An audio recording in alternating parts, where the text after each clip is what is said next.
PMPL को नयाँ संस्करणमा छौं हामी रहेको छ सिजन 5 अनि आजको फेस अफ भिडियोमा हामी दुईटा गेस्ट बोलाउँदै छौं। एकजना प्लेयर जो अहिले आइजिएल छन् बट पहिला फ्र्यागरको रूपमा खेल्थे अनि एकजना प्लेयर जो एन्टी फ्र्यागरको रूपमा चाहिँ आफ्नो टिमलाई कहीं न कहीं म्याक्सिमम एफर्ट परफर्मेन्स चाहिँ दिइरहेको छ। म कुरा गर्दै छु स्नाइपवाइटीको जो सिजन 3 मा टप फ्र्यागर मध्ये एक थिए बट अहिले आइजिएल मा कन्भर्ट भयो बट अर्को प्लेयर इन्कस एउटा राइजिङ प्लेयर बन्न सक्छन् जो क्वालिफायरमा पनि राम्रो खेलेको थिए एन्ड आई बिलिभ PMPL को टप फ्र्यागरको लिस्टमा सायद उनलाई हामी देख्न पाइनेछ।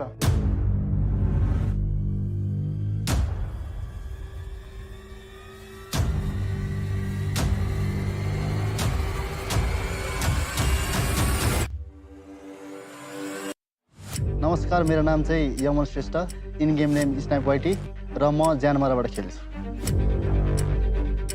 मेरो नाम चाहिँ प्रसन्न पुलाइ मगर, म एलिमेन्ट्रिक्सबाट हो र मेरो रोल एन्टी फ्र्यागर हो।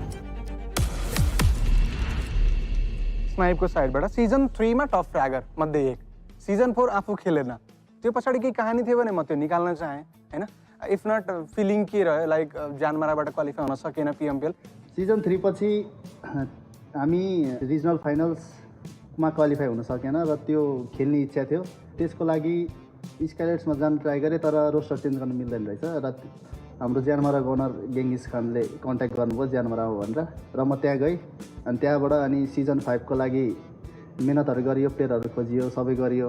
तर सिजन 5 मा PMCबाट चढ्नु सकेन। धेरै मेहनत लाग्यो बट क्वालिफाई गरिएन। यो पालि छ मौका देखाउनको लागि।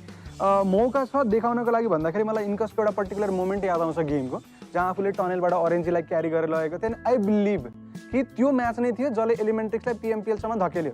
सो PMPLमा अब के एक्सपेक्ट गर्न सकिन्छ? फर्स्ट टाइम भएर होला, हल्का कन्फिडेन्स बिल्डअप गर्न टाइम लाग्यो। क्वालिफायर्समा त ठिकै गयो, अब PMPLमा चाहिँ राम्रो गरेर देखाउनेछ। सो सिजन 5 मा टप फ्र्यागरतिर जाने या IGL को लोड बढी लिने? अहिले लोड IGL के बढी छ, हान्ने केटाहरू छँदैछन् टप फ्र्यागरमा आउने, म त बस IGL गर्ने हो। JyanMaara अलिकता एग्रेसिभ लाइनअप मात्रै देखिन्छ। अन पेपर हेर्ने भने 4 जनाले घुसेर हान्छ, इभन रोस्टरको 5 जना प्लेयरलाई पनि इन्क्लुड गर्ने भने। बट लेट मी नो कि JyanMaara को प्लेइङ 4 के हुन सक्छ, किन कसैलाई पनि बेन्च राख्ने यस्तो प्लेयर छैन JyanMaaraमा? पहिला जस्तो छैन अहिले, पहिला त जो जहाँ जे गरिदिन्थ्यो, अहिले तर अब धेरै अपग्रेड भइसकेको छ गेम, त्यही भएर गेम प्ले नै अब त्यो रोल हिसाबले खेल्न नै पर्ने खालको छ।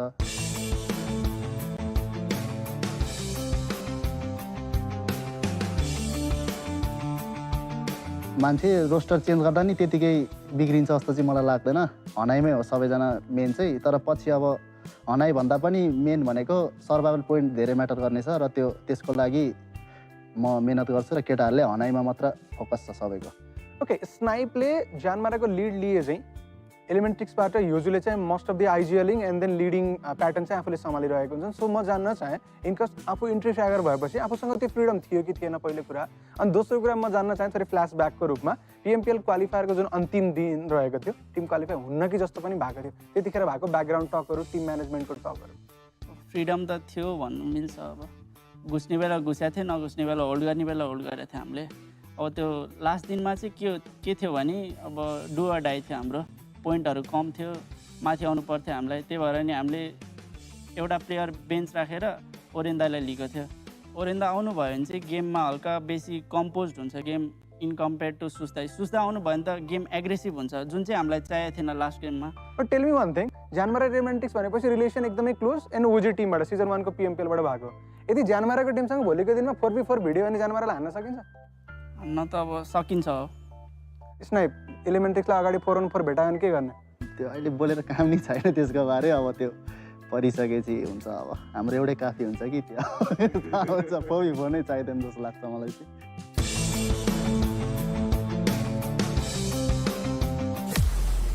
लास्ट डे PMPL क्वालिफायरमा हामी फेरि पार गइयो। यो बारेमा पनि भनौँ न कि खोज्न गएको हो या के थियो? त्यही देखाउन भनेर लास्ट डे फेरि पार झरेको, तर भेट भएन। तर जोक सपाट त्यो होइन, हाम्रो सोलेस भाइको चाहिँ त्यहाँ झुकेर जम्प भयो चाँडै, अनि अब त्यो भाइलाई अब एक्लै छोडेर हामी जान मिलेन, अनि त्यही भएर फेरि पार झऱ्यो। जोन पनि ठ्याक्कै पारि पऱ्यो नि त, अनि भाइलाई लभ बोर्ड समातेर हामी ब्रिजबाट गयो भनेर, अनि छरपष्ट थियो नि त हाम्रो सबै लास्ट टाइममा, त्यो भएको मेन रिजन चाहिँ। एउटा कुरा म जान्न चाहेँ, JyanMaara as a team 2 split पछि PMPL आउँदैछ। सो कुनै डिसएडभान्टेज रहन सक्छ अलरेडी PMPL खेलेको टिम र JyanMaaraलाई त्यो कुरालाई यदि कम्पेयर गर्ने भने? डिसएडभान्टेज त धेरै नै छ, एक्सपिरियन्स मेनै हो र गेम स्टाइल पनि धेरै नै डिफ्रेन्ट। र अब हाम्रो टिममा 2 जनाले PMPL खेलेको पनि छैन, गनर म, समीर र बाइक, सुजन र सोलेस भाइले खेलेको छैन PMPL, र त्यो पनि डिसएडभान्टेज नै हो। तर they are the rising star भनौँ अब हाम्रो JyanMaaraको Timko.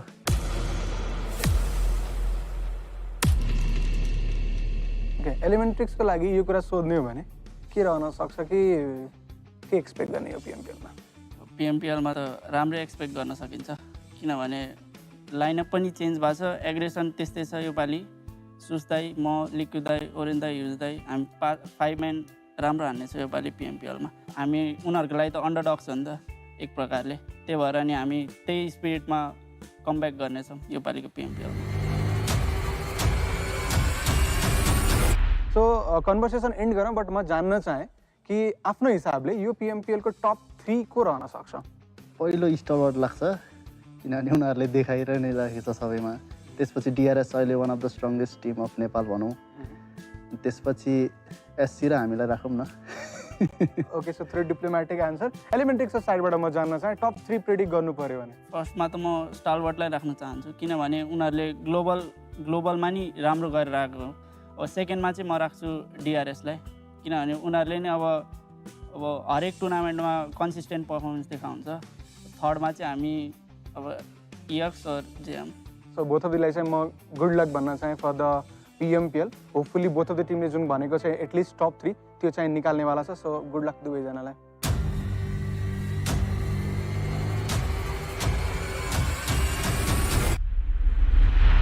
Okay, both of the टिमहरू कन्फिडेन्ट देखिए भन्न पनि मिल्छ, बट त्योभन्दा पनि म यो कुरालाई खुसी छु कि बोथ अफ द ओजी टिमहरू जो सिजन 1 बाट PMPLमा चाहिँ आफ्नो जर्नी सुरु गरेको थियो उनीहरू फेरि ब्याक भएको छन् सिजन 5 मा फाइनली. केही डिसएडभान्टेज त पक्कै पनि रहनेवाला छन्, बट होपफुली यत्रो वर्षको एक्सपिरियन्सलाई समावेश गरेर उनीहरू आफैलाई चाहिँ बेस्ट भर्जनको रूपमा चाहिँ निकाल्नेवाला छन्. तपाईँहरू PMPLको एक्सन इन्जोय गर्दै गर्नुहोस्. हामी फेरि अर्को कुनै भिडियोमा भेट्नेछौँ.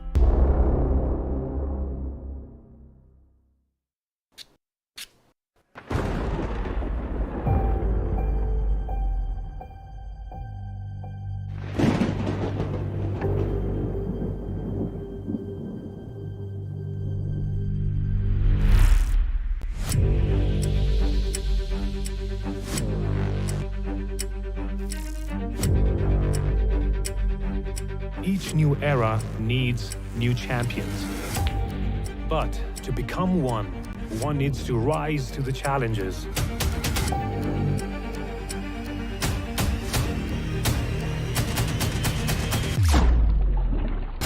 Persevere through failures.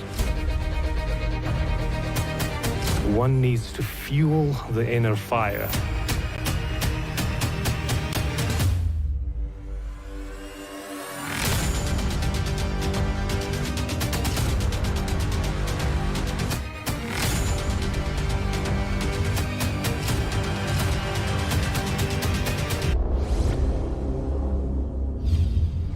PMPL South Asia Spring 2022. The dawn of new champions.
Once again, welcome back, ladies and gentlemen, to the PMPL South Asia Spring Season of 2022, brought to you by the Oppo F21 Pro, which, ladies and gentlemen, is finally out in the market. So you guys can grab yourselves the winner chicken dinner with the Oppo F21 Pro. This is Super Johnny. The man right next to me is a man named Ocean.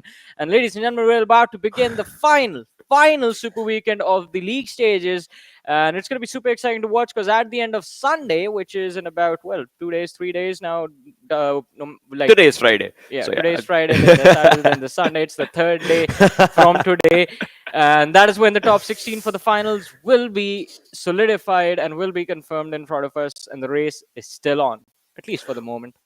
Well, I was watching other PMPLs, right? The other regions and all, the way the PMPL is going on out there. And yesterday I was watching PMPL Pakistan. Amazing matches actually just cemented and ended. So I'm hoping for the same, if not the betterment of the matches just moving forward, because all these regions, I'm pretty sure, are watching each other's as well. They like to study, they like to just understand, adapt, etc., etc. All those things do come in handy. But then again, talking about this PMPL, I am very much excited for these 3 days, because then again, just like you said, 16 teams are going to be the ones that will move forward for themselves to cement themselves. But for that, they have to go through these 2-3 days, because again, it's going to be a roller coaster of a ride. Yeah, definitely. And talking about roller coasters, I think not exactly a roller coaster, but a battering arm of sorts is going to be joining us in this particular Super Weekend. And that is A1 Esports. Now, a lot of people are going to be questioning, like, why am I hyping up A1 Esports now? because the first 2 weeks they failed to qualify for the Super Weeks. Well, then you need to go back and watch how they played in the third league play stages, and it was absolutely incredible. The team finishing in the top three, accumulating a lot of points for Yeah. themselves in the rankings, and they have a strong momentum going into this final Super Weekend. So hopefully we're going to see a lot of strong performances from A1 Esports, because again, ladies and gentlemen, as we look at the format, this is the final Super Weekend. We move towards after this we move towards the finals, where the top 16 teams will be competing. And since Ocean has mentioned other PMPLs and also the region of Pakistan, what is happening over there, ladies and gentlemen, for the SA Championship, we have 10 teams the top 10 from the finals will move to the SA Championship, and top 6 from the Pakistan region will move. Will be joining us in the Yeah. SA Championship over there. But again, that's how the slot distribution is going to be.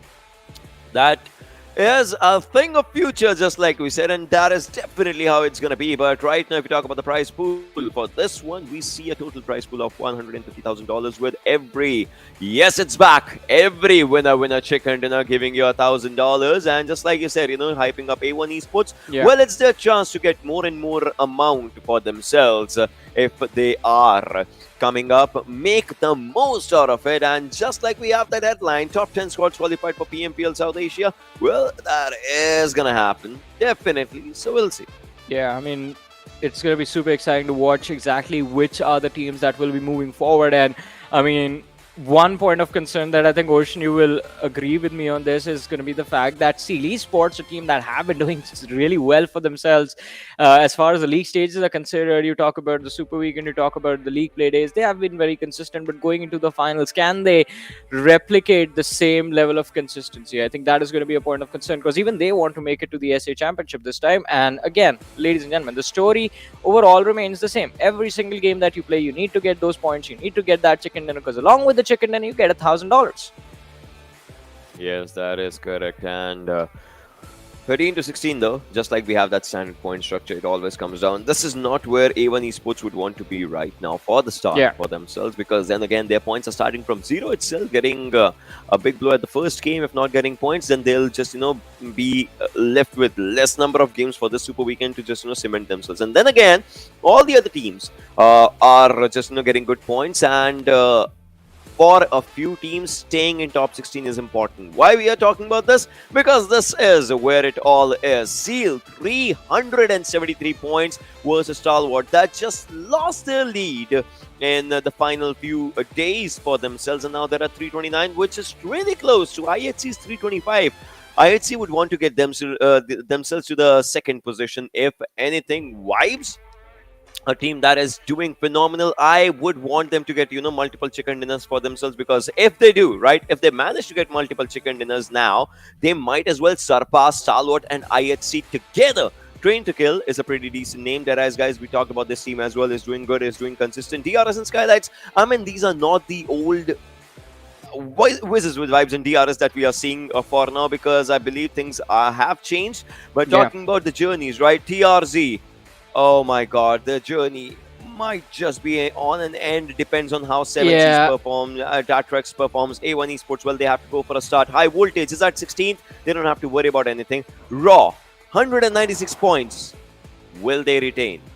I mean, it's a big if Raw Esports are going to be able to stick around. Phantom Esports on the other side did quite decent in the matches that happened yesterday. And yes, ladies and gentlemen, there were matches that were that were conducted yesterday, in fact, and it was sort of a rematch of a few games where technical glitches happened in week 2, and those matches were redone. Yeah, Phantom got a chicken dinner and DRS put themselves into the top 10, and it was an incredible moment. DRS, I think, are already doing quite decent, and in fact, they have qualified for this week, so they won't be in too much trouble. One team, although, whose hopes and dreams have already been shattered, 1952.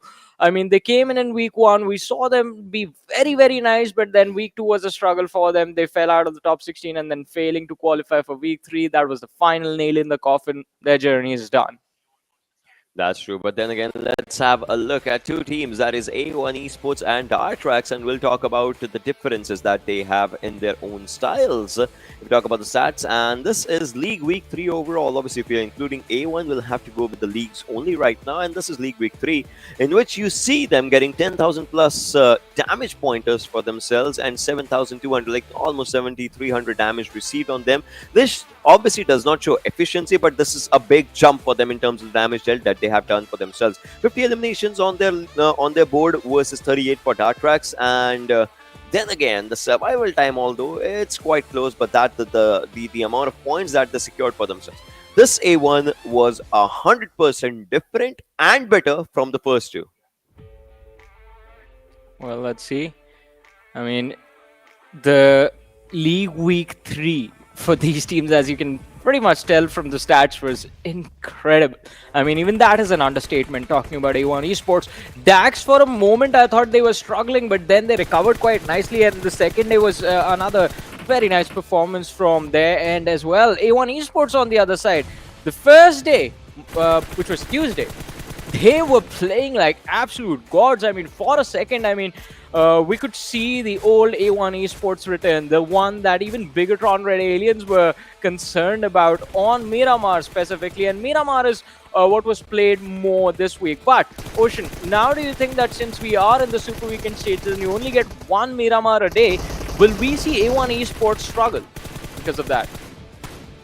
I mean, I don't think so. For them, just again, the earlier they realize, and I don't know if they have realized, it's a thing that, let's go YOLO. If they realize that, it's good. If they don't, then again, we'll have to see what happens for them, because this team has just, been showcasing quite a good stance for themselves, given the fact that they were trying to perform. They have been performing decent here and there, and now for this one, the graph has just gone up and up. That's the only way to just move forward with this. There have been a few stale performances by that team as well, but then again, we can just rule them out for this time, because right now they are having their time of life. Yeah, I mean, definitely.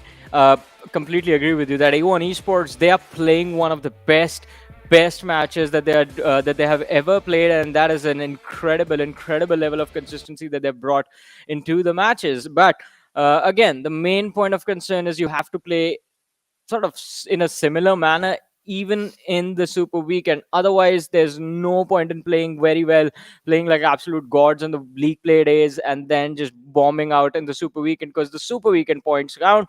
The league play points are just to get you to this mark. It definitely is, and league points now, they are just they have done their job. Now it's time for you to just cement yourself and do your job, just like we are saying this. And in a while, obviously, definitely we're going to be starting off with the match really soon, and in that we will have our own conversations as for what's going to happen. But then again, if you're talking stats, then obviously we have some other stats to talk about as well as right now, because Wipes, just like you said, this team is doing phenomenal, is doing great, with Jiggle having 23 minutes of survival time for himself in League Week 3 as of now, which is incredible. And Vibes, I mean, they had their share of multiple chicken dinners in League Week 3, so I get it. It makes sense. Well, let's see. I mean, Vibes, I just want to... I mean, I'm very desperate about this, Ocean. I've never tried to hide this. I want to see Vibes in the top 3, at least once. I mean, they did an incredible job in this league, in the league play week 3, because they managed to hold on to the first position for the entire week, for the entire 10 matches that happened, out of which 8 Vibes played. They managed to stay on the first. And they were very consistent, they were very dominating, securing 2 chicken dinners on the first day itself. I mean, making sure that there was no competition around them. And they have to do the same thing again in the Super Weekend, and a little bit more, because IHC Esports already have an advantage against them, and getting into the top 3 won't be easy for Vibes. Yeah, that is correct. That's totally correct, the way you are explaining it, because now we'll see what happens with the team, to be honest, because the team definitely has been doing pretty decent, has been doing pretty good, but then again, they need to do more and more. And for them, the goal, if not the first position, should be to take the second position for themselves. Right now they're at 4th, but team at 2nd and 3rd are quite close to them in terms of points, and they are quite close to each other as well. So we will see, maybe. Yeah, I mean, we will see maybe, I think. is the perfect statement, because you never know what's going to happen in the Super Weekend. I mean, with the way IHC and Stalwart were playing during the league play days, I think Stalwart I'll take back, because in the second day, Stalwart Esports just like played them like themselves. But IHC Esports, talk about them, talk about what's happening with Skylightz Gaming as well. I think the way these teams are playing, and these are very strong teams, the sort of performances they deliberately put during the league play days, it makes you question like what is happening. And then they show up in the weekends and they are like, yeah, you are like, you start to question like, all right, yeah, maybe I was wrong, maybe my sort of calculations about these teams not even breaking into the top 10 were wrong, and they just go on to dominate again and again, game after game. But moving towards the matches that are about to happen, ladies and gentlemen, I mean, it is going to be quite exciting to witness exactly what the results are going to be. But talking about excitement, we have a lot of stuff planned for you guys, because, ladies and gentlemen, how could we forget? This is the Pubgmobile Pro League South Asia, and we always bring an opportunity for you lads to win stuff for yourself. This time you do see these beautiful skins on your screen, and the only way you can win them is by going on to the Pubgmobile Esports South Asia official YouTube channel, and maybe on Facebook as well. And then there's going to be a Q&A. You answer correctly, I mean, you can take Ocean's help if he's willing enough. I need my share then. But, yeah. You know, What are you going to take? Don't you have every skin in the game at this point? Yeah, but still, the more the merrier. What are you going to do with 2 skins of the same weapon? I don't think that's possible. I mean, it kind of is. Actually, it kind of is. I'll tell you. But then again, if you talk about the schedule right now, right? Erangel, Miramar, Erangel, Sanhok, Erangel, those are going to be the maps that we're going to be playing today, tomorrow, and day after. Obviously, these 5 are for today. Tomorrow, they're going to be another 5. It's not like we are splitting these matches only for the 5 for the 3 days. But then again, Erangel is going to be the one where we started off with. And, we're going to be moving on really, really good. Because Miramar is where you had that conversation, right? Yeah. A1 Esports, the way they play on Miramar, etc., etc. I would want to see that. But before that happens, it's going to be the OG map. Exactly. It's going to be the OG map. Erangel is what we will be starting on, like always, ladies and gentlemen. And again, the fight for the top 3 was going quite intense. I mean, Seal Esports leading the charge with 373 points. Then there's Stalwart Esports with 329. And then IHC on the final few matches in the second Super Weekend, they did manage to break past the 300-point barrier and bring themselves in a much more comfortable position. But Vibes, they never let IHC get too far away from them. So IHC is at 325, Vibes is at 286, a difference that can be covered up in day 1, and tomorrow Vibes can look to see if they can topple over IHC Esports. On the other side, the Vibes, they have their own pressure. Train to Kill has been charging on like a tank. Basically, they have been climbing up the leaderboard at a crazy speed, and that is something that can definitely put up a lot of pressure on the 16 teams that are qualified. Because as far as the second Super Weekend was considered, Train to Kill was a team that walked away with the most points. They got 182, whereas Seal Esports only managed to secure 180 in the entire week. So it's going to come down to whether the teams can stick to the same game plans and whether they can be the same level of consistent as they were in the second week, especially with T2K. I think even the matches yesterday, they were looking very strong, very solid. So I'm going to be quite hopeful with T2K also moving up and getting quite close to Vibes Esports, but we'll have to wait for the game and see what exactly is going to happen. We definitely have to just wait for all those things, just like you said. But then again, if we talk about I get it. I feel like we're making it more or less like about A1, but then again, it kind of is needed because as of now, A1 Esports, they would be starting off their journey. In order to get into top 16, they might need to get around an average of 9 points per game as of now, if they want to qualify at 16th position. But then again, we'll see if that happens. But right now, we are on to a little game. Can you spot the odd player out? Well, it looks like a few of them are having their own happy time. I see multiple camera angles in which a few players are just not happy here and there, just looking out and just enjoying their time. But they might not be enjoying a lot because the game's about to begin. Yeah, I mean, it's no time to enjoy. It's time to get serious. Godless, stop looking at your phone. Get ready for the matchup. It's about to begin, lad. And I mean, it's going to be super exciting. The first match of the last weekend, the beginning of the end, if you will, ladies and gentlemen.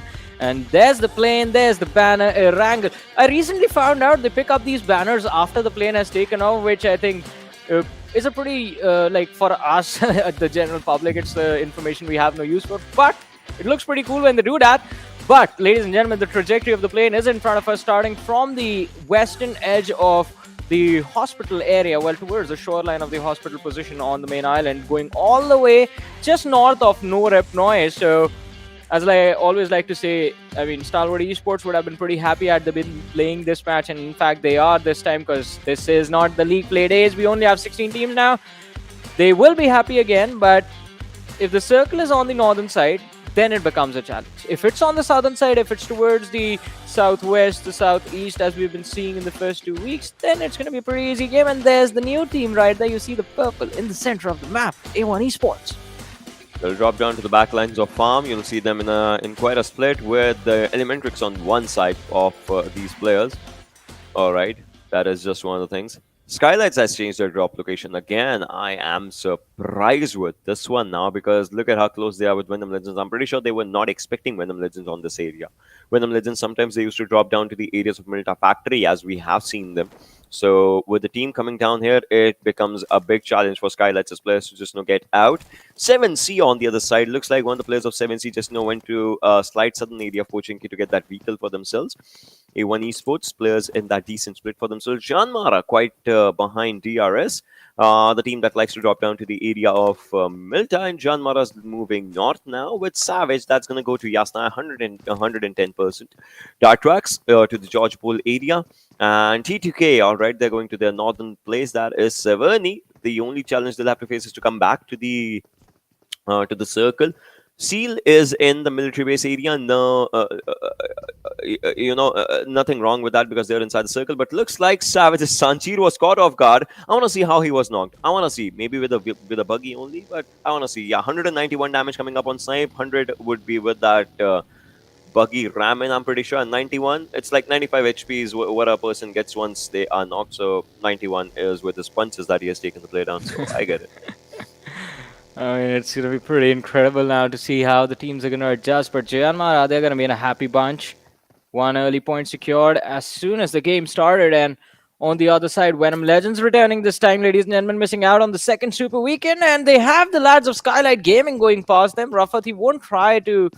I believe he won't try to take them down, since he is also in an isolated position right now. It's going to be a massive, massive risk that he will undertake if he starts shooting. So, especially at this early point in the match.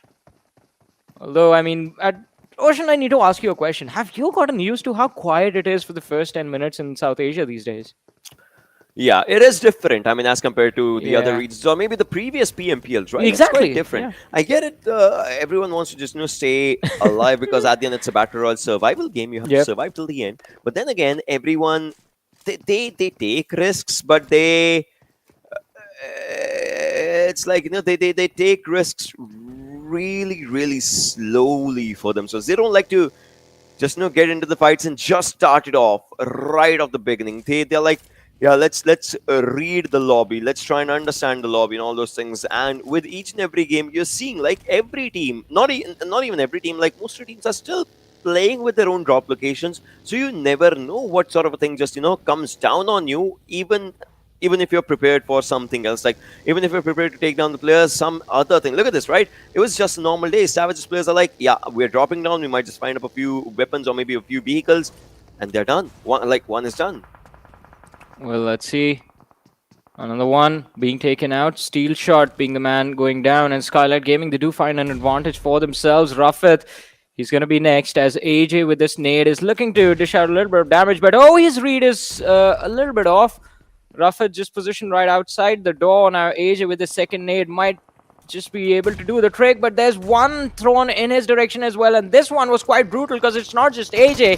Gyalzen HP is also very low, but Gyalzen steps out, and with the UMP, Rafat is going to be taken out, but from the flank, Dictator is going to be dictating the pace of this fight. taking down Gyalzen. AJ could be in a world of trouble if he does not heal up soon. Ale from the distance has made sure Mafia Ninja won't be participating in the action anytime soon, taking him low. Yeah. But the first aid will help the lads from Skylightz Gaming just sustain a little bit more. Now, Nima is also out in the open, so he needs to be extremely careful about how he decides to push towards the house. And we talked about this, right? We talked about this, that this is happening. As now Gyalzen just, that finish, the elimination just comes to him. They have lost down on Gyalzen, but then again, the job is done from Gyalzen's side before he was just taken out.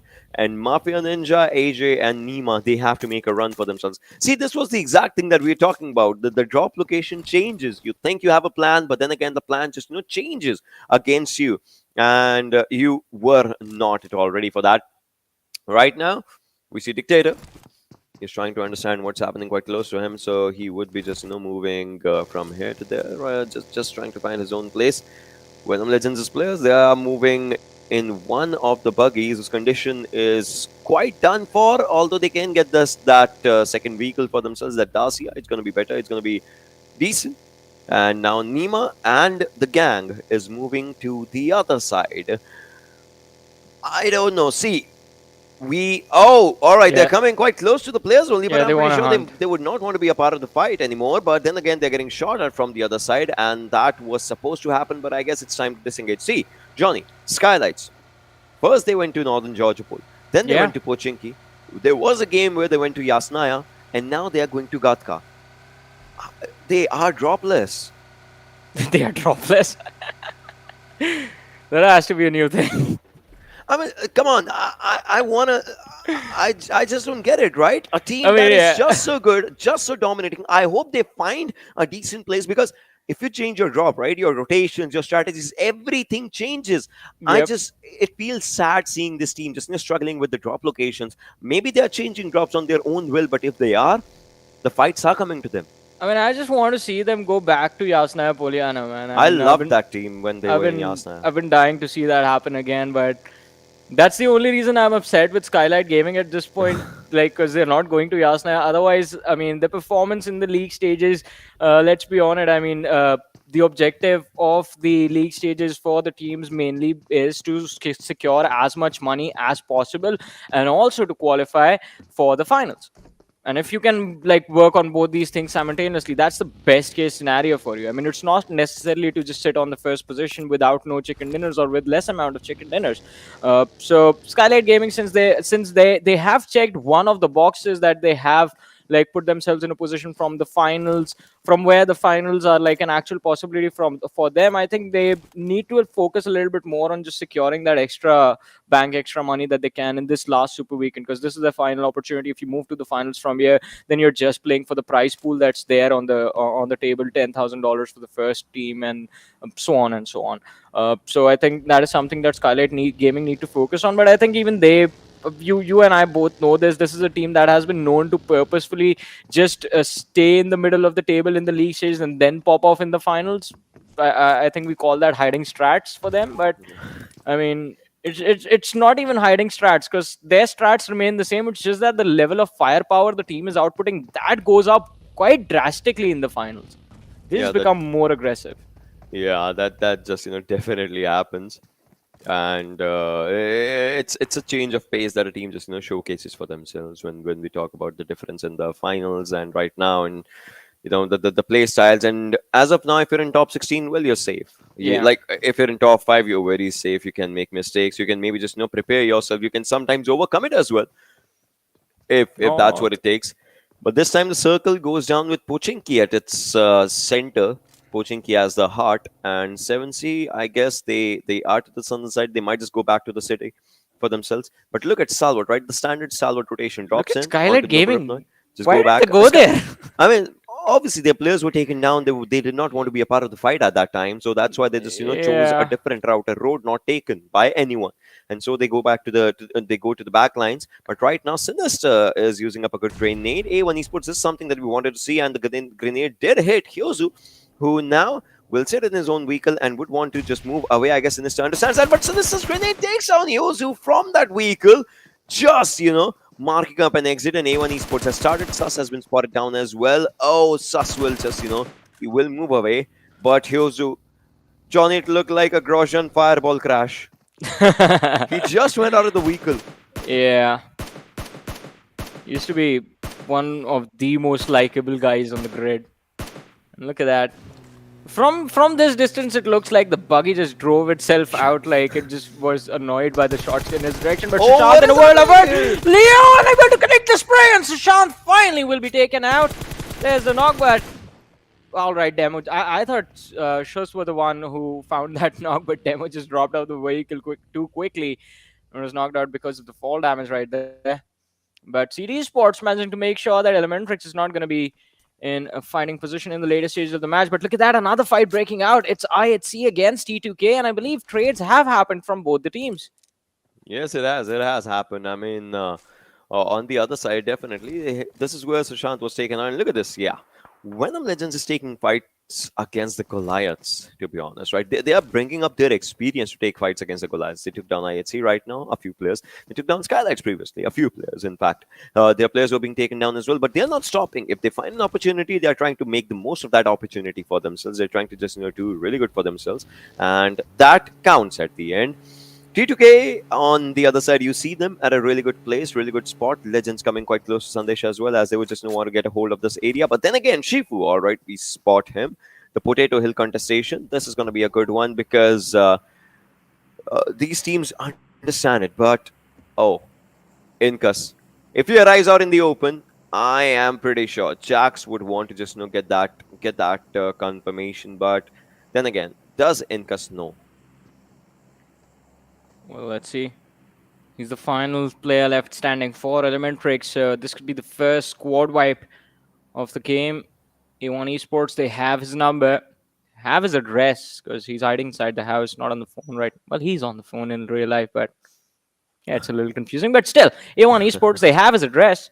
And Jax is just keeping a vision of that house from the corner of the window using the third-person perspective free look mode. The eye icon that's there in the game, but Incus on the other side just jumping around in the basement, can't really do much as well at this point.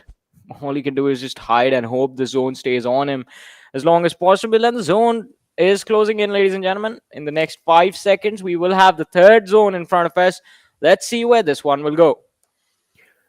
Goes to the sidelines of Pochinki again, just like we see. So IHC, 7C and High Voltage have a really good position for themselves for the next zones as well. They just don't need to hold their, just leave their grounds for themselves. They have good ground. Seal, they come in from the military base area. They are quite to the backside of High Voltage. Might as well just take those houses for themselves. And Skylightz, for them, getting inside the circle is going to be a big challenge because Venom Legends is still there. And right now we see top, like we see Stalwart is trying to hold up a decent ground against A1 Esports. Now, this is a fight that if A1 would want to take, they'll have to just beware of everything, because with Stalwart, the thing is, if one player knocks up, gets knocked down, the other one is ready for a cover, and Sinister, 6-9 gets taken down by top with that headshot, and this is where this team likes to go just YOLO. Well, they are trying to go YOLO right now, but it won't be easy for them as well. But let's see what the end result is going to be. Sinister is going to be there with his teammate now. So it's going to be an easy revive for A1 Esports to secure and be back to the, fighting numbers, basically. Stalwart Esports on the other side. I was hoping like this fight was going to be absolutely berserk, but A1 Esports, even they are playing for those $1,000. So they're not going to go as ham as they were during the league play days. Now they will be extremely careful about this. Skylightz Gaming and Venom Legends find themselves against each other once again, ladies and gentlemen, from the start of the match till now. These two teams, did pick off 1-1 players each from each other's side, but in this 3v3 now, as Skylightz Gaming, they have taken control of the edge of the circle. Venom Legends, they are waiting just slightly inside the zone with concrete covers available. So it's going to be quite interesting to see how the fight will begin on the other end. Sinister now just taking the tires out of that UAZ. Yeah, just trying to do everything to the vehicle so that they don't move. And he feels like there's going to be someone. He might just be reeling that information as well. But then again, he's just seeing the vehicles and not the players. Right now, this is where A1 Esports is. Stalwart quite close to them. The revive was given.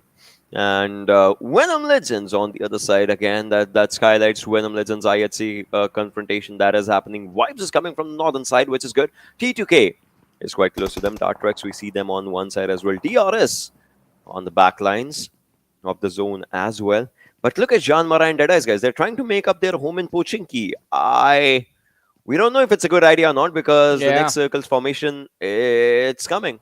I mean, if it's on Pochinki, it's perfect. But if it's anywhere towards the southwest or the southern side, I mean, then it's going to be a world of trouble. Oh, Pika, I want to see this happen. I mean, this man has given us a lot of bolt action clips in the days, and now his eyes are all set towards the lads from Savage Esports. And the shift is not entirely outside Pochinki, but still quite a lot of the area is outside the Pochinki city. So Deadeyes guys will have to abandon their spot.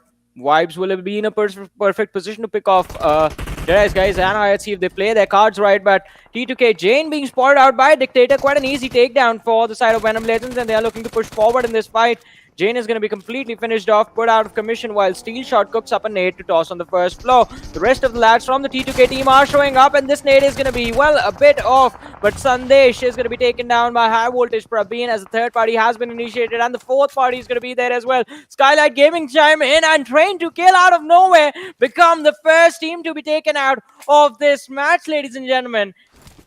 Oh my god, it's just, started off right now, and with one team out of the picture, it's not looking that good. DRS definitely just trying ElementriX. Oh, they follow up. So many teams are marking up their exit all of a sudden, as we will see Savage as well following up. 13 to 16 gets you no points. And now there's going to be one more team that might as well just follow up, because we are down to 46 and 13 teams alive all of a sudden, Johnny, all of a sudden.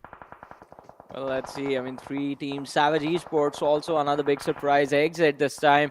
But Deadeyes guys, I want to see what they are going to do, because they have teams towards their left, they have teams towards their right. There's going to be Vibes Esports with a high ground advantage as well. It won't be easy to leave Pochinki right now. They're barely on the edge. So for this shift, at least for the blue zone that will close in, they can still stay indoors and survive. But for the next one, they will definitely have to move out. On the other side, though, with the nade being lobbed towards the lad from Atrax, will dish out a little bit of damage, but no knock secured. None as of now. Spike on one side.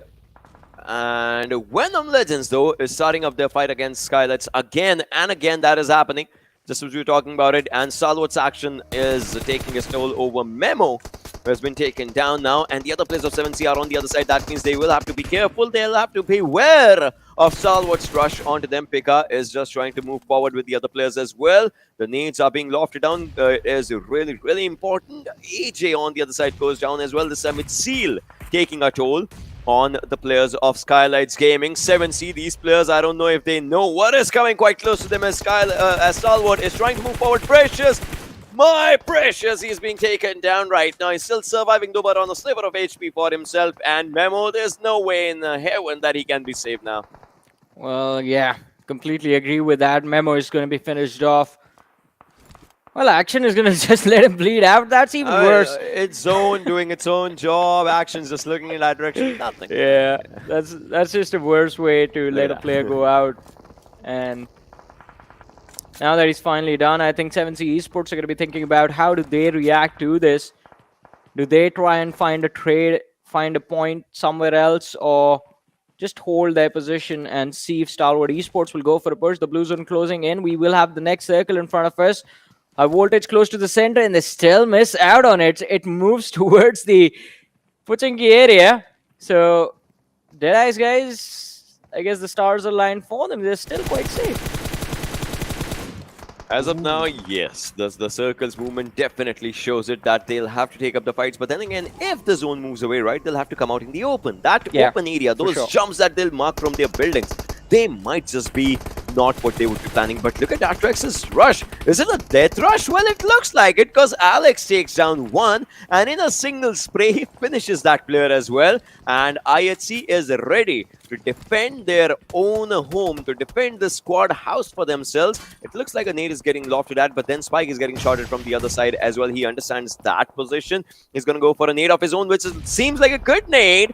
But then again, I guess it does not connect to anyone but Alex. Another nade just, gets lofted on him, but he's on the other floor as compared to where the nade is getting dropped at. Look at him just on this slight area. Kyante, he has a decent place for himself, but then again, that warehouse, IHC is not going to worry about that warehouse. All they worry about is this one squad house where Shant is on the first floor. But look at Alex jumping in, and he's punching. All right, the footsteps, they don't arrive with a jump and punch. So now the hunters have become the hunty as IHC is moving forward. They are pushing forward to take down one of the players, and this is not looking good because if you look at it, now Gyante, the player in the warehouse, is the last one surviving all of a sudden. Yeah, definitely, I agree with you. I mean, Dax is not in a good spot in that fight, but DRS, they are taking their own toll against Stalwart Esports, who have in fact pushed in on their barn house and now looking to just shut them down. Oh, just think about that, cooking a nade in your opponent's face on top! No! Ooh, that has to be heartbreaking. Oh, rules! He wasn't that Molotov somehow. He wasn't that Molotov, and he gets taken down by Stalwart's actions. Molotov, steel shot. He just takes himself down, though. And now DRS's players are trying to do everything in their power to take up the fight for themselves. Stop needs to heal, and then they might as well just rush to that upper ground as well. Delta is going to go for a throwable. Look at him just cooking that throwable for himself. We'll see what happens, but Stalwart, I guess they are ready to just get that movement flowing, that momentum flowing on for themselves. DRS killer, he's in that upper area. They are trying to survive, but then again, are they not seeing this? What is happening from the backlines? It's Action who just arrived. Whoa, Killer's gonna go for that finish. 100% he's gonna go for it, but then again, he might as well just not be able to finish the other players. But then again, he takes one more down. 6 bullets remaining for himself. Would want to go for a reload, or would he want to go for the heal? Well, he cannot heal right now. The time is not there. One more shot to him, and he will be taken down. But then again, he has done his job. He has taken the main man Action out of the picture. Yeah, now Stalwart Esports, they're going to be struggling for a bit. Let's see how they manage to recover. Deadeyes Guys on the other side, their struggles are also quite intense as they are trying to fight to move towards the zone, and it's not going to be easy against JyanMaara with a wonderful nade. Wow. They do manage to finish them off, and now for a second it looks like their route inside the circle, it's going to be clear, but they have to worry about wipes from the flank as well. Shifusa and the rest of the lads from the Deadeyes Guys squad totally focused in on the front. And ladies and gentlemen, in a matter of minutes, we are down to 7 teams, 20 players surviving in this matchup. Extreme, he's up against Dictator right now. And Venom Legends, they have to be extremely careful about this since Dictator is the last player for his team. IHC, look at them just moving from around the blue. They don't want to take any risks, so they are going for it. But then again, if a few shots do connect on Alex, he would be taken down. Look at that! He goes down by Joker with a brilliant 4-time straight. We loved it. Everyone loved it. But Venom Legends, well, they might not love their elimination as they have been taken down on only 4. Joker, he's just around the corner. Ryu in that vehicle as well. He wants to get in that. But then again, oh, Deadeyes Guys, these players, they are looking forward to 7C. Does 7C know that there is a team coming from the backlines? I guess they do. Now they do. And on the other side, it's Stalwart. This backside of Pochinki, this Pochinki Hill, it's going to be a really, really crowded place right now. And just like you're taking your fight to be on top of this hill, you will want to take up a fight to be on top of this game as well. Well, but let's see who at the end, in fact, will be on top and will be walking away with $1,000 in the chicken dinner of this game. Shifusa against Top, who is constantly tossing a lot of utility in the direction of the Deadeyes Guys boys, but now finally refocuses, shooting on the players of Vibes, and one of the lads has been taken down. It's going to be Joker on his knees out in the open. Who will get that pick? It's going to be Pika from Stalwart Esports securing the point for his team. And Vibes, they do manage to rotate quite close to the edge of the circle, but it's still not completely in. We do see Ryu stuck on the outside, and how much utility does this man have? Oh, a lot is a small answer. Just, go for it. Look at Chari's HP, though. He's barely surviving outside the blue. Maybe around the blue, if I'm not sure. But then again, 7C's Precious gets taken down by High Voltage Assassin, a brilliant player. Assassin, as for what he is, he's just, showcasing that. Now he's just moving from around the zone. Oh, if he spots IHC on the other side, I'm pretty sure he would be able to take down the entire team. I don't know if he has that information or not. And Pika's gonna go for a few nades of his own. Vibes, they do get eliminated out of the lobby. Now we're down to 5 teams and 13 players surviving. Deadeyes Guys is Chari. Oh, Stalwart's on one side. You know what? I have the similar shades in which of a different game, I guess. We'll talk about that in a while. But right now, Assassin spotting down the players of IHC. Zol's on one side. Pika with that bolt action still would want to rain hellfire. But look at that. They're spotted on a few players. But then again, Zol manages to take Assassin down. Well, Joel, he does find the pick on Assassin. The Molotov is going to be lobbed behind him as well to stop the fallback. But Chari, oh, this is going to be interesting. It's a 1v3 push that he's planning to do. And oh, takes down 2. Last play. Top is going to be finished off. Fragboy is the one who stepped in right there. And well, even after Fragboy was taken out, I think Chari was the man just finishing off the job. Who got those points here? Chari took down the last player, but still, Deadeyes Guys, ladies and gentlemen, managing to wipe out Stalwart Esports from this match. Now, IHC are the only Mongolian team in this fight with 13 eliminations secured. 2 players remaining, Zeol and IC. IC has spotted out Chari out in the open on that slope. Was going for a few shots, hiding behind the buggy, prone down. Steps back up to go for a duel again, but Chari is going to try and escape from this one or try and at least reposition himself, but will get spotted out by Precious from 7C. A damage trade between the two teams. And well, IC gets taken down. Yeah. IC gets taken down. This can be an opening for the other teams to just capitalize. Look at that. Ripson just gets that. Chari is burning, but he barely survives. What is it? Is it like 9 lives of the cat as he's just surviving everything on him? But now he might not, as I guess Ripson has spotted him out. He's going to go for a few shots again. Now he does. Has he spotted him? Oh my god, now the zone's coming up for 7C Ripson as he has to move forward. And Chari was going for it, but not this time, says Precious as he takes him out. Zeol is the last man surviving. Zeol has 7 individual eliminations. High Voltage is surviving. By the numbers, by the probability, 7C might get a chicken dinner. But then again, Extreme on one side, Joel. These players, if they manage to have the similar sort of a thought process, imagine these 2 players from different team taking down 7C. We might just witness that, we might not. But then again, we'll see what happens. They know IHC's position as they took down IC on that area. But do they know High Voltage's Extreme's position or not? I guess they're shooting anything that they see as a potential cover. But will they be able to get that potential chicken dinner? That's the question. Well, quite an intense question as well. I think 7C, they have what it takes. They have the man advantage. They know exactly where Extreme and Zeol are. Look at them. They're not looking to stop. I think Precious especially is quite eager to just take down the individuals and secure the first chicken dinner for 7C Esports in the Super Weekends. It's going to be quite interesting to see exactly where will this win take them, because they weren't there for week number 2. They were present in week number 1 with a decent performance, but no wins. And now Ripson, I guess they know. Yeah, they do know, but like it's just Extreme is not moving at all. He just wants to stay there. Here's the catch, Johnny. 7C is not in the circle anymore. They have to move for the circle. Oh my god, this is actually really difficult for them. But then again, they're trying to spot on the players. But Zol with one shot takes the team out, takes one player out, but he's shooting again and again and again. Now he's also not inside the circle. That's also one of the most important things. 23 bullets for him, but he's gonna go just for his own confirmation as he gets that, and he's spotting down the other players as well. What is happening? The Molotov, he's just going with everything that he can find out right now. He will take one more player down. He is trying to take the last player down, but no, it's a one-on-one for High Voltage. Will it be a chicken for High Voltage? Oh my god, it is! High Voltage! Well, they're gonna enjoy it! They got a chicken dinner, all thanks to Extreme and Seoul! What? Oh man, that was a throw. That wasn't supposed to happen. This chicken dinner wasn't supposed to go to High Voltage, but still, now that High Voltage have secured it, I'm gonna say, boys, well deserved. I mean, Extreme, that level of patience, that level of commitment to not taking a fight, I think was incredible. I think he was just being smart about it. 7C Esports, like, why would you do that? Just completely tunnel vision towards a lad who was just not intending, like there wasn't even a thought in his mind to get up and take that fight until the very end. And they were just looking in his direction, constantly pushing towards him. Zeol for the flank was completely left unbothered, and he was like, well, if you're gonna ignore me, I'm gonna make sure that you guys are getting punished for that, takes down 2 players and just changes the team Oh that my walks god. away with $1,000.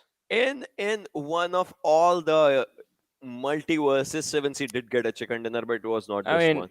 it wasn't this one, and this one is all that What matters to me because a this is where I throw. am. Talk about having regrets, right? What a throw coming up.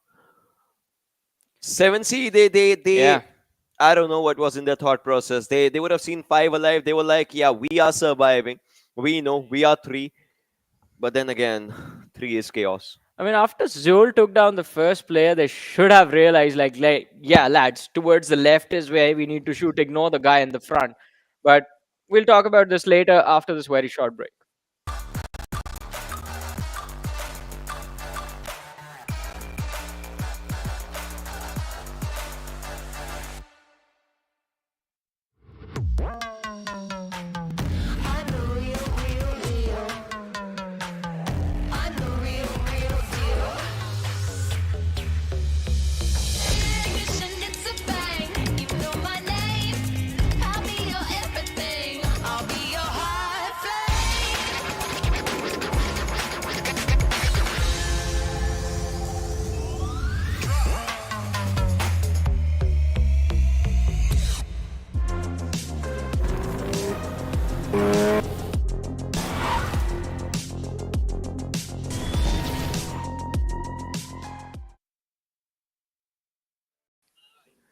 Once again, welcome back, ladies and gentlemen, to the PMPL South Asia Spring Season of 2022. This is Super Johnny, that is Ocean, and both of us are right now very upset with how the previous game came to an end. Yeah, I mean, come on, that game was not supposed to end like this, but I mean, I'm happy for high voltage. I'm happy for high voltage, Johnny. but 7C Esports, you better get your game on point. We've always That's said not that. how you win. Yeah. I have always said that. It's been historical the way I've said it, right? Third week is always chaos. Third day is Yeah. always chaos. All those things happen, and it starts off with such a good chaos that everyone, I guess, everyone's gonna enjoy it, but no one's gonna believe it. It's there in the history books now. It is a part of history, a history that happened a few seconds back. But then again, we'll talk about that as we look at the MVP as well. And Johnny, I guess it might just be Zolak, as he has what, 8 eliminations, if I'm not wrong. Yeah, I think so. That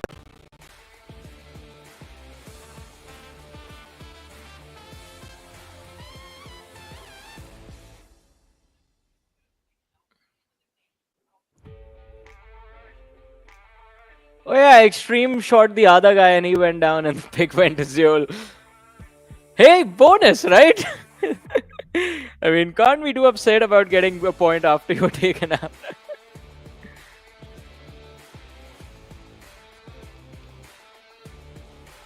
I think they had... Yeah. Yep. I think the whole team put together has like 14 or 15 eliminations, maybe. Yeah, 15 eliminations in total. So yeah, IHC they're definitely going to be going to be doing quite solid, and this match just pushes them further into the top 3, quite close to Stalwart Esports, and maybe they've taken the second position away from Stalwart Esports. Who knows? I mean, we'll have a look at the overall standings for that. But ladies and gentlemen, looking at the top players, Zeol is going to be there sitting on the first position with 1,048 damage dished out and 27 minutes 15 seconds of survival time. His teammate IC is on the 5th position, so IHC Esports, they start the top players list and they end it as well. In the middle though, we have Pika sitting on the 2nd spot with just 2 eliminations, but 800 damage dished out. No wonder the man, I mean, just carries a bolt action around with him just to make sure that his team's elimination securing point is at least a little bit easier because of him. On the 3rd and the 4th, we have the lads from 7C Esports, with Precious being on the 3rd and Aku Jord being on the 4th position, respectively. Even though, as far as the individual performance is considered, as far as the whole game is considered, 7C Esports did quite well. But I will still be upset with them because this chicken dinner win was supposed to be theirs. There was no way, especially, I mean, there was no way, especially high voltage should have been allowed to win this.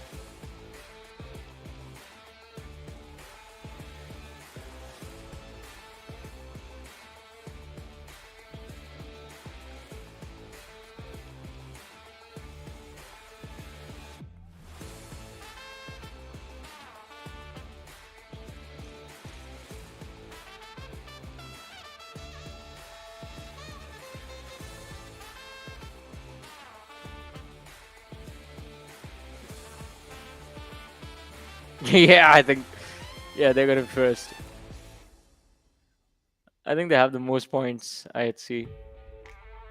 Yeah, it is what it is, and I think another interesting thing to mention right now would be the fact that out of the top three teams that were there, IHC, High Voltage, and 7C, only IHC are the ones who were doing really well in the overall leaderboard.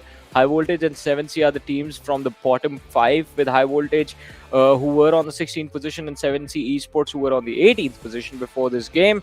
I think there's going to be definitely a few changes in the rankings, and both the teams are going to be moving up. But looking at the match summary, it's just Zeol everywhere, and just Pika taking the highest assist away from him from one extra assist. Wow. Yeah.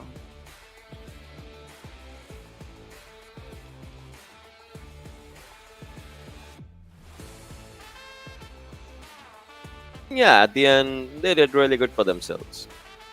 Well, let's see.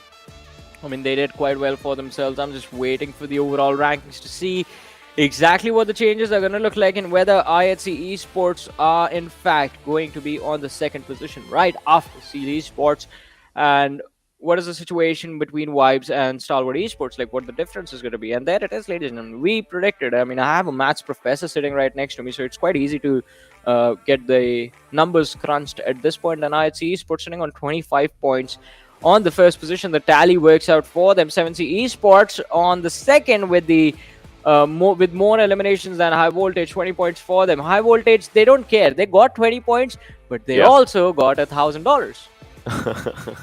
Yes, they definitely do. Just get good points for themselves coming up, and it's good, right? They're at what, 15th position in the overalls and all, and you have to stay in top 16, right? That's important. That's really important, just like we say. On the other side, if we look at teams at 13 to 16, they legit got no points for themselves, no eliminations, no placements. That's just how it is. And Stalwart, they get 14 points out of IHC's 25. Johnny, IHC is getting to the second position, if I'm not wrong. Yep. And because they have a second position, Stalwart, it's a wake-up call. It is a wake-up call. Come on, set your alarm tones now. It is a wake-up call. I mean, it is definitely a wake-up call for Stalwart Esports, but I think they still have a little bit of a safety cushion because Vibes also didn't do too well in this game, and IHC Esports are not going to be too further away from them to take them over in the next few matches. So Stalwart Esports, the opportunity is going to be there, but they have to tone down on the aggression, man. I mean, they were just going absolutely berserk in the early game scenarios, not thinking about how they were approaching the fights. Just like blind aggression was what we saw in this match. So if that can be adjusted a little bit, just take it a little slow, and I think Stalwart Esports is definitely a team that can secure a lot more points. Although maybe it's because of the fact they already have a lot of chicken dinners and already have a lot of cash for themselves, that at this point they just don't care. They know they're going to the finals. They know they have a lot more money than the other teams. They're like, yeah, you guys enjoy the games right now. Our job is done. We have had a lot of fun so far. Talking about the open moments, this is where we have the first elimination coming up right of the start of the game, when we saw teams just dropping down and taking each other down. This one was quite a bit faster, this Erangel, as compared to the other ones for the start. Yep. But after that, there were a few slow instances, and that was the mid time of the game, right? We saw a few teams just trying to struggle out here and there. Yeah, and talk about struggles, I think none were quite clear than ElementriX, who lost out the individuals quite earlier on in the game. It was Enkus, the last player surviving, and even he failed to secure a lot of points for his team. IHC on the other side were quite brutal on everyone they saw since the early stages of the match, not looking to stop anytime soon, and in fact they didn't till the very end, where Zeol just stole the win away from the lads of 7C Esports and gave it to High Voltage, basically. He was the kingmaker in this match. Yeah, Zeol was the playmaker. Look at him. He did not have any helmet. He had nothing on for himself. His vest was totally done for. He was like, nope, I'll confirm this one. And then he was like, I'll take one more down. So he was like, let's throw a Molotov on that place, that airdrop's cover. Let's just go for a Molotov. And precious, you can just, see him just coming up. Imagine, had there been one extra player from the side of IHC, it would have been their game. If there was one more player, I think they could have pretty much just split 2-2 They would have and destroyed finished off, it. yeah. They would have destroyed this. Had there been two players, there would have been a 1v2v3. They would have destroyed the final lobby. But then again, if we talk about this one, look at this: Atrax, Savage, ElementriX, C2K, just trying, but they could not get the results for themselves. Just like we said, 2-2, 3-2 for IHC, 2-1, 4-0 for Stalwart. Oh, these Mongolians, they are just dominating again in terms of damage for themselves. But high voltage, well, 885 with 5 eliminations, and 7C 8 with 1408. Oh wow! There it is. Any team that got eliminated before Esports were taken out were basically sitting there with negligible amounts of damage compared to the rest of the lobby. So in this match, basically the teams that went out early went out without a fight, or they were like fighting till their deaths. Yeah. The swap has happened. 7 points. Exactly. This is what I was saying, right? That the swap has happened. As we were talking about it, everyone is going to be just understanding it as for what happened. And right now, on the other side, high voltage with this one. Now they have cemented themselves. 7C, maybe with the next game, they might just cement themselves as well. That means 7C is going to be one of the teams that we'll see in the top 16 coming up. And well, once they are in, we might just be witnessing our top 16 teams as of now. Then we'll see if some changes happen or not. But then again, for that, we'll have to go to Miramar. Yeah, exactly. Map number 2, ladies and gentlemen, for the day is the map of Miramar, like always. And it's going to be super exciting to watch because, again, Stalwart Esports, it has been a tradition for them that the first Miramar, they do really well. And it is going to be very interesting to see exactly how they plan to topple over the lads of IHC Esports, because right now the difference is 7 points. Who knows what it will be after the game is done? Maybe IHC walk away with the chicken dinner win in this one, and Stalwart Esports get eliminated super early, so the difference is going to be very massive. Also, I think my dreams of seeing Vibes Esports in the top 3 are pretty much done, because there's like a 50-point difference between Vibes and Stalwart Esports. It's not easy to cover up. But 14 games, John. 14 games. Let's see. I mean, can change, cannot change. We'll see. 14. I mean, if in one day, let's say 1.5 day, if in 7 games, 8, including this one, Stalwart can go from first position to third position. It just took them 8 games to go from first to third, with Seal just capitalizing on all the games. Vibes, we might just be hopeful. They might just get to the second position. They might not. Again, we have 14 games for that.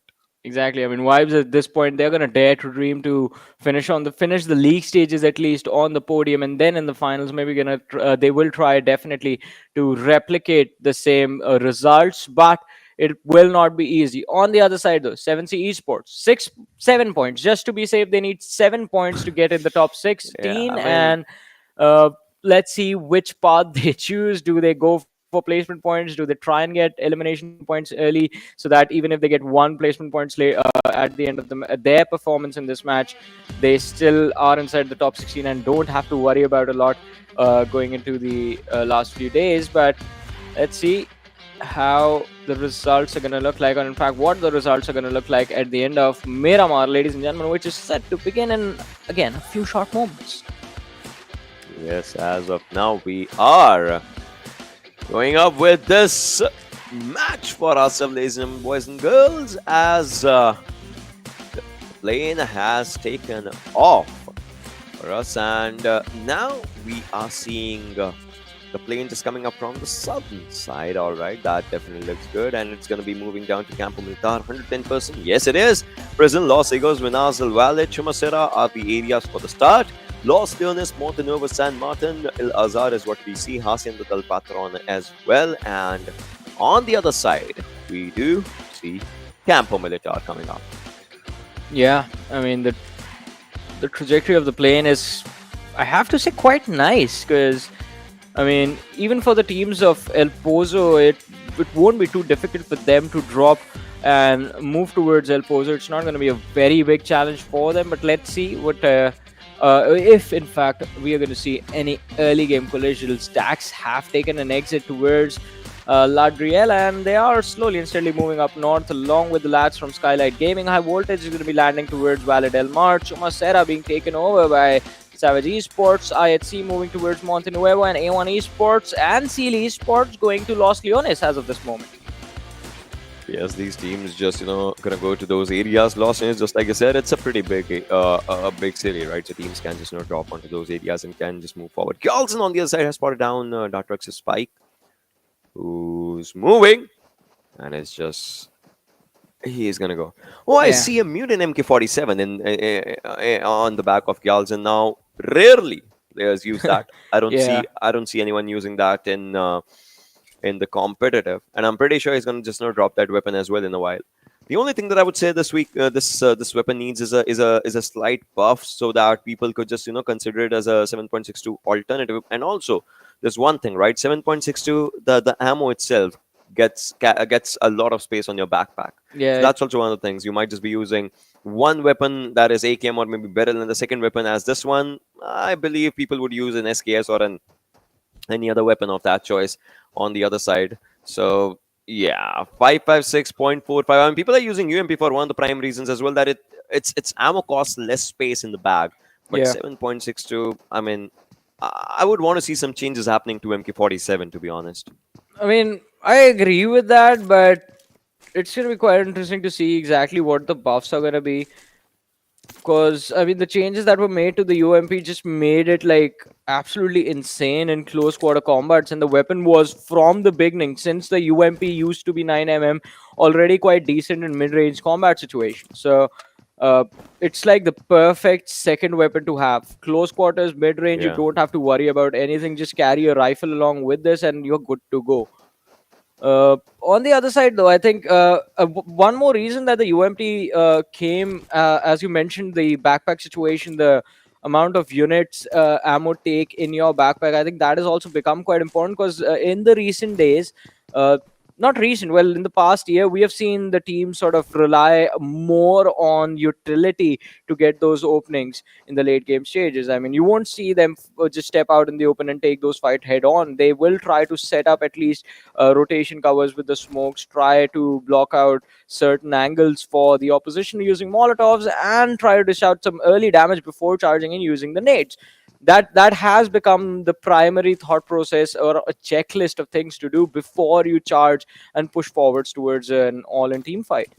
Yeah, that's just how it has to happen. But then again, right now high voltage is extreme. He's just going for his own loot. Eisenberg is like everyone just is gonna go for their own loot as of now.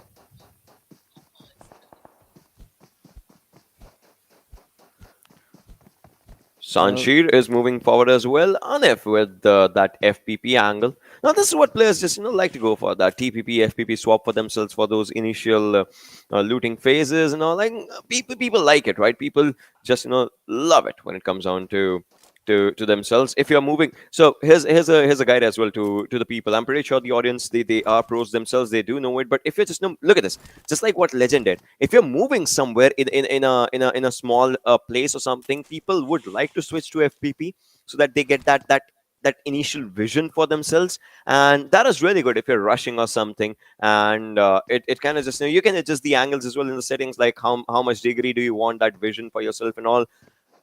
I love it how these players just like to go for that. And right now we see Stalwart. All right, they have their own area, that is San Martin, right? They start off, their first rotation is to that hill, then they start moving to the other sides wherever the circle is. Right now the zone's on them, so they don't need to worry about anything. So yeah. Well, let's see, as you mentioned, they don't need to worry about anything for now in this match, and that's the situation for almost every single team in the lobby, since, I mean, we have already gotten to the 5-minute marker in this match, and it's going to be quite interesting to see exactly when the fights will break out. I think the first few points of action that we're going to see is going to be that ElementriX vibes, Deadeyes Guys, Stalwart DRS cluster right there. We see 7C Esports moving in on the players of DRS as well. T2K is going to be there, quite nicely spread out. And Sandesh, I think, is one of those few people who knows how to, well, play in a solo isolated position. But I think in a few short moments, we're going to see him regroup with his team. Although, look at Los Leones, Ocean. Now, A1 Esports and Seal Esports will be, well, moving in towards the center at the same time. And if that happens, A1 Esports will constantly have to check their backs. They'll have to, right? They will have to just look to the other sides to find, if they can find someone, as it is going to be really, really important, just like we said, just like we had this conversation. And right now, for a few teams, staying in the center is going to be a really, really good thing. Again, the circle, it looks like it's going to be a north side of Power Grid plus San Martin, that sort of a circle. The players would just want to, go and stay there for themselves. Maybe would want to take up a few fights here and there, and then nothing else. We'll see. Vibes is Jiggle. He has that high ground for himself. Deadeyes Guys on that lower ground, in fact. Jiggle, he knows, he understands the positionings of the players. But then again, if you have a look at the minimap, there's one more team, one more player that just, is moving from around the whiskers. But then again, I don't think so he's going to be bothered with anything that's going to happen out here, because Jiggle, with that high ground, he might just be having an information. And Shifu, he's trying to move forward as well. Let's see if he goes to that high ground and if he finds someone. Well, let's see. Well, Jiggle is there. Shifu is right underneath him, making a lot of noise. And the rest of the lads from the Deadeyes Guys squad, they're going to be joining Shifu sir as well. Do they know where that Jiggle is going to be on the high ground? I mean, they're constantly checking that summit. Ryu from the distance is looking to close in. If the lads from Vibes Esports, they collapse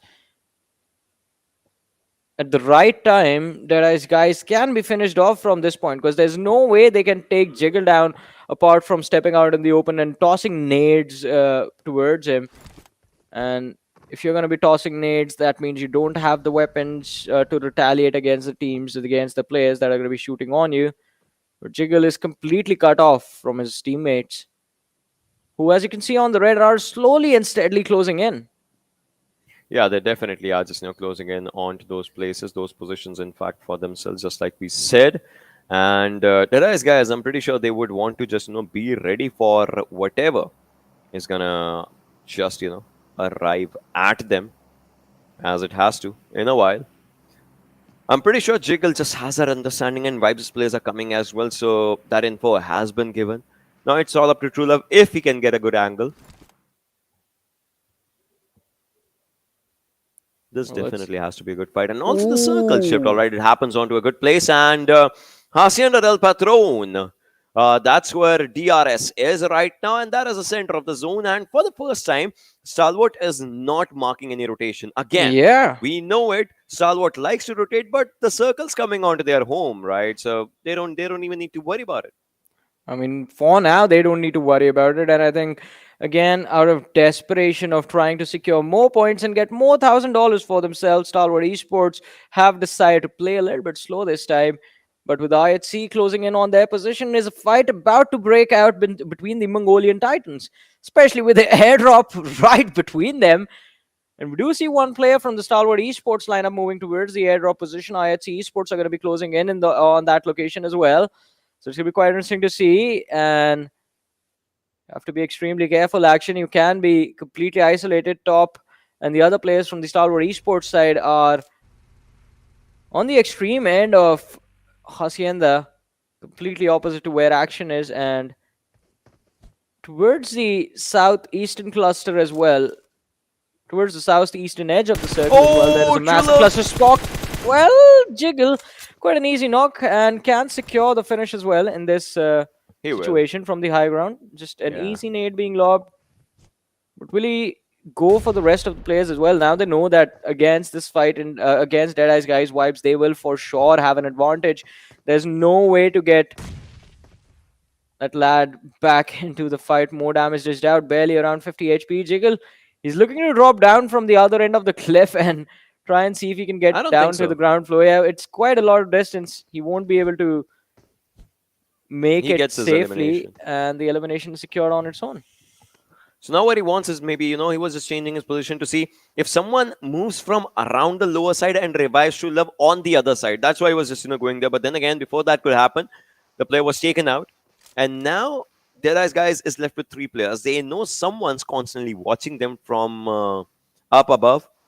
And now we'll see. We'll see what he can do. I mean, Vibes' other players, they were just encircling the area. But look at that! Oh, the Mongolian Goliaths fighting with each other as action gets taken out. I love it. I love it, to be honest. I mean, yeah, it's going to be super exciting to watch, but let's see. Atrax against High Voltage as well. T2K taking on the lads of A1 Esports. Extreme was taken out from the High Voltage lineup. Now, Wauduji is going to be a nade perfectly lobbed towards Chante to take him out. Can he take down Octopus as well?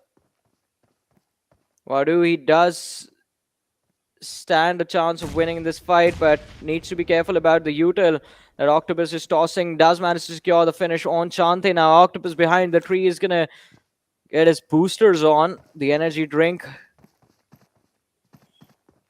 Going for the push with the UMP. Up forward, just jiggling left and right, trying to see if he can pull some shots from High Voltage earlier on. The Molotov is going to be lobbed as well. If High Voltage's Wadu runs into the Molly, then it's done and dusted.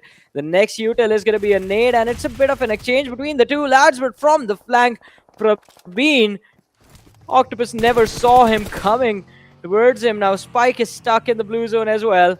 Still in the early stage, the Maz and Diastrix, they're taking a massive hit. As you look at this, right, the circle shift as it happens to Hacienda del Patron San Martin.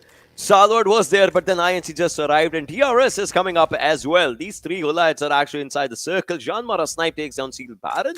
On the other side, for Spike, it's really important. Look at this. He's last one surviving. He would not want to be the first one to get taken out, because if he goes down, the team gets eliminated with only 1 elimination to their marker. So he'll have to go for a really long rotation. He only has 3 first hits. He might make it, he might not. Depends on how he's moving. Look at Spike. From the left-hand side of the circle, would want to enter from Power Grid. But then again, so many teams on the area of Power Grid as well. Oh, this is really bad for him. Yeah, this is not looking good for him, and it's going to be quite difficult to survive in a situation like this. But let's see if the lad can make it happen. If he can make it to the other side without getting taken out. Oh, Gunner again. Seal Esports takes down 1, but instant trade coming in. Now, Snipe from the distance is going to look down. Look to see if he can snipe out a few of the lads from the side of Seal Esports. Try and see if he can find the trade, but the opportunity is just not going to be there. It's not going to present itself. Deadeyes Guys stuck in these compounds. Vibes, as they try to rotate, will lose out on Ryu.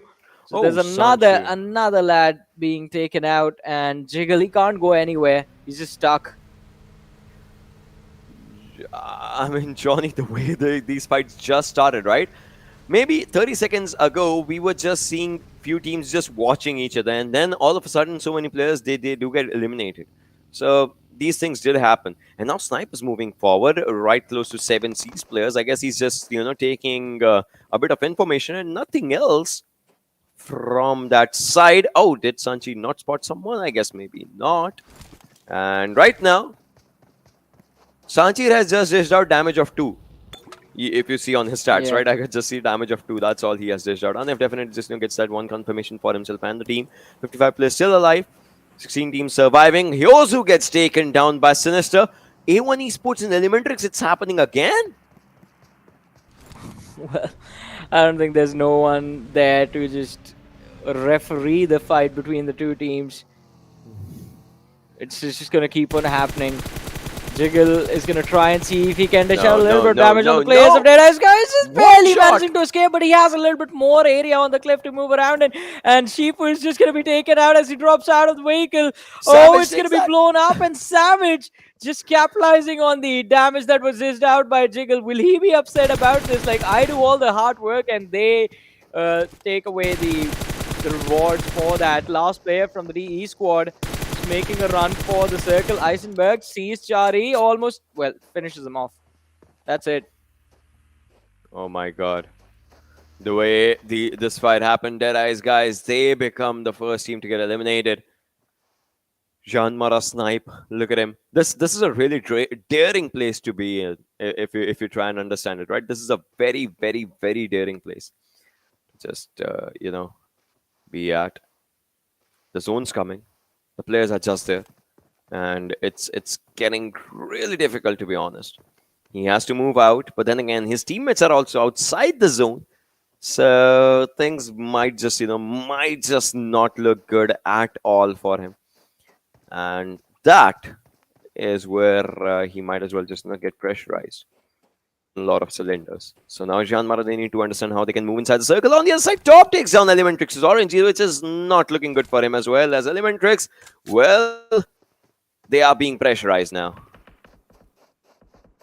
Well, let's see, they are going to be under a lot of pressure at this point, and with Orange down on his knees as well, Stalwart Esports in a perfect position to contest the fight that is about to head in their direction, with Savage Esports closing in on their rear. ElementriX, I believe, quite close to getting eliminated from this point. Top, instantly turns around, takes a few shots towards Sancher, but Sancher stepping behind, well, not in fact stepping out of the cover, was the right decision taken by him. Now finally goes for the peak. Top dishing out more damage on the competition.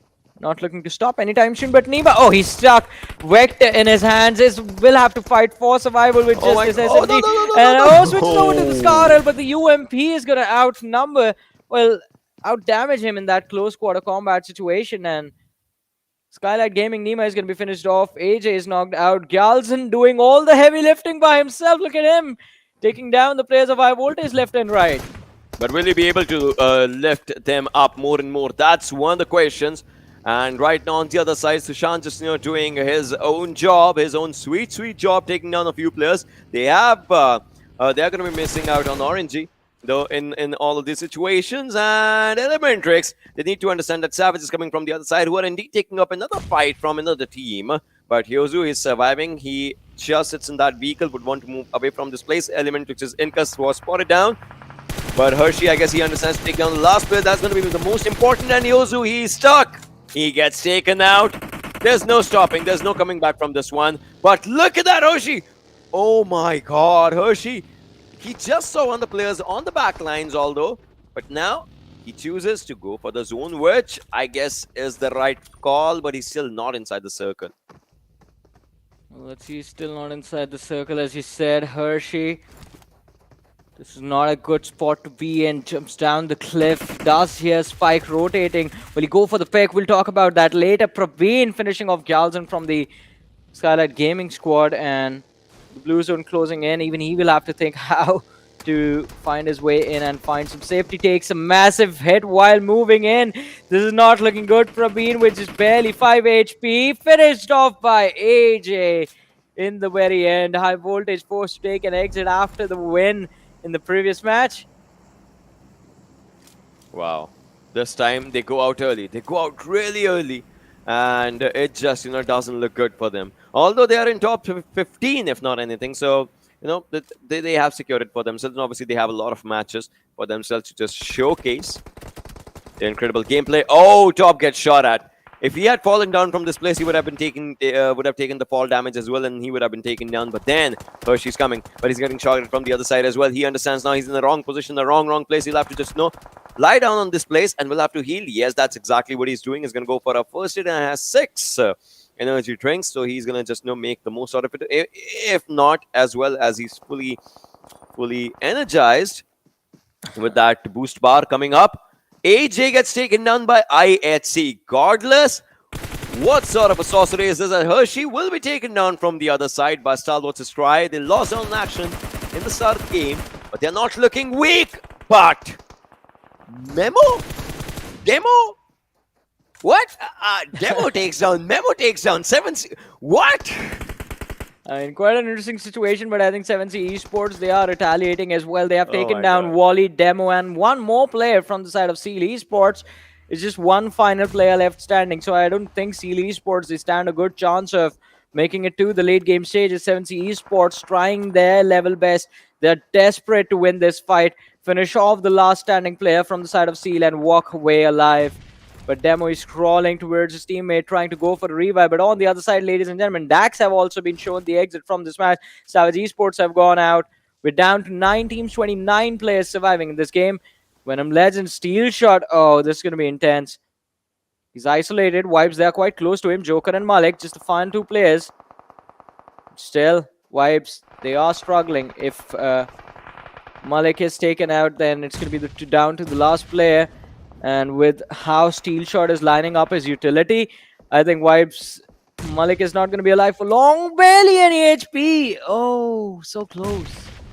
So close in the situation now, as these players are trying to find up a good place for themselves. As Steel Shot's grenade, oh, that was one. Icy with the 9 bullets that he has for himself is going to take down one. Will switch up the weapon. What an impressive reflex coming up from this lad. And as soon as we could just talk about it, Alex needs to understand that he just needs to connect one bullet. He does that as well. Needs to go for the revive on Icy, but I don't know if that's going to happen. As DRS, they're going to go with their own throwables, but then nothing connects. What is happening is Alex is on one side. That smoke just, is going to help him out. Reaper with that M16. Can he make the most out of it? Yes, he does. 9 bullets used, but IHC is out. Well, IHC being shown the exit, something that I think a few of us expected, but everyone just wanted to see them survive to the late game stages of the match. Now, Venom Legends left with a 4-man roster along with the players of T2K. Rest all the teams have lost players earlier on in the game. And, well, Ocean, as we are headed towards basically the top 5 teams remaining marker, look at who has made it this far with 3 players left. T1 Esports are also a part of this action, and they are still here. But let's see if they can make it to the top 3 at least. For now, I think Venom Legends and T2K are the teams that stand in this game with advantages. Both teams with 4-man rosters complete. A1 Esports, yes, they have players. Yes, they have the areas. Yes, they are in top 6. But can they go? Can they push themselves more and more? That's the question. Oh, Legend, he wanted to push that pedal, but then it did not happen. The vehicle will be taken down, and so will be him. As A1 Esports' Dante takes him out, but Rafat just steals that. Well, let's see. Rafat is going to be able to secure an extra point for his team. 7C, Precious. Now, getting inside the bus is not a good idea at this point, but we'll talk about that later. A1 Esports 6-9 finding the opening against Venom Legends. Down to 3-man roster. The nade is being cooked. It's going to be, well, it looks like it was aimed quite perfect to take down one more player, but Dante is going to finish off Pika from the Stalwart Esports squad and, well, bring the numbers of the lobby down to the top 5 teams. And 6-9, he found the second and the third as well. Just last player from the Venom Legends lineup remaining. 6-9 is finally going to be shut down by Precious. Oh, it was Akujor who took him down with the final few shots connected by him. Oh, but A1 Esports, they shouldn't push like this. Exactly. A little bit overconfident, a little too cocky in this push, in this fight against Venom Legends. Totally forgetting about 7C Esports that are not too far away. Ailey's going for a revive at point blank range. Dante is going to go for the nade being lobbed towards Rafat, securing the finish. And now he can just go for the fight. The Molotov is going to be lobbed as well, but Ale managing to dodge out on the damage. Dante is going to, well, go for a reload on the M4, and that's the finish. The complete wipeout of Venom Legends by the hands of A1 Esports, ladies and gentlemen. Now, this is the team that we wanted to see. But 7C is still surviving in the top 3. We know what happened in the last game. Yeah. They would not want this to happen in this game. 7C, this is your redemption game. If you can just make the most out of it, they're going to take down Sinister. Dante might just be the next one to follow. We'll see what happens as 7C's players are moving forward. They need to get this dip for themselves, but T2K is trying to do everything in their power. They're trying to do everything in their favor. A1 Esports' Dante is kind of stuck in that situation, but he takes down one, and he'll go for the finish. Dante, whatever it takes, he will do it. And now, T2K, a tsunami is coming. Trained to kill these players. They know how important it is for them as well. But Dante, there's no stopping Dante. He is just laughing over those crates, taking everyone down. But now I guess he's overcommitted. He's overcommitted quite a bit. He has overcommitted, and he will be taken down. One player from 7C surviving. That is Precious. He was so precious, he gets the team to another 12-point marker for themselves. But will it be 15? I mean, it's a 1-on-3 situation.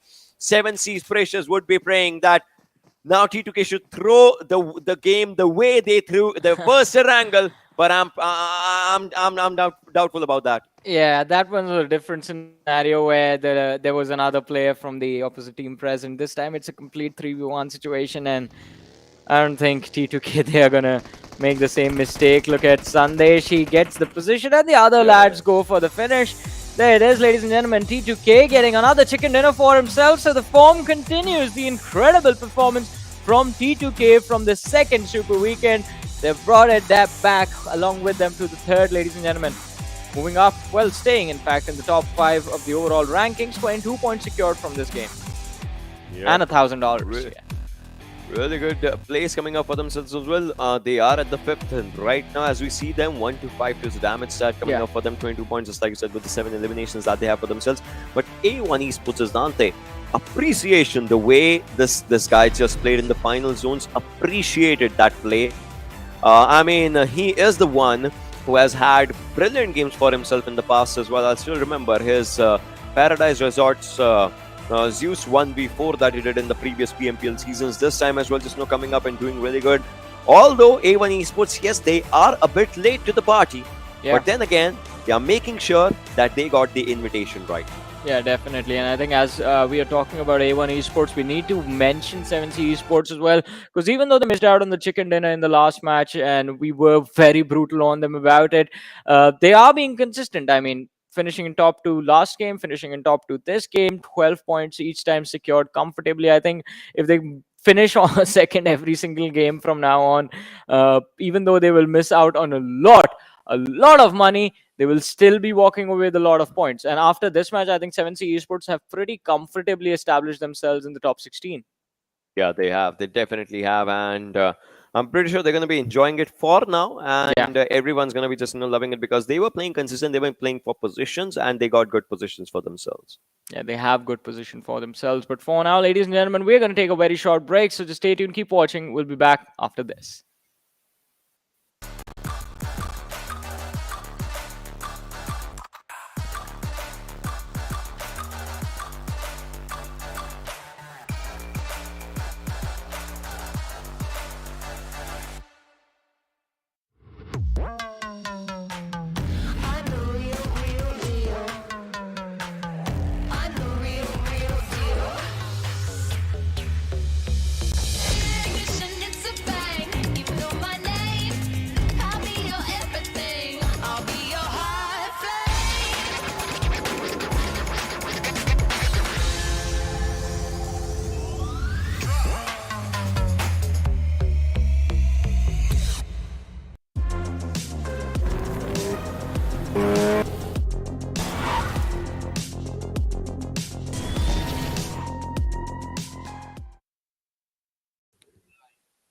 Once again, welcome back, ladies and gentlemen, to the Pubgmobile Pro League South Asia Spring Season of 2022, brought to you by the Oppo F21 Pro, which is out in the markets right now. So go grab yourselves the winner chicken dinner with the Oppo F21 Pro, ladies and gentlemen. And this is Super Johnny, that is Ocean Sharma. 2 games of today are done.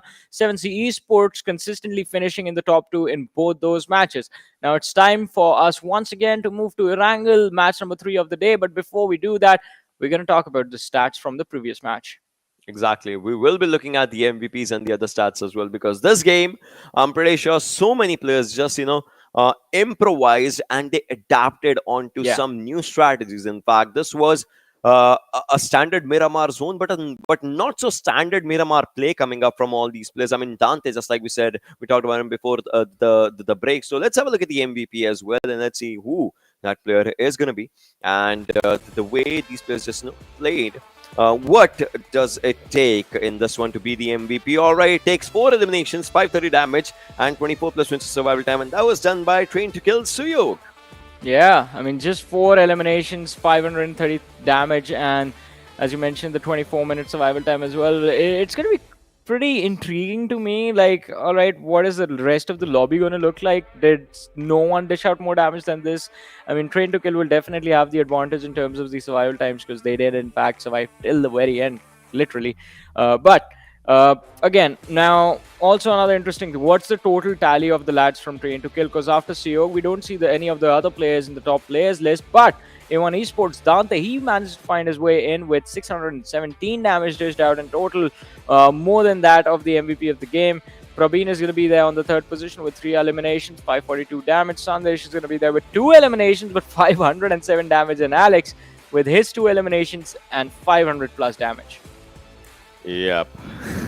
Coming up with only 2 eliminations, these two players, with 500 plus damage, these two players. Praveen was there as well, Dante, just like we had this conversation, right? So, yeah, this was the A1 Esports that we were missing, but now they are coming back, and they're coming back in a really good form. And talk about this. Well, that exact difference of survival time, right? That shows 7C struggle in this match as compared to their previous match. But then again, you know, at the end they managed to get a it's good not kill. just the survival time that shows the struggle. I mean, the average survival time 20 minutes being the fact that look at the damage dealt to the damage received numbers. It looks like 7C Esports, they barely made it to the top 2, just struggling from the start till the very end. No fights going their way quite comfortably. On the other side, T2K as well weren't part of a lot of action, but whatever they took, they made sure they were coming out on top. Yeah, they definitely just tried and made sure that they were coming out on top for themselves. And talking about this one, we could see all these players right in front of us, the way they were just taking up good fights. In fact, we just understand it. Highest damage for Dante, highest knocks for Dante. Everything just coming up here onto the favor lines of Dante, as we just can see it. Have a look at it. And well, yes, at the end it came out good for Dante. Alibu on the other side with the highest assist. 269 is the longest distance elimination from top. And Suyok, well, he is the MVP, so yeah. I mean, Suyok is the MVP right there. Highest eliminations being there, 4 being the number, and after him we have Akujot, Dante, all on 3 eliminations. So I believe, yeah, exactly what I was about to say, that the elimination points in this lobby were completely easily divided amongst all the teams. We do see Train to Kill with a total number of 7 eliminations, 22 points secured. 7C Esports with 17 total points. A1 Esports with 16 points from this match. Seal Esports is there with just 1 placement point, 6 elimination points secured. And I think, yeah, even Dax, who were eliminated very early in the game, did get 2 exit frags as well, just 3 points secured as in total. So it was an interesting matchup on Miramar, but this was the only one for the day. Now we have Erangel, Sanhok, Erangel, the next 3 maps, ladies and gentlemen. And I mean, even Sanhok in the league play days was quite interesting. I mean, you expect a lot of action, but that wasn't there. Now we have Erangel, TDM, Sanhok, Erangel. We can just talk about it in that sense as well. Forgot the TDM. Yeah, but then again, just like you said, right? So every Erangel, even if we have the same circle, so here's the deal, Johnny. Even if we have the same circle, we'll not have the same survivors, will not have the same storyline, right? Yep. That's just the randomness of the game that I always love. And we'll move on to that definitely. But before that, we'll have a look at the Oppo F21 Pro movements from this one particular game, because then again, the circle was forming down to the areas of Hacienda, Sanmar, like those open areas, as we saw so many fights happening. But this is where it all started, with Jiggle getting that high ground for himself and just showcasing like, hey, how's the weather down there? I mean, he was stuck there for so long, and because of him, Deadeyes Guys were also not allowed to move. And I think that just made the entire fiasco a lot more exciting to watch. But as we go to the mid to late game rotations, I think this is where Seal Esports were able to get a few easy conversions against the players of JyanMaara, because JyanMaara were also sort of quite keen on overcommitting into those fights. On the other end, though, I think quite an even pacing between the action that was dished out, and a lot of teams just not being able to make it during the mid-game rotation points. I mean, as we see 7C Esports struggling, they lost 2 players in that fight, and then the other 2 lads were also sort of put in a world of hurt. Akujot taking down the lads of Seal Esports, quite important, otherwise their backs would have been exposed. And IHC, I think this was a game where a lot more could have been done from their side, but situation just not working out. Yeah, like not exactly kind of just working out when we talk about it. But then again, this was where Dante just he went for the chaos. He chose violence. It's like he woke up today and he was like, no, I'll just fight anyone I can see. Although this was just the last moment, and it was like, if you just get up, you get shot down, because he was spotted from the other sides. And everyone just enjoyed this game for themselves. But 7C, now it's just one thing that I'll say for them, and it is a chicken dinner curse. Oh, JyanMaara with 600 damage and no conversion. Wow. Wow, 610 damage and no elimination secured. I think that's that Seal Esports fight we are talking about. Because the first two players were picked off quite early, and the next two players who were left behind were sort of in an extended fight against Seal Esports, but because of the distance, they weren't able to secure their picks. On the other side, though, I think Dax did quite a brilliant job. Just 307 damage dished out, but they got 2 exits. 2 picks. That definitely just, happened. And now, if we just talk about all the eliminations and all the pointers that we could just see there, right? Vibes this game, I mean, somehow they just struggled a bit. IHC, Stalwart, if we talk about these two teams, I'm still sure that IHC is gonna just retain that position for themselves. And then the Seal, right? They have such a big lead for themselves that they are still here. Now, I want to see if Seal can actually get to that 400 marker in the next game or not, because then again, that's what everyone would want to see. Who's the first team? Which is the first team that's going to get to the 400 marker? Right now, Seal is quite close to that. So we'll see. IHC 357, Stalwart 350. If anything, right? No changes. No changes in top 10, to be honest. Phantom, well, they are at the 10th right now, not playing. Doesn't matter. They have cemented themselves at 200 point markers. So I'm pretty sure they're not going to just, they're not going to be out. Yeah. They're not going to be out, but it's going to be quite interesting to see exactly how low will they go. And same can be said for Raw Esports as well, since they are also not playing in the Super Weekend. But 7C Esports finally find themselves inside the top 16, ladies and gentlemen. And there's a little bit of difference between them and Dax. So I think 7C Esports are going to be inside the top 16 till the end of the day at least. Unless Dax actually do manage to convert the next 3 games, consistently finishing in the top 3, the top 2, and figuring out a way to get a lot of eliminations in doing so as well. On the other hand, A1 Esports, just 19 points secured. I think this team just needs those chicken dinners. There is nothing else they can do. They just need those chicken dinners. And ladies and gentlemen, what you need right now, well, if you need something right now to get excited, to get hype, well, here we have the skins, the item drops that we have for you guys. And make sure you are watching on the official Pubgmobile Esports South Asia YouTube channel or on their Facebook page, because that is where these items are going to be dropped. And there's going to be a small quiz happening as well in the live chat, so make sure you're participating in that as well. It's going to be super exciting to watch. If you do end up winning something, do make sure to let us know. Tag us on the social medias. We're going to be excited for you guys as well, and happy as well. And talking about happiness, Ocean Erangel returns. Erangel comes back.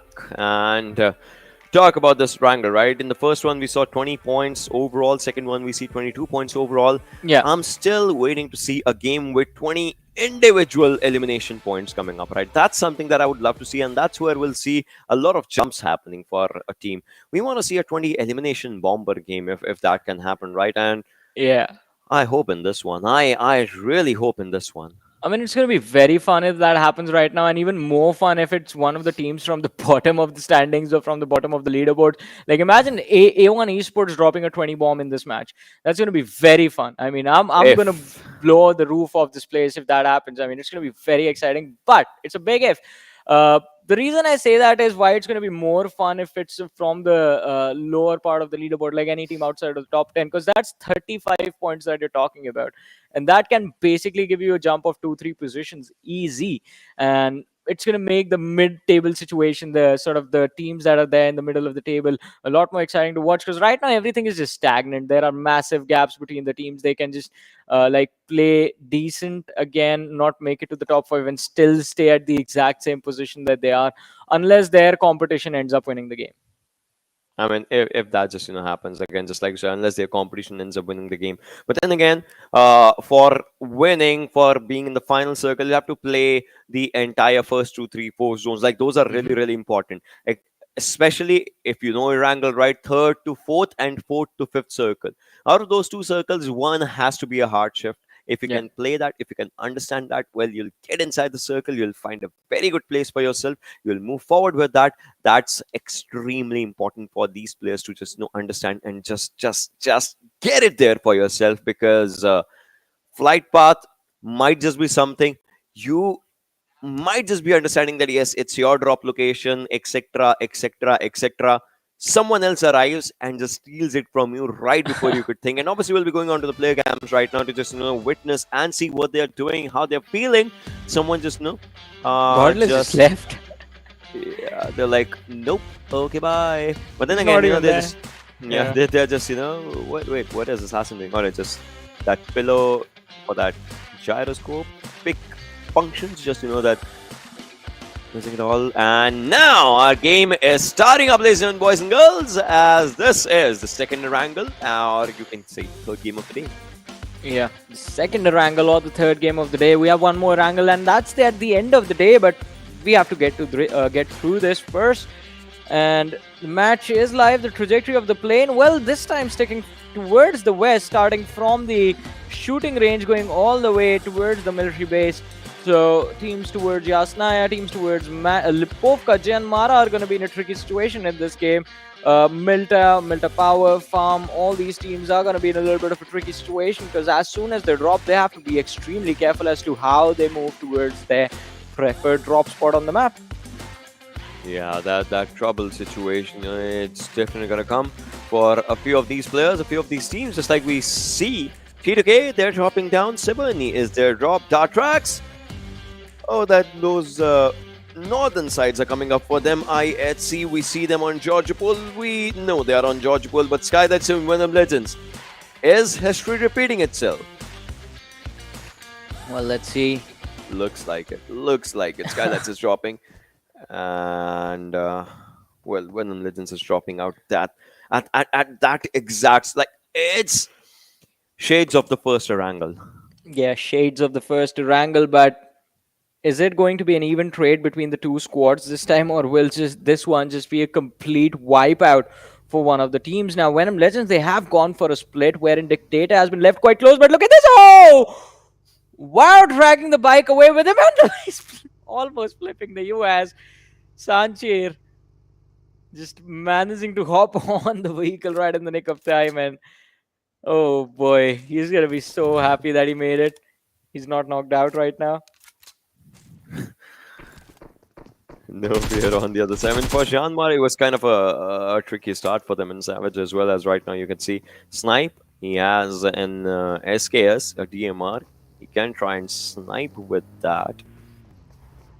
Maybe. That marksman rifle definitely just, is quite good. And looks like they're going in for a fight. I don't know. Eisenberg's just there. What was happening? But then again, Eisenberg's just around and oh my god, they read him wrong. They read him wrong. Gunner? Wait, what is...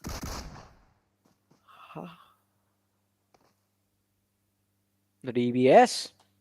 I mean, we've seen the impact of the DBS. I do get it. No words. Loss of words.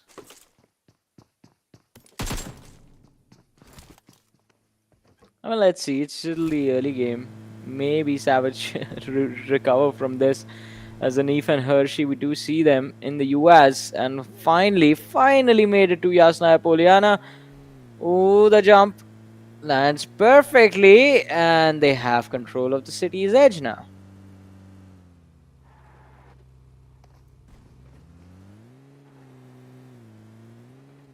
Hershey's moving forward. Savage's players, I mean, they like to drop down to Yasna, and from there, they try and just, move for themselves. Obviously, that initial loot is what they would want.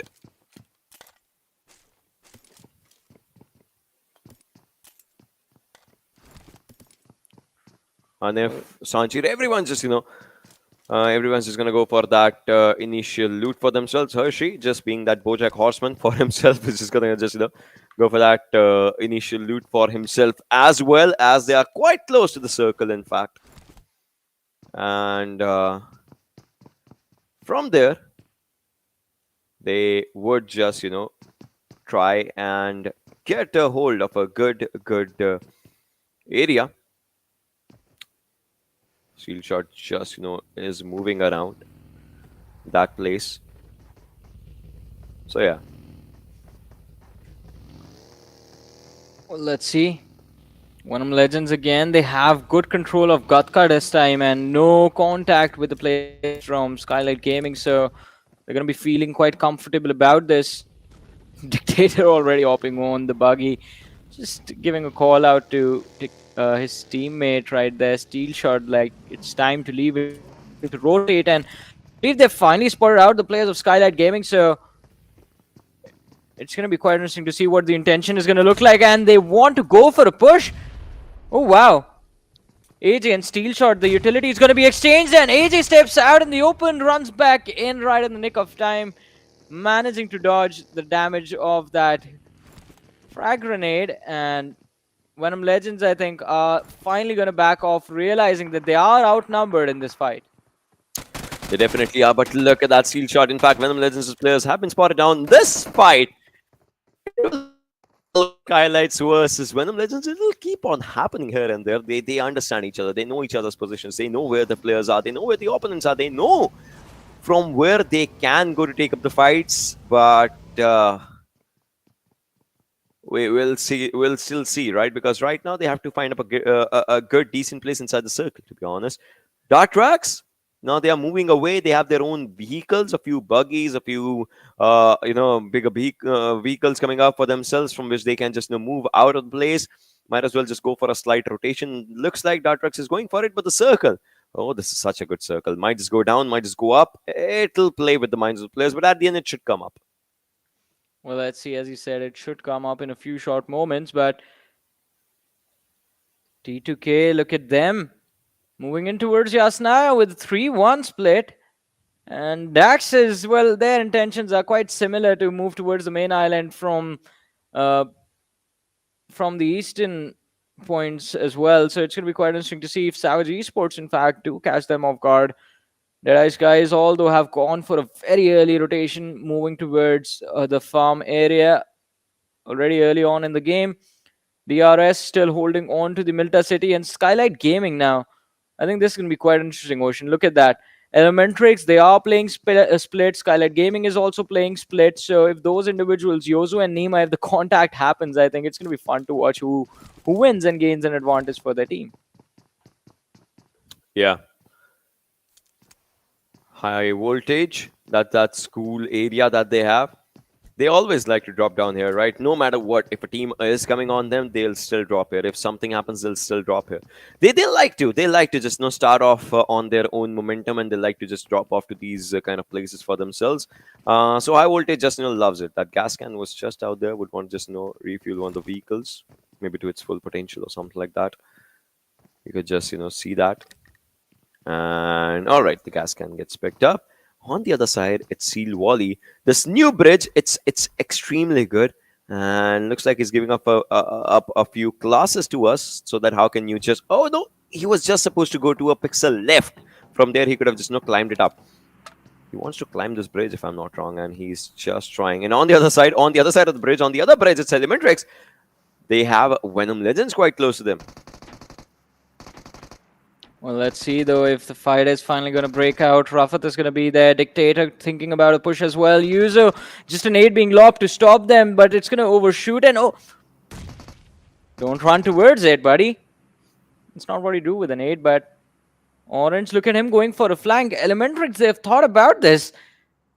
The positioning seems to be on point, unless Orange gets caught off guard.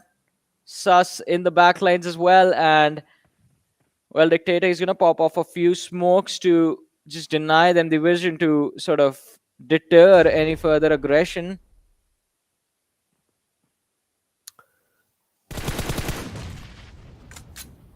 Rafat is spotting down a few players, but oh, Orangey from the other side takes down Rafat. That was just so good. Coming up, here's who's on low HP, and everyone just understands that as Sushant just gets Rafat's confirmation, and Dictator through the smoke on low HP takes down 2 players. Steel shot surviving. That desperation finish is what he's just gonna go for as well. ElementriX is Sushant will be taken out. Hyozu still surviving, but look at that, Hyozu. Even if he has the slightest of the sliver of the HP, he would want to go for the fight. He would want to fight. That's his fighting stance. That's how he loved to play. And he is going for it. But then again, Steel shots arriving. Hyozu, he's barely surviving. Will he be able to give new life to his teammates? That's the question. As Steel shot just, spots him out, takes one man down again. Oh my god, this time it was used an Incas. How long can he survive? That's the question. The grenade, it will take some time to just cook it Yeah. up.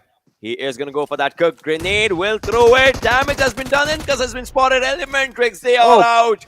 They have been taken out of the lobby. Perfect approach from Steel Shot as well. Just the way he closed out that fight. Nade being tasted out for the early damage.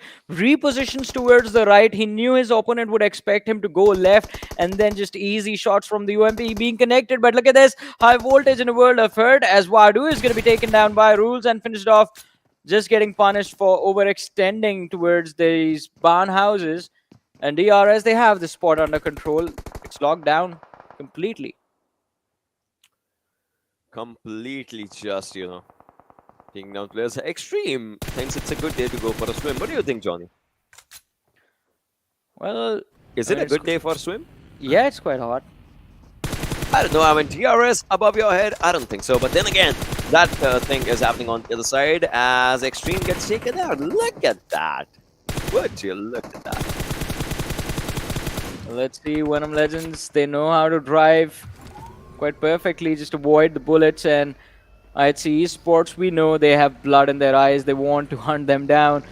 And Venom Legends, they're looking godless.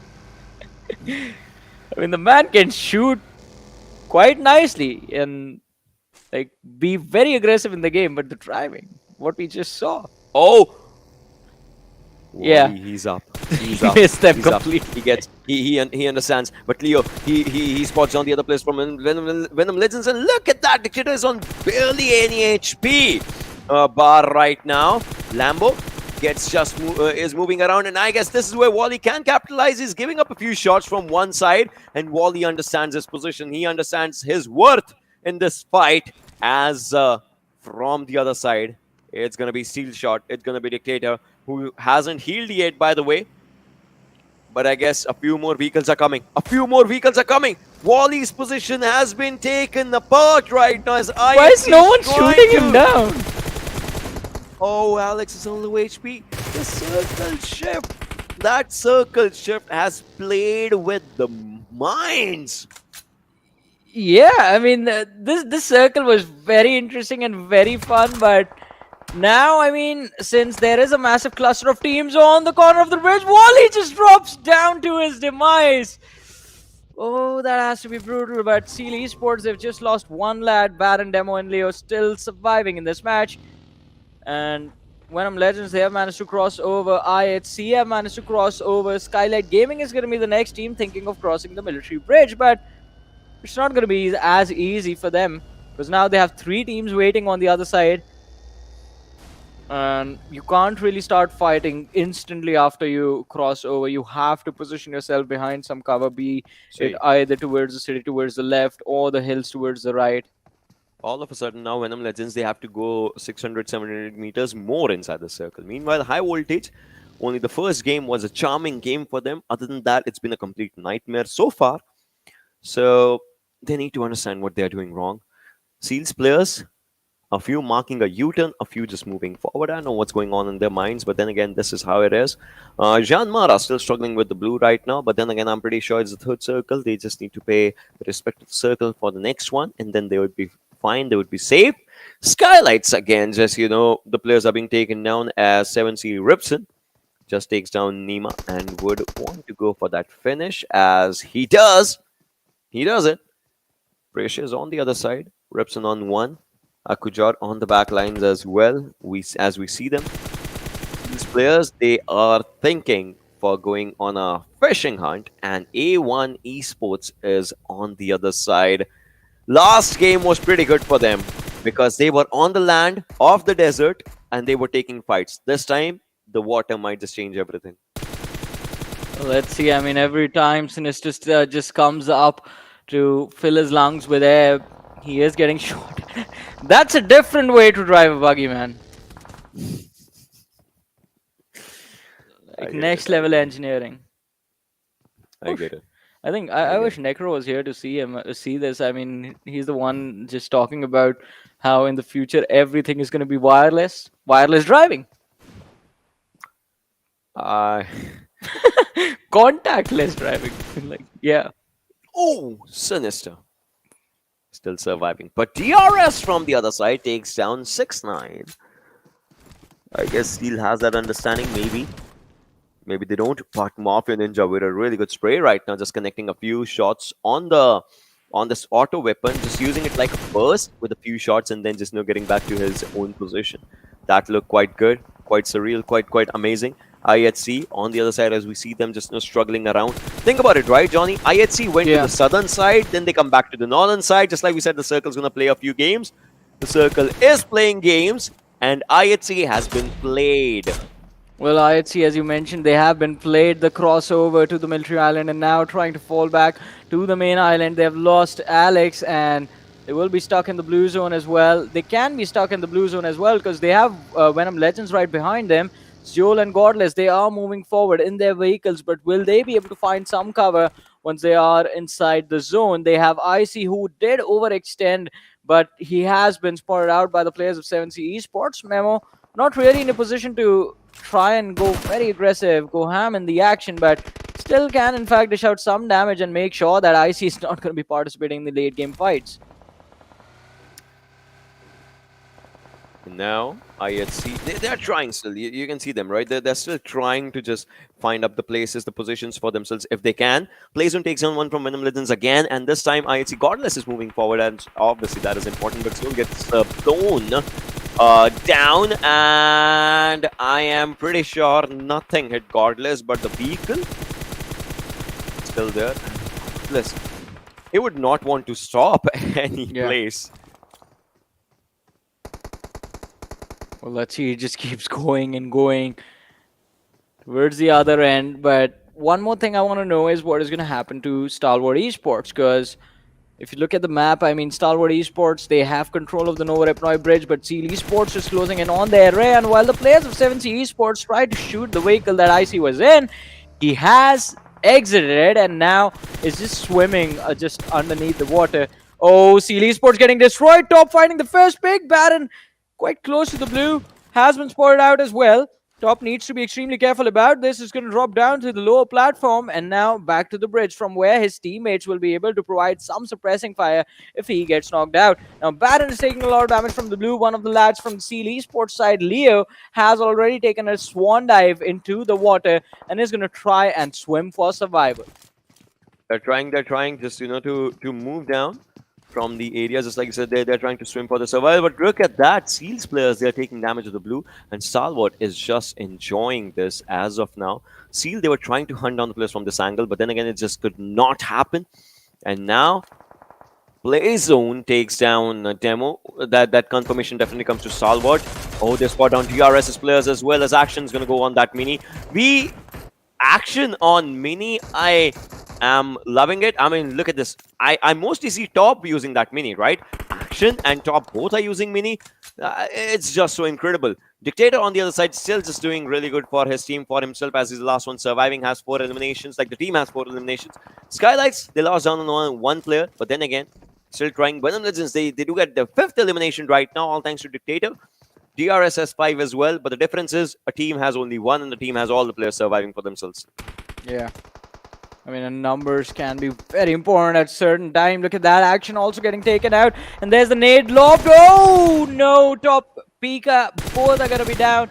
Cry, the final player left standing for Stalwart Esports, quite far away from his comrades. There's no saving Stalwart Esports in this action. And well, the 2 Mongolian Titans, the top 2 teams of the overall leaderboard, have just been completely wiped out. DRS already sitting on 9 eliminations in this match. Ocean, this team has just gone absolute berserk. Ladies and gentlemen, here comes the champions of the previous season.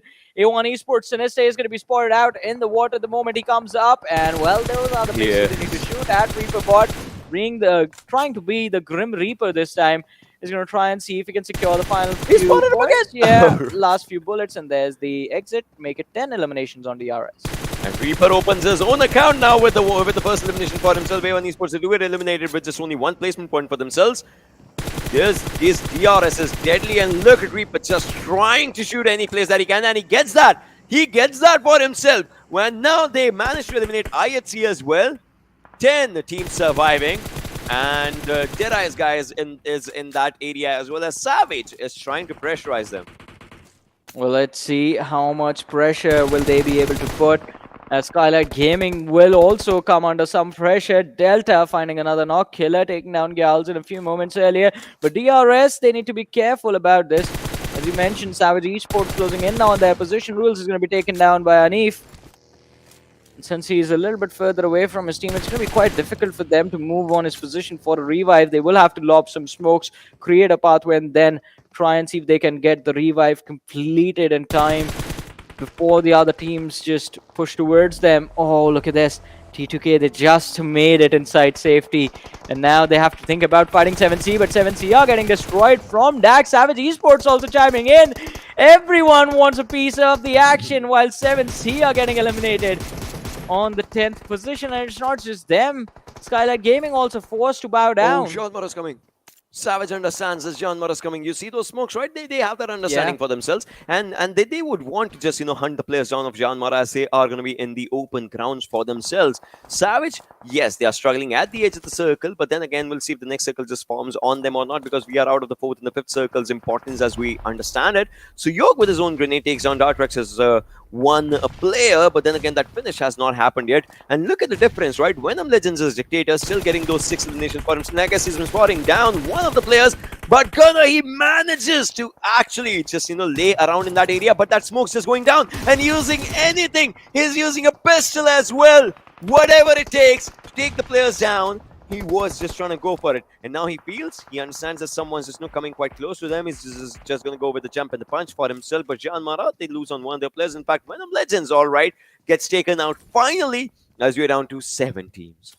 Well, let's see, down to 7 teams, 24 players surviving. Hershey taking down Gunner quite nicely and easily as well. No fear, and the backlines is just left there with 50% HP.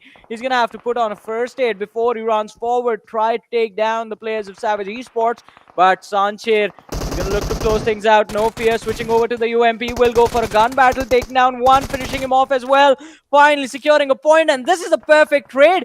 Now Sanchir, he has blundered this up. It's going to be quite difficult for him to recover, lobbing the nade towards the broken wall, but the opponent has already repositioned himself. Ghana has gotten quite close.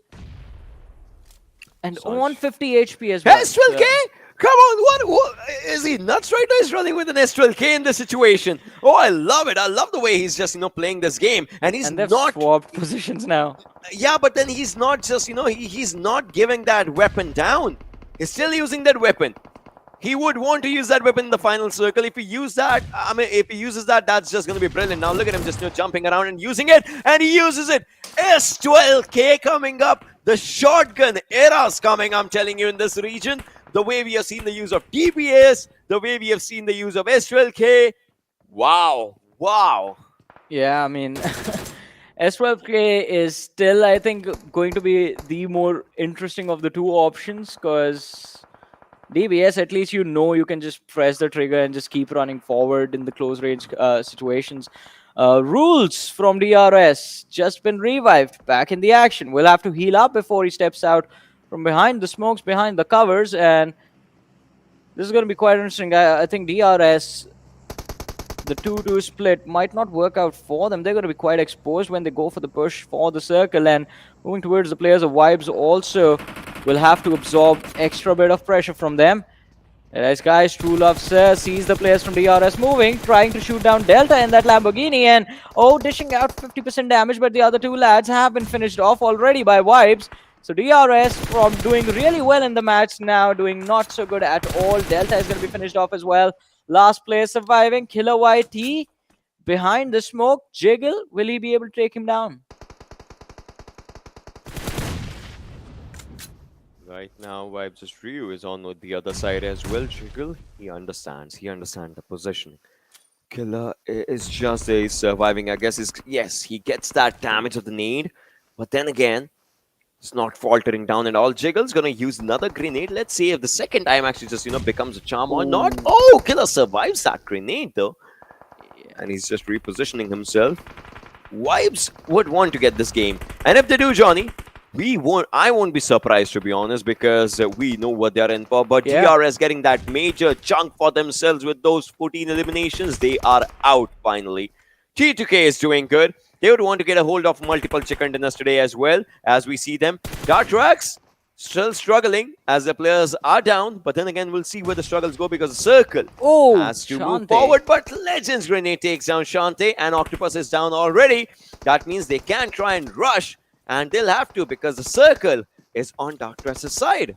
Yeah, exactly. And if Dax gets finished off, that allows position for T2K to move in. Deadeyes Guys on the other side. True Love, sir. Look at him. He's trying to capitalize as well. Picks up one kill from the knock that was secured by the lads of T2K. Savage Esports, they're going to be finished in this matchup. Down to the top 4. 13 players still alive. DE with all 4. There's going to be the lads of Vibes trying to close in from the back lines. There's the players from the T2K squad as well present in the matchup. And I mean, still, Dax, even though they have lost a few of the players, still holding on towards the edge of the circle, not letting go in a situation like this. But Jiggle, Malik, and Ryu, as you mentioned earlier, Ocean, I mean, Vibes, if they win this game and win $1,000, I mean, we're all going to be happy because Vibes, they have been struggling just securing that money. They have been very consistent as far as the points are concerned, but the vehicle overshoots. It goes in the blue, and well, even though they try to pull back, it's a little too late. True Love finding 2 knocks, and Shifu is just going to go for the finish. So Vibes, all of a sudden, just a small mistake, and they have lost 2 players. They're down to the final player in the match. It was important for Vibes because they had to get to that second position as well. But then again, it looks like the players are being taken down. And this fight now is kind of majorly situated between T2K and Deadeyes Guys. Obviously, there's one more lad still surviving. But T2K, a team that got Miramar for themselves, is trying to get this Erangel as well. Can they go for a hat-trick chance on their own side? Can they go for a double chicken for themselves? That's the important question. Or will Deadeyes Guys snatch this opportunity away? I mean, both the teams are inside of the zone right now. So if not by the throwables, I'm pretty sure we might just witness another circle. Well, let's see.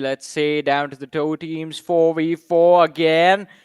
T2K, the players will have to heal up completely before they push forward.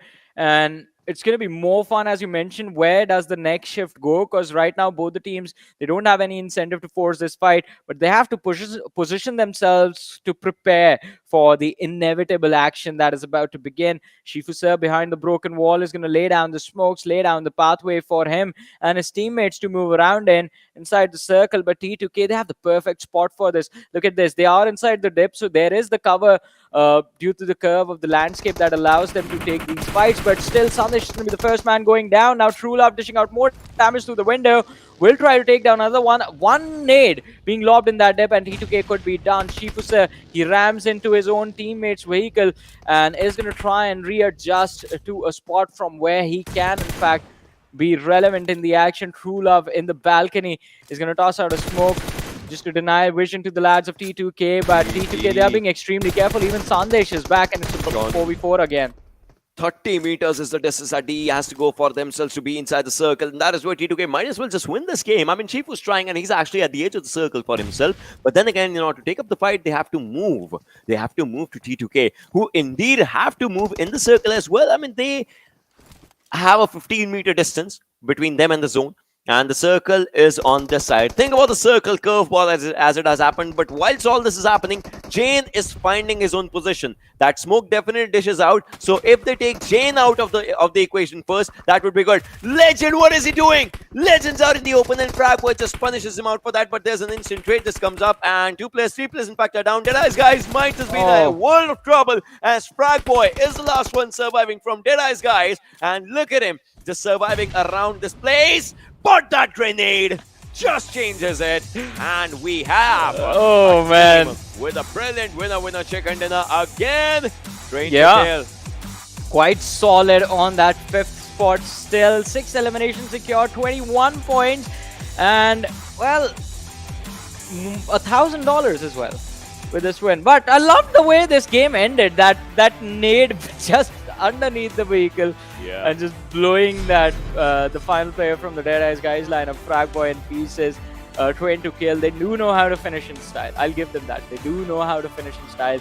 It was an incredible match filled with a lot of chaos, especially with the mid-game circle shifts, and then in the end, the sort of revives that were being given to the players of T2K. Well, the players were giving to each other, but the opportunity that was being given to them to go for those revives, which should not have happened, because when the fight started, Deadeyes Guys, they had a clear advantage. After Sandesh was knocked out, they could have just pushed in with two nades being lobbed in the dip, and they could have easily just wiped out T2K in just a matter of seconds. Yeah, they could have. They could have just wiped out T2K in a matter of seconds. But then again, we saw this game just moving forward with its own great momentum. That zone shift to the southern side, then the zone moves to the northern side. I told you, right? The circle will go here and there, but the circle will come back to the northern side, and well, that's how that's how the cookie crumbled, and then T2K just found their sweet spot. Yeah. Had Vibes' players had not done that hefty sort of a rush, I believe story would have been different. But then T2K just manages to get it for themselves. Kudos to the top 3 surviving teams. Vibes was there, Deadeyes Guys was there. T2K, well, they are getting the money this time. So yeah. And definitely, as you mentioned, they are getting the money, and the money is also going to be important. But ladies and gentlemen, we're going to be talking about the stats from this match. You know when, right? After this very short break.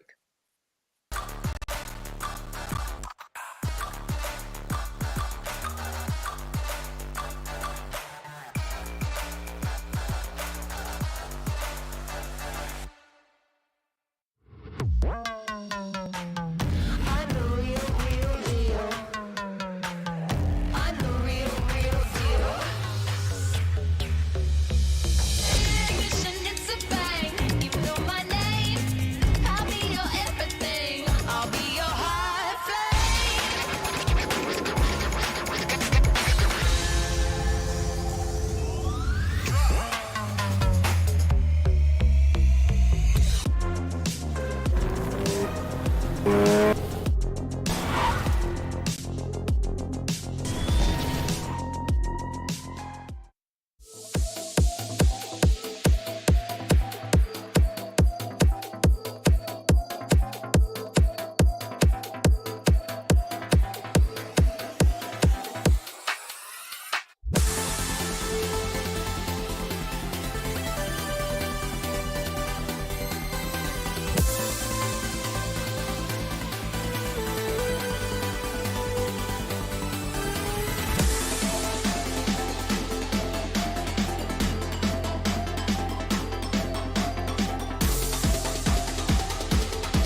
Welcome back, ladies and gentlemen, to PUBG Mobile Pro League South Asia.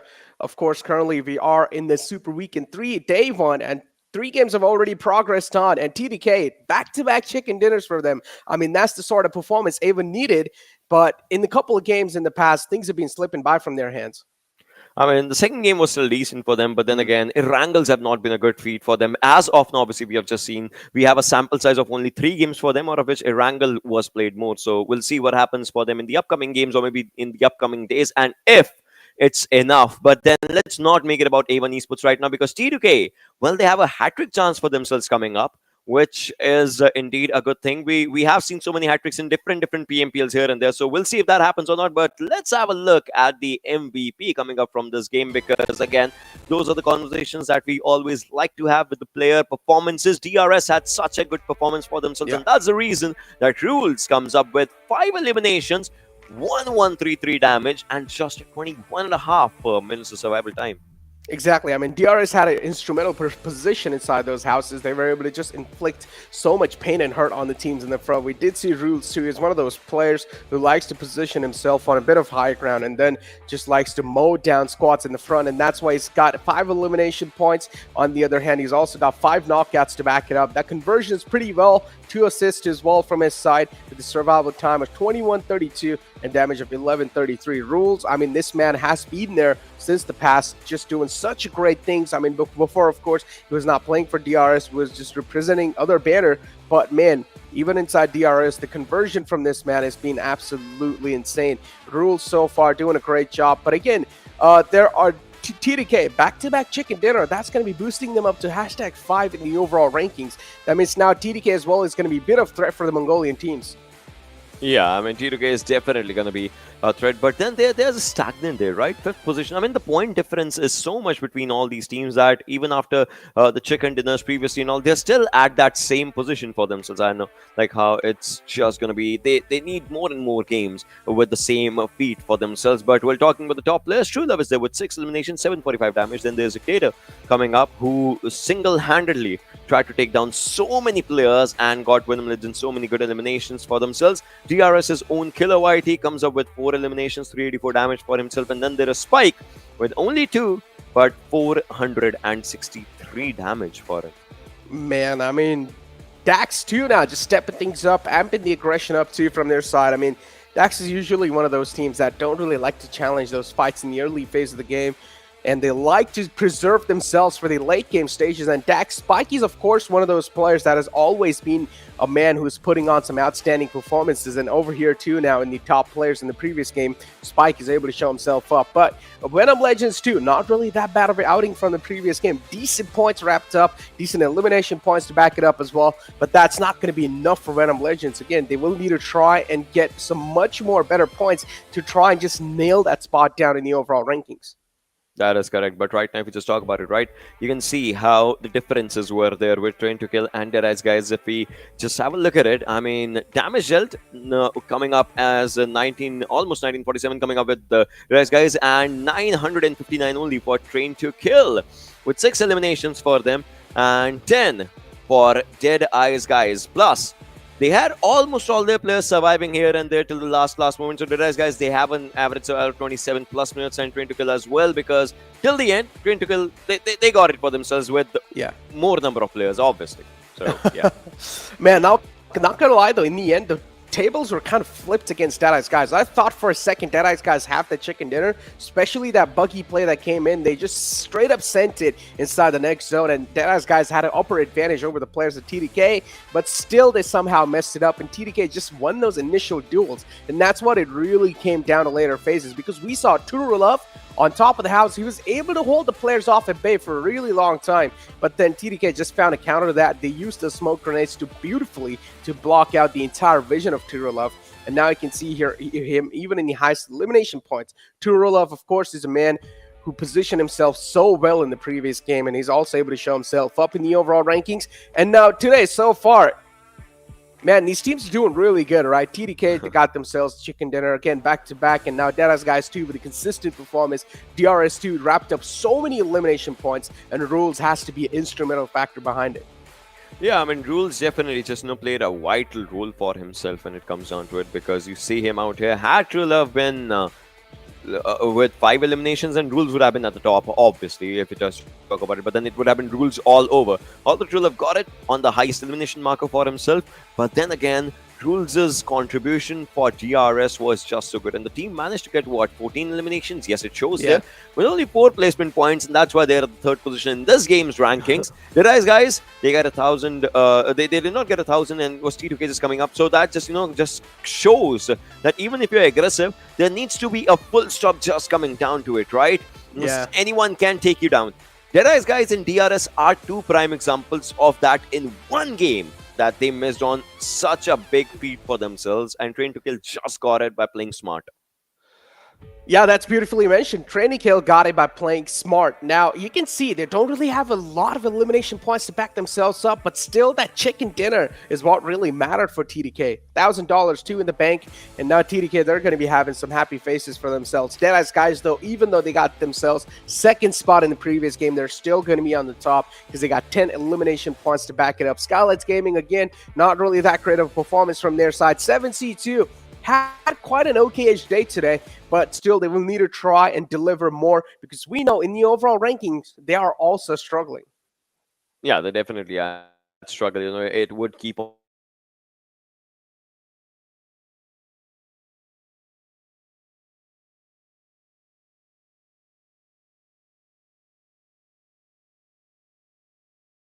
If you talk about a team like T2K, they are having their own time of life. They don't care about anything else. They're getting good games back and forth. They are enjoying those games.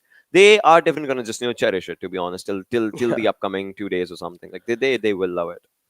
I mean, I also had like this little conversation with Johnny, but before that, let's take a look at the map rotation from the side of TDK, and let's see how they were actually able to play that so smart and so well.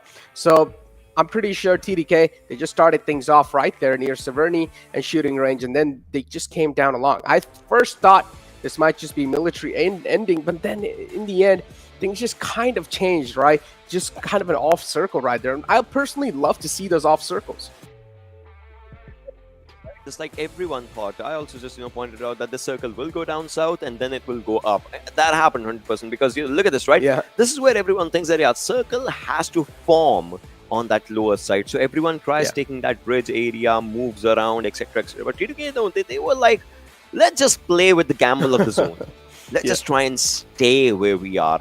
Let's just not overcome it, because if something happens, we have to do good. And you see, as soon as the circle follows, the circle forms up, they just go for that right side rotation, and they're like, yeah, we played it. We played just like circle played everyone else. And whilst everyone was just thinking of the rotations from the bridges, or maybe they were swimming, this team was like, yeah, we can hunt the players down. And this is the exact smart play that we were talking about. Yeah, exactly. I mean, TDK, in the end, do you want to call it a little bit of luck too, just mixed up with it, or do you think it was calculated just and luck? I don't know. Okay. All right. Yeah, because again, like a lot of teams, majority of the teams, we saw them just engaging in so many fights. For example, CO2, they were just camping the bridge lines. First, they went up against one of the teams, and then later on, IC2 followed it up. So a lot of teams were trying to move down south because they thought it's probably going to move there. But then TDK, just because they dropped all the way up north, they did not really have that much time to move down south. And we know, usually in military islands, if you're going to be making a late rotation, that's pretty much going to be an invitation to your own demise. So TDK, they just took their chances, I guess, and they just tried to stay on that island, and it actually worked out for them. And TDK, in the end, a beautiful chicken dinner to back themselves up. Back-to-back chicken dinners too. That's going to be boosting themselves up pretty well on the overall rankings, and also the confidence is going to be all-time high. Now, the question that I really wanted to ask you was, A1 Esports, if day 1 they're not really able to do that great, do you think in day 2 or day 3 they are going to be able to catch up to top 16? I'd say just $1,000 is what would be left. Obviously, we'll be looking at the open moments as well. We might just catch up a few glimpses of A1 Esports here and there, maybe on the giving side or the receiving end of the damage. But then look at this, right? Gunner, he had just these 2 shotguns and he just went forward with it. And I was surprised, right? These players were having, they were using shotguns till the final moment as well. They were just, loving it. for themselves. And Dictator, he just changed everything in this game once he started taking down the players of ElementriX, and he started moving forward as well. I love the way Dictator played, and ElementriX, well, he was the one showcasing them a few exit doors in the start, and then it was Steelshot capitalizing on it, and DRS, they bullied people in the water lines. This is what I said, right? DRS, they had a phenomenal position, and wow, this shot from this spray from Zol, I was watching it from the backlines, and I was like, man, that's a great spray. Instantly takes down the player of Stalwart Esports, who was just camping on the top, and then Skylightz Gaming, they get dismantled too. Nima is the man who got taken out, or at least picked off first. 7C so far, though, I'm not gonna lie, they're doing quite decent, even though in the previous game they weren't really able to show themselves up, but the first two games, 7C, they had quite a performance. Yeah, they had quite a decent performance. In fact, coming up on what was it, back-to-back second position. I mean, the first one, I would still hate this team for that, right? I love 7C, but the way they just threw that game, I just can't, I cannot describe that. But then again, kudos to the team's performance, right? They played really good. But then again, this one was not quite the game that they wanted. And look at this Sanchir coming up with the shotgun. I was surprised, right? These players were using shotguns till final moment. That it is a bold decision to just go for that. And I'm not gonna lie, these days we're actually seeing that happen quite a lot too. And it seems like players are now evolving, right? I don't know what to say. I mean, I personally am seeing a decent amount of times. I mean, it's not like every single game, but yeah, a decent amount of times I'm seeing the players also whipping out the shotguns, mainly in Sanhok, because we saw Zol, right, just starting it off with the DBS in the final zone. Zol is an absolute beast without a doubt, and he's able to deliver too. But now even some of the players from Savage, they were wielding a shotgun in their hands. You take a look at damage graph over here in front of us, and TDK, this clearly shows a smart and a clinical and a tactical approach from their side. Their aim here was to win the game, not to get elimination points. Yeah, I mean, it was about, playing smart in every sense that they could just go for. But DRS, 2235 damage coming up from their side, 14 eliminations. That was really good. A1 Esports, this time they went out without a fight. Look at it, right? Nothing. Yeah. On the elimination side, on the damage side as well from them, high voltage 0.48 for them. So this was quite a different high voltage than what we saw in the first game. Obviously, first game they played smart. This game they tried, but it could not happen. 7C, they struggled a bit, but then again, top 16 is the name of the game, and that's where they would want to see themselves. So they have that spot for them. And look at IHC, Stalwart, and Seal just dialing things down, taking things quite slow. They got taken down too. At this point, it's like these teams, they're just here to potentially spoil the game. I mean, I'm not really sure, because look at the chicken dinner numbers right there. Stalwart with 6 chicken dinner, that's like 6,000 points already accumulated in your pockets. $6,000, I mean. And then IHC with 4 there too. The Seal with 3. I mean, that's insane. But so today's day started, and we had this conversation, which team will reach 400 marker first, right? Seal, they started off with 385 points. They're still at 386. Think about it. IHC is gaining. The day started, they all thanks to Zeol and his performance, the team is at second position right now. They can contest first. If not today, then by the end of the Super Weekend, they can contest first, and they will reach 400-point marker as well. A1 Esports at 20th position with 20 points right now. That's where they are. Atrax, 64 points for themselves. 7C, 16th position is where they are. That means it's over for TRZ in 1952. That's one of the conversations as well. But Raw, they can stay in top 16, but it all depends on how next 2 days plus these 2 games are to be played. I'm really glad that you bring that up, right, about Raw. I mean, yesterday, me and Johnny were, of course, casting those 2 leftover games from the previous Super Weekend, and we were like, Raw, this is your chance to nail down the spot. These are 2 final games in your hands. If you're not going to be able to perform that well, then maybe potentially you'll not be there. But again, considering the fact that taking a look at the points difference too, I mean, Raw is all the way on 196. It's going to be tough to catch up. And I was watching those games, right? I was actually sitting right next to Ansh, and I was watching those games right from his own eyes, and I understood a few things, right? Phantom's position inside the circle, that was so brilliant in the first game that they just sat in those L building for themselves. We call those L buildings, and the area behind us a volcano mountain. So they just sat in those L buildings for themselves, and they just got the zone right in front of them, and they in the final game, in the final moment, right? You saw the players giving revives while the fight was happening. That Erangel was just so boldly played by that team. And then the second one, I mean, DRS, they just got those thousands just coming up for themselves. But Phantom, that chicken dinner, gives them such a good deal that right now they're at the 10th position. Nothing's going wrong with them. If in order to take them out, if they go out, that means Raw will also have to go out, and that's just a long thing to think about, right? So I'm pretty sure Phantom's going to be in safer hands, although Phantom and Raw are quite close to each other. I mean, again, I honestly feel like it's going to be really tough to kick these teams out. Pretty much next to impossible, if you ask me, because they've already got so many points. I mean, Phantom, you said they're on 10th spot. Raw as well on 11th spot. Raw having 196 points, and then the team right underneath them, they have 150 points. So there's like a bit of points cushion right there that Raw can rely on. And I personally think Raw, they have probably made it to top 16. So something that really does not need to be worried about. But something that needs to be worried about is why did you guys not make it to top 16 in this week 3? And that's something Raw will need to try and figure out. So even if you're sitting back and relaxing, make sure you have those notebooks out and you're noting some stuff down. Yeah, I mean, and after this, obviously, the top 16 teams, just like we had this conversation, right? They're going to be moving on to the finals. And in finals, it's going to be a different story. Trust me, you might just see different strategies coming up with the top teams, from the top teams' mindset as well. And from there, we saw that little banner saying that top 10 teams will obviously move forward.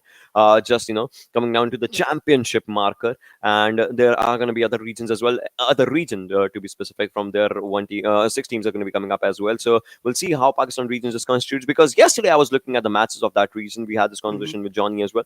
I was looking at the matches, and 550 plus points coming up from one team. That is, I8 just coming up with 550 plus points. That was just so brilliant. In fact, in the last game, it was a 2v4 situation with Crypto and Uzum still surviving in the last game of Erangel. And I almost thought that these players might just take it, but nope. NES just got that game away from them, and it was just a brilliant feat of strength coming up from all those players as they had to push out in the open. They pushed it with that one grenade that took down Crypto, and after that, Uzum was the last one. So well, that was a different story. But then again, let's talk about this one as we are going to be moving forward for a special match, and I guess this is on the audience demand. We're going to be seeing Stalwart coming up against Seal, and the top 3. It's in the top 3, right? So we're going to be loving that. I was literally having a conversation with the Nepali desk underneath, and I was literally talking to them. I was like, yo, you know what? A TDM would be cool between Stalwart and Seal, and that's what is literally happening right now. What? Okay, well, a coincidence, if you ask me, but still, it's quite insane, right? But moving on, it's Stalwart and Seal. Which team you think has the better firepower? I personally think Stalwart would be edging a little bit over here. But you never know, man. I mean, if it comes down to Stalwart and Seal, I mean, it's difficult to say, but then we know the way these players perform, right? Action. Last time he was a part of TDM, I went back to his Instagram, right? He actually showcased a story of that 180 when he took down 2 players in the same TDM, right? He took down 2 players in that 180, and that was just so brilliant. And look at this, they are starting off again. Oh man, there we go. Already just starting things off on a great note. And Leo too, just over here trying to catch some players off guard. Action is the man in the front. He's still challenging the fight. Man, the ego on this guy is on another level, and Leo will also pump out a nade now, going to try and toss on in. This has to be a good one. Potentially going to catch Pika off guard, but no, Pika's still barely alive in a sliver of health. The HP bar is not even visible. There we go. 1-2 is the scoreline right now.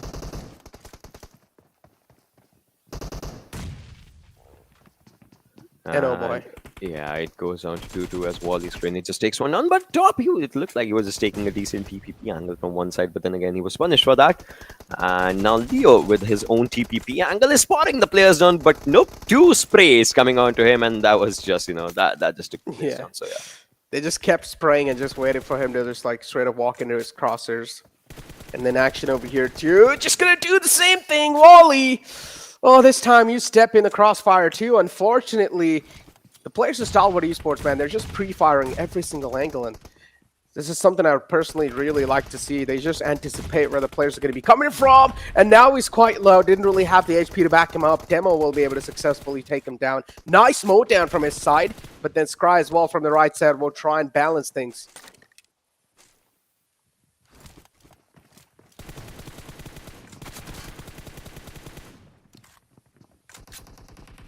Leo just, is spotting down a few players as well. Stalwart's players pick oh, I guess he was spotted, but maybe he was not. Action gets taken down. Baron on the other side gets straight down. And just like we said, that little bit of the edge that Stalwart has for themselves, that's the reason that the scoreline is only 10-12. It was 11. It was, and now it's 11-13. Oh, man. There we go. 11-14. Seal, they're able to catch up. A bit of mistake, but that drop shot, it's okay. It's going to just reward him with that elimination point right there. The try just used he just used a stun grenade, but now look at him just moving on one side, takes down one. Will he go for the other? Oh, he tried, but then he could not. Those crowd spams just were coming up from the players, and now Stry is moving forward again. Action on one side, he spots on Baron, I guess. Yes, he does, and Baron's on low HP, and that's one of the things that just makes it easier for him to take the player down. But then again, instant trade coming up from Demo, who gets traded up from Stry on the other side. Oh my god, he's so low too, man. But it's okay, at least he's alive. He's not really giving away the point. He's just going to back off, play a little bit off of that third-person perspective. Taking things quite slow behind over here, but the nade from Demo will catch him off guard. 22-16, Stalwart Esports. They're off to a rocket boost start.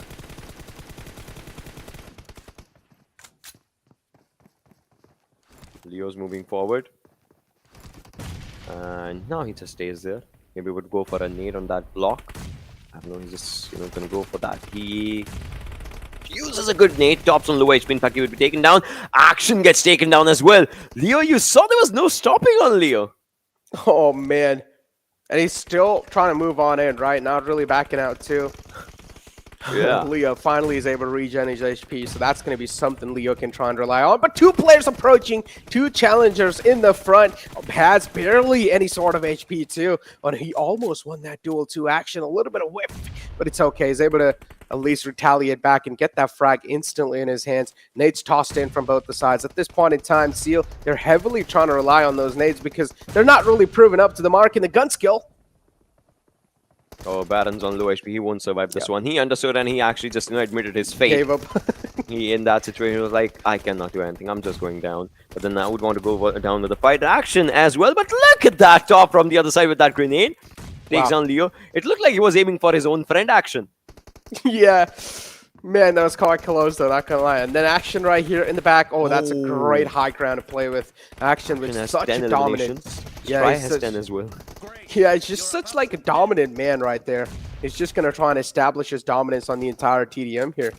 Oh, Baron, where are you looking, my friend? Try just takes him out. It's 36-27. I'm pretty sure they're ending it. They're ending it. They're 100% ending it. Stalwart would want to end it in style. So this is the edge that they would just want to have on for themselves. Stalwart in the close ranges in those kind of fights, they have a better communication. There definitely is just showcasing. Look at how two players are just moving forward for the lead on themselves. And it's just one remaining. And that one comes up. 12-12 coming up for the players of Stalwart. Try and Action just doing really good. On the other side, Demo tried to reach the double digit, but then again, he was just stopped at 9 eliminations. Was a good game. Man, I mean, Pika and Action, both of those players just getting 12 elimination points on their name. And that's quite insane, right? It's not even just like a normal classic lobby. It's a pro lobby right there. Seal is one of those teams that's currently top in the charts in the overall rankings, and they're just able to do some light work easily on top of the players to Seal. And that's something Seal will need to try and figure out now. Maybe Seal players are just going to start grinding a lot of TDM. Yeah, and that's just, how it was happening for the players. They would. But then, I don't know if you have played it or not, but there's a new TDM that just, has a rider, and it's just so good. Where the random, no, not the 8v8. So there's a new random spawn TDM. It actually happens in Erangel, and you spawn randomly. It's called TDM Assault, Range Assault. You spawn randomly, and it is extremely good. So you should definitely just play it. It's actually I'll brilliant. try it out.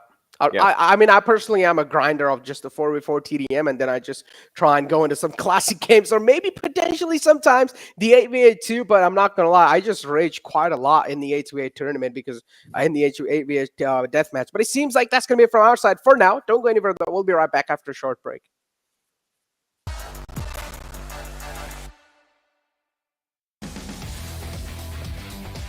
नमस्ते सबैजनालाई म चाहिँ विजय गुरुङ र मेरो in game name छ D फ्र्याग Vesara र म Tim डेडाइजबाट खेल्छु म र मेरो टिम धेरै नै एक्साइटेड छौँ यो अब आउने पिएमपिएलमा भिड्नको लागि you guys can catch it live on YouTube PUBG mobile official channel believe in डेडाइज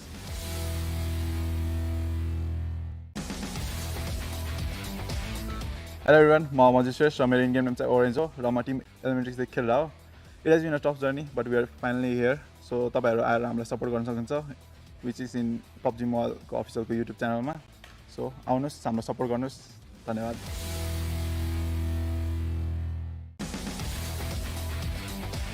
hello मेरो नाम नितिन मल्ल अल्सो नोन एज वाडोजी PMPL को नयाँ सिजन आएको छ सिजन 5 पहिला जस्तै टप 20 टिम अहिले पनि छन् र हामीले एसबीले पनि हाम्रो बेस्ट रोस्टर अहिलेसम्मको बेस्ट रोस्टर ल्याएको छौँ PMPL मा होपफुली हामीले राम्रो खेल्ने छौँ हामीलाई युट्युब च्यानलमा चेयर गर्न नबिर्सनु होला साथै साथ नेपाली टिमहरु सबैलाई सपोर्ट गरिदिनु होला धन्यवाद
Welcome back, ladies and gentlemen, to Pubgmobile Pro League Spring 2022. Of course, we are off to a great start today. Venom Esports is one of those teams we are currently looking out for, but in Game 3, they got eliminated quite early off, so I don't know how the momentum is going to be looking like, especially moving inside in the 4th game. Hopefully, Venom Esports, they're going to be able to catch the pace back up. Let's just hope. All we can do is just, hope, because hope is all we have, but hope is a dangerous thing, so we would not want to just, stick to that much.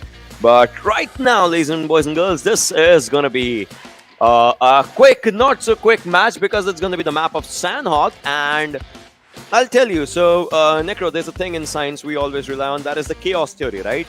A lot of chaos happens with, so there's a little thing as well, and that is butterfly effect. What it says is that if a butterfly can just, flap its wing in Japan, a tsunami can happen in Brazil. So just think about it, right? Now, with the arrival of A1 Esports, so many things are going to change in the map of Sanhok, because they have their own drop location. They would like to have their own rotations, and they might just contest on such amazing places. You'll see what I mean. You'll see what I mean. And A1 Esports currently, they're just heading towards Paradise Resort. They have their drop, yeah. Yeah, it's one of those, like, the OG drop locations or drop spots they like to go towards. And if I'm not wrong, where is Savage? Oh, so Savage and A1 Esports, now they're going to be having a huge clash, because that's what I was like, wait, I'm not really seeing Savage, but it was just like overshadowed by the A1 Esports' logos. And there you go. Now we're going to be seeing a drop clash, and I personally feel like Savage, they should be able to. I mean, look, I don't want to like sound something, but Savage, their gunpowder, we've been talking about this, and they are pretty good at that. But this time, he's just missing so many shots, just gifting away a point for the player of A1 Esports. Boy. See, I told you, an elimination for an elimination. That would happen, because first things first, Necro, Savage was just 3-man lobby. And oh my god, such a brilliant understanding. Eisenberg, he almost took down RX Jax. Imagine, he was thinking Dante went there, that's why he started shooting. Imagine if Jax was out, he was like, oh wait, I took down too? That would have been such a brilliant thing. And now Savage's players, with Sanchir on such a low HP, I don't know what's going to happen, because they are giving revives. They are doing really good. Eisenberg, he just has an Uzi for himself. The thing definitely goes scrub, but then we'll see what happens as A1 Esports looks ready now. Dante, although, if only one shot of this Uzi hits him, he would be taken down. But for a second, that Eisenberg just looked in a different direction. Dante crossed this area. Man, Dante Uvu. What a name. But yeah, Dante right here looking at just Uvu every single player out of Savage. Eisenberg's all the way in the top. Dante doesn't really have first. Oh, he actually does, but he's still opting out to use those bandages. Maybe he just wants to be a little bit more preservative. I see easy confirmation on the players of high voltage. I mean, they had a great game 1. But again, they're not really able to deliver after that. A1 Esports right here, too. I mean, they're off to a great flying start, because Savage, they only had 3 players to work off with. And now Eisenberg has to be the showman to try and stop this entire flood. Eisenberg just using those bandages. I'm pretty sure they're getting the sound of that. And Eisenberg would be taken down, although Sinister needs to survive at all the costs. T2K Legend, in fact, T2K is arriving out here as well. And Legend needs to understand what's happening, who's fighting whom. All of these situations in Sanchir, what he could do is just, take down a few players. And this is the exact chaos that I was talking about. Think about it, right? T2K, they hear the sound, they arrive. Savage, first things first, the players were with low HP, and now it's just, they were low players, and now low in number, and now it's just one player surviving, that is Sanchir. A1 Esports just changed everything as soon as they arrived in the lobby. Oh my god. What? This is so interesting too, man. Boy, TDK, it seems like for now they're just going to back off, taking things quite slow, letting these two teams duke it out, giving them their own personal space. They do not really want to get too up close and personal. So yeah, TDK, respect this decision from their side. Skylightz Gaming too is a bit on the right side. Spit it out quite well. The circle so far, it does seem like it's probably going to be shifting on the right side of the island unless we see a huge curveball shift. Just like we saw in the Erangel game, which just shifted on the north side and just caught every other team off guard. Then that's going to be something that's going to put every single player in trouble issues. See, the audience and we love that. The players hate that. Yeah. those kind of curveballs, right? The players definitely they will hate that, but then we love chaos and we love to see something just chaotic happening in the game as well. Stalwart's players, top action try, we see them as well. They're just trying to maintain their own composure, their own places, in fact, inside the zone.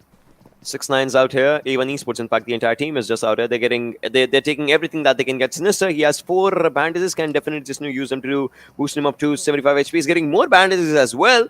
Jax just has 6 bandages for himself, although he's on full HP, so nothing wrong in that. Everyone just, healing up for themselves, but amidst all of this chaos, right, they maybe have forgotten that last player of Savage. Oh, boy. And he's taking things slow, too. I personally feel like he just wants to hurt A1 Esports at this point. He's hiding in the back, hoping that maybe someone will walk in. He gets a free elimination point, and A1 Esports, too, just completely hurt.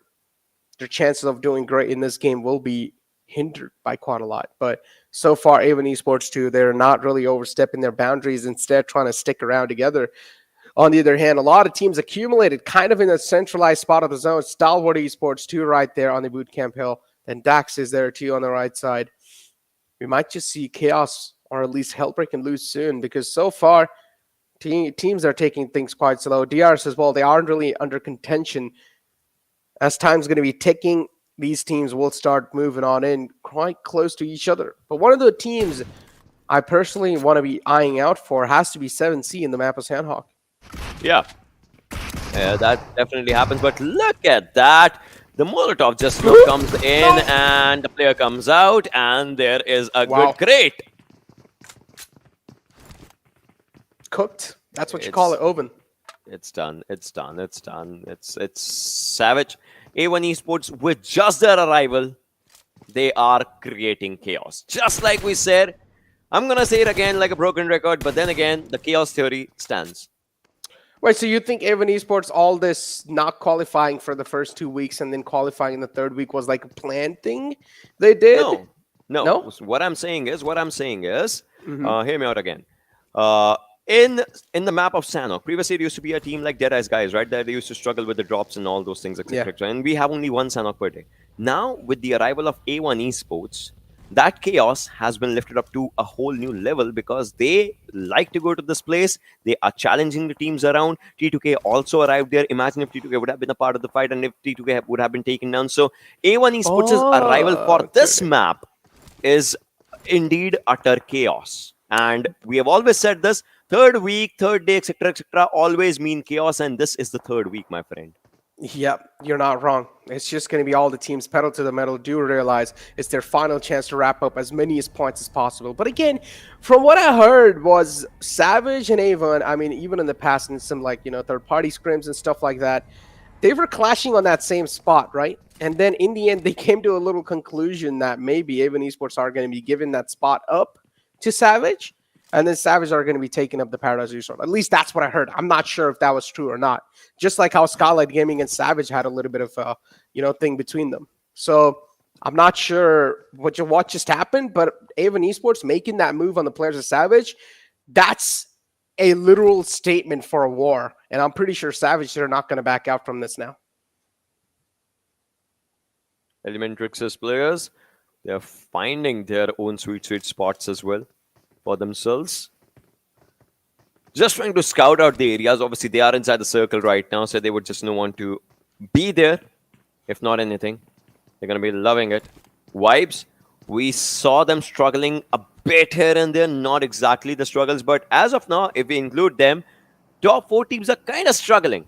Kind of as in, they don't have to worry about anything, but still you see it, right? They're not getting that good of a game for themselves, except for IHC that got a really good first game. Talk about IHC. I mean, so far things are looking quite great, right? If you take a look at the map too, IHC, they're currently on the top left island, just taking things quite slow. They're just going to wait for the next circle shift and see where the circle is going to be shifting. And IHC is one of those teams, right? We already had a conversation about this, a brief conversation too, that IHC is one of those teams that's not really going to care about, even being on the top or at least on the first spot anymore. I mean, they've already gotten the top 3. the pressure off of them has been lifted now. And they're one of those teams that can try and stick to their comfort level, but at the same time, if they want to break it, they can break it too and just try and step out of it. The circle's forming up. We'll see where this one just goes. This is going to be an eye-opener for a few teams, although the central area is quite contested and congested for the teams, and the circle chooses to go to the central lines as well. As of now, ElementriX and DRS needs to understand if they can just reach to the areas of Painan really soon. That would be really, really great. Great. If they cannot, well, they might have to find out some plan Bs or something for themselves. If it can happen. We are down to 10 minutes into the game. We are left with 15 minutes of the game play here and there. So we'll see what happens. But then again, the teams have to be ready. Plus, we have just seen one elimination happening. One team getting eliminated overall. And that team was just with the 3 players. So it's just out of 63 that we have just started off. Yeah. So 4 players already eliminated out the lobby. High Voltage was one of those teams that lost a player. Assassin is not really in the lobby anymore. And we've been having this conversation about Assassin too. I mean, this year he isn't really that poppy. But if you take a look at the past couple of years where Assassin has been playing under the same banner, or even he switched over the banner to some other team, I think it was Vibes, if I'm not wrong. He was doing quite a great job, right, with them. But again, we're seeing a bit of problems being created for Assassin. The communication is not really on the point. And I personally feel like Assassin is playing with a leash on. He should be unleashed. I would say it's just the way, it's not exactly the leash, but it's like the overcommitment issues that a player just, gets in the game. If you're fighting a lot, you think you want to rush, you don't want to rush. No. So sometimes overcommitment does happen. And I guess that's one of the things that the players have to just look out for, I guess. I don't know, though. Yeah. So that's just one of the things. But, well, as of now, the circle, it will showcase its own colors in a while. Stalwart has a pretty decent place for themselves. JyanMaara, one of the players, is down. Needs that revive. That will happen. IHC is coming up. Quite close to Deadeyes Guys. I would love to see a fight between these two teams if it happens. IC is quite. He's just moving forward. Can spot Deadeyes Guys' players probably. Maybe would want to take up a fight. DRS on that lower side, lower ground for themselves. But Stalwart's split is really good. Imagine if the circle, it just goes slightly north or to a different direction. Stalwart, the players have so much to play on the information that they're looking at different areas. So it's good. Indeed, it's quite good. Right in the smack center of the next zone, too. Oh, boy. I don't know what to anticipate right now in this circle. Because this game of Sanhok, things are taken quite slow and tactical. We've been seeing this happen in the past Sanhoks, too, but so far we aren't really seeing that any other fight, rather other than that drop clash that happened in the first place, and then High Voltage just losing out on a player, Assassin. But now 7C, I talked about this team, and I was like, my eyes are going to be on this team the whole time. Because we know it's one of those teams that are trying to get in the top 16. Things are still being quite tough for them. But how are they going to crack the code? That's something 7C are trying to find out in this week 3. And I feel like week 3 isn't really the best week to find it out, but still, they don't have any other choice. And now, if you look at this, right, this Sanhok is going to a very slow pace. Sanhok's definitely not meant for it, but it is going on an extremely slot zones. Yeah, the slot zones are kicking in, and these players, they know where their opponents are. They know where the opportunities lie as well, but they don't want to grab it because they're like, if we maybe take someone down in the open area, maybe there's a snake, maybe there's someone that will take the place. And look at this, right? This is what we're talking about. Now, Stalwart, they have such a good ground to play in. Top will get inside the circle. Action, he will try to move a bit forward, and all those things will happen. So, yeah, these players are looking really good. On the other side, A1 Esports, they have managed to just pave their way inside the circle as well. That's really good as well. On the other side, 7C, they have a really good place for them inside the circle. Seal on slightly southern side, but looks like a player of Seal is moving forward with a vehicle. Seal versus 7C can potentially happen. If not that, if they just move their vehicles around, Atrax is going to be just ready to welcome them. But Seal's players are quite close to 7C's players, and IHC, now their struggles with the zone will start. I really want to see, does Zal again have a DBS in the hand? If he does, man, I don't know what to say. It's just, well, at that point, I'll just wait for him to just start mowing players down, or at least start nailing those shots down with the gun. Stalwart Esports, we talked about this team having a really great positioning inside the zone, and one of the most dominating teams too. Venom Legends straight up ramming their vehicles in the Avon Esports compound. Sinister now taken out too. Out the equation, this man, it's a big man too, taken out from the side of Avon Esports. That's something Avon Esports cannot really afford. It's the IGL down and dusted. Venom Legends on one side, just like you said, well, other fights, they are kind of starting to happen. A1 Esports as Dante, he needs that revive. I mean, I remember how important Dante was for the team when the map of Miramar was just going on, right? He was the sole reason that the team was in top 3, to be honest, as he was the one taking head-on collisions and fights with the opponents here and there.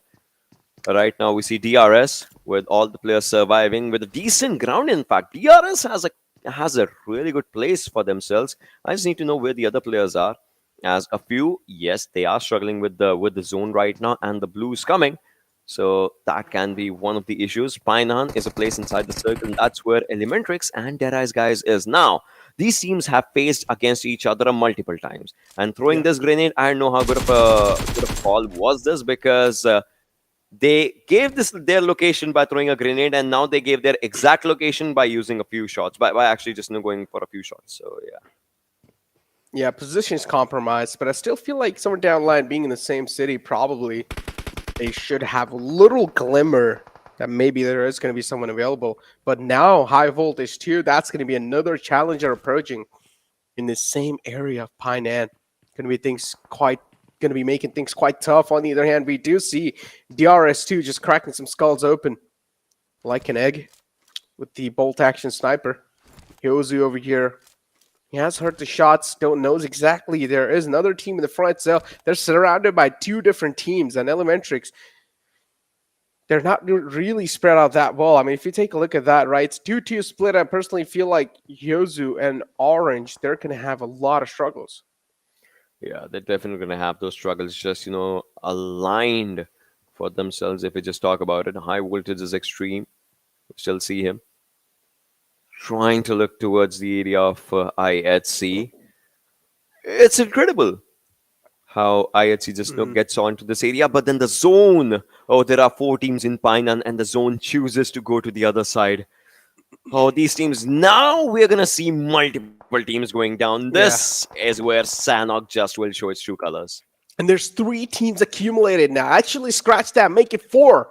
All the teams in Painan, they will try and need to make it inside the zone. And to make sure of that, they will just need to breach through at least one of the team's defense. It's Deadeyes Guys potentially just trying to hold every single team off at bay. I'd see 2 now are going to be another challenger in the same compound. JyanMaara, so far, they've got the nice securation with Snipe YT inside the zone. The only compound that was left over, that's going to be taken over by the players of JyanMaara. Great positioning to play with. Dax too with another great positioning to play with. Dax is one of those teams, man. Somehow they're just able to come into these like top positions, doing so great too. Not really having a lot of elimination points, but you talk about a methodical approach. Dax, they're so good at doing so. They definitely are really good. But look at this. IHC, the players are struggling, and this is where it starts off in the backlines of Painan. Although Extreme, he does get one shot on himself, but then again, he doesn't care. He would not want to care. He would want to just go for the conversions, and he's getting the conversions for himself. Extreme gets one. I see that conversion should come to him as well. He's just waiting with the 12 bullets on for him. He's going to go for a few more shots. We'll go for the reload as well. On the other side, Stalwart, they want to make their way inside the circle as well as they're trying to take up a good fight. And Extreme secures too. And this is where JyanMaara might just be getting a few nightmares as Stalwart is ready to give it to them. They are ready to give, and now look at this. JyanMaara, they're just spread out right here. 2 players left alive, sniping Gunner. Nate's going to be tossed in the front. Does exactly know where action is too. This nade might just be perfect. Was a bit though. Action taken down slow, so low. He's going to prone out in the open. Didn't exactly know where the nade came in from. And Gunner just taking a capitalization on the exact same fact. Gunner now will need to back off, but unfortunately, it's Deadeyes Guys knocking on the doors of JyanMaara from the back. Today is not exactly the action kind of a day if you just, think about it. And now Deadeyes Guys was just, going to go for a few shots and Stalwart, they do understand it. Although T2K is taking a good fight against Seal, all of a sudden the chaos just has started. The fights just have started. True Love was spotted down as well, as that confirmation will come in the hands of Stry. Just getting that 1 for the team, and the team has 3 for themselves. That's the number of players that they have surviving as well. Skylightz is struggling on the other side as A1 Esports is looking good, but Sushant would be taken down by Top and SQBU. It is Sanhok's specific weapon, and Top, the DMR specialist, likes to use it. Oh boy, just 2 tap and dirt nap. Gonna be taken out. The player in the front did not even properly know, or did not even have enough amount of time to realize where the shots were coming from. And Stalwart just easily able to do some light work in the front, and now they're also trying to fight their way in inside the next zone. They're going to make sure they also have the Weekos to back themselves up just for some last moment cover, because they know every single cover now in the game is occupied. Snapboy T is going to be the only man left alive from the side of JyanMaara. He will need to play things slow. He doesn't have any other option. Venom Legends 2 right there. Skylightz Gaming, Mafia Ninja's taken out. Nemo is right here.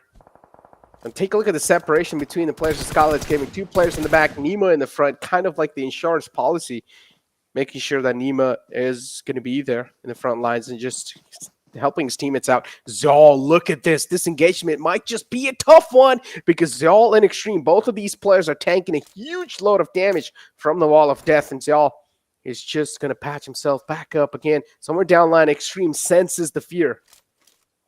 Waiting for it. Extreme understands the position of Zeol. Obviously, he knows it. Molotov being thrown onto him, and look at that damage of that Molotov and the zone combined. Zeol gets that elimination. High voltage, they get eliminated on 13 right now. Down to 12 teams, 34 players still surviving. Dictator, he's getting the damage as well, and Aleppo getting the damage of the blue for himself. Still, he wants to take up a fight against Atrax. Look at him, not surviving now, as the zone's gonna just eat him up. And Kyante is going to go for that confirmation. He needs to understand where the other player is, as Rafat is just on the other side. He trades him out for his own teammate. And there it is. One more confirmation coming up for Rafat. He has only 1 first aid. He might well not make it. He might not. Yeah, TDK, though, still in a really strong spot. All 4 players up. One of the players did get knocked out. Killer YT, on the other hand, inflicting pain and hurt in the front. Vibes are going to be on the receiving end this time. 3 players up for Vibes. DRS just subtracting 1 man out of that squad. As now Legend 2 will try and take out the players of Skylightz Gaming in the kill feed. We do see that happening. Venom Legends will follow it up in the 10th spot. Slowly and steadily pushing on in. The march is there from the side of DRS. And Rules, of course, is going to be the man to open the fray up. Definitely they do. And now we're down to 8 teams, 21 players. Still surviving, still just waiting for the fights to just keep on happening as a circle. I don't see any team in circle specifically right now through the minimap. And yes, there's no one inside the circle. Everyone's just playing the edge, because the zone's like dead open place. Demo taking down T2K Sandesh in all of these situations. For a change, Seal is looking really good. They have a good momentum flowing on for themselves. Delta, oh my god, he should not drive this Lambo like this, but then again, he wants to. Ryu is surviving, and look at DRS just going for a push on for themselves, and Delta was going to go for a heal in that smoke, but then again, he gets taken down from Jane from the other side, and DRS looks like they are going to be in a lot of trouble as well. Now, that was quite funny, but look at Seal. Boy, they have the highest chance of winning this game, 400 points incoming. Oh boy, Seal. Are you sure about that? But you never know, man. TDK too. They're a 3-man strong squad, and they can try and spoil the Triple dreams. chicken dinner. Might just happen. 3 eliminations still on the side of Pika. But now you take a look at Seok. He has spotted out the players of Seal. Seal 2, somewhere down line, do exactly know what's happening in the front lines. But Seal, they still need to make it inside the zone. And it's not going to be that tough of a call for them. See, I don't know. Whatever happens, history might just be made right now in front of our eyes. Will we see a triple chicken coming up from T2K? That's the question. I mean, they are so far away from the circle that it's going to be extremely difficult for them to just, even walk on the lands of Sanhok. So they might as well just would want to crawl. But then if they crawl, they might fall. Skylightz Gaming, they do get eliminated on one side. Baron's been spotted down. 7C wanted to play, and Leo made it his own damn playground. Down to 3 teams, 11 players surviving, and look at that trio goes down by Leo, and T2K is in a whole world of trouble. DRS, they made a few mistakes in the previous game, but this time they want to change it. Seal, 400 points is what they want. We'll see what happens in all of these situations. Baron, he gets that revive. They are ready to play. And yes, Seal would want to take this business seriously. They are looking forward to it. DRS's killer has been spotted on as well. Wally just wants to use every single one of the bullet for himself. But T2K, they are gonna say bye-bye to the lobby probably. As Legend has nowhere to go, might as well go down in the blue. Well, and that's what exactly happens. Just wraps up in the blue, gets taken down, and now it's all down. It's Seal versus DRS. T2K out the equation. 2 teams alive, 7 players in total. 3 players for Seal. Or actually, scratch that, make it 4. Now make it 3. As now it's a 3-on-3 situation. Man number equalized. Baron should be confirmed easily. Rules gets the elimination on his hands, and now the blood's being sensed by DRS, and they probably want to taste even more. Demo's moving forward, but then again, a few throwables are coming quite close to him. Demo needs to understand that. And now Wally, he is trying to find out the good places where the opponents are. I mean, he has that higher ground from there. He can just scout out the areas. But look at Rules, just, quite close to him. On the other side, this terrace area, this sort of an area gets really difficult to play around. But then again, Delta's grenade takes down Demo. And this is where Rules is moving forward, pressurizing the players of Seal. Leo with that UMP is trying to go for a decent fight. Rules is on low HP. Wally's the last one surviving. Wally gets down, and the real soldiers are in it to win it with that cash. They're going to enjoy it. What a brilliant winner chicken dinner. Finally, DRS. They get their hands on a chicken dinner. I mean, today they were able to put up the numbers, but they're just not able to back up with the chicken dinner. Finally, they get it. Previous game 2, such a solid game. This game 2, 10 elimination points, 25 points in total, a damage number of 1977. DRS, man, not gonna lie, that proved themselves up in the week 3 here. Just showing up to the mark, and they're also taking a huge jump in the overall ranking to 6th spot. Man, that's a statement. That indeed is a bold statement, the way they have just played this game on for themselves. But then again, Seal, amazing effort coming down from them. T2K just did really good for them if you just talk about it, but at the end it was DRS just showcasing an amazing feat of strength. Exactly. I mean, talk about the strengths, just DRS, man. Not gonna lie, Rules has to be one of the most instrumental player for DRS currently. The way he opens up the fray, the way he engages in the fight in the first place, that's something that has been impressing me over the days in this PMPL. And Rules, honestly, not gonna lie, he's the main key for the success of DRS. And as long as Rules is going to be there all the way in the front lines, things are going to be looking even much more easier for DRS. But a great capitalization, even from the entire team. Try to back him up, even with those nates and stuff. But Rules, and even against Seal, he was able to equalize the man number. Definitely, he was able to just equalize that man number for themselves, and that was one of the things that the team needed for their push. Right, once that push happened, they were like, "Yeah, we can just go for it." Exactly. Well, it seems like it's time for us to push to a short break, but don't go anywhere. We'll be right back in a while.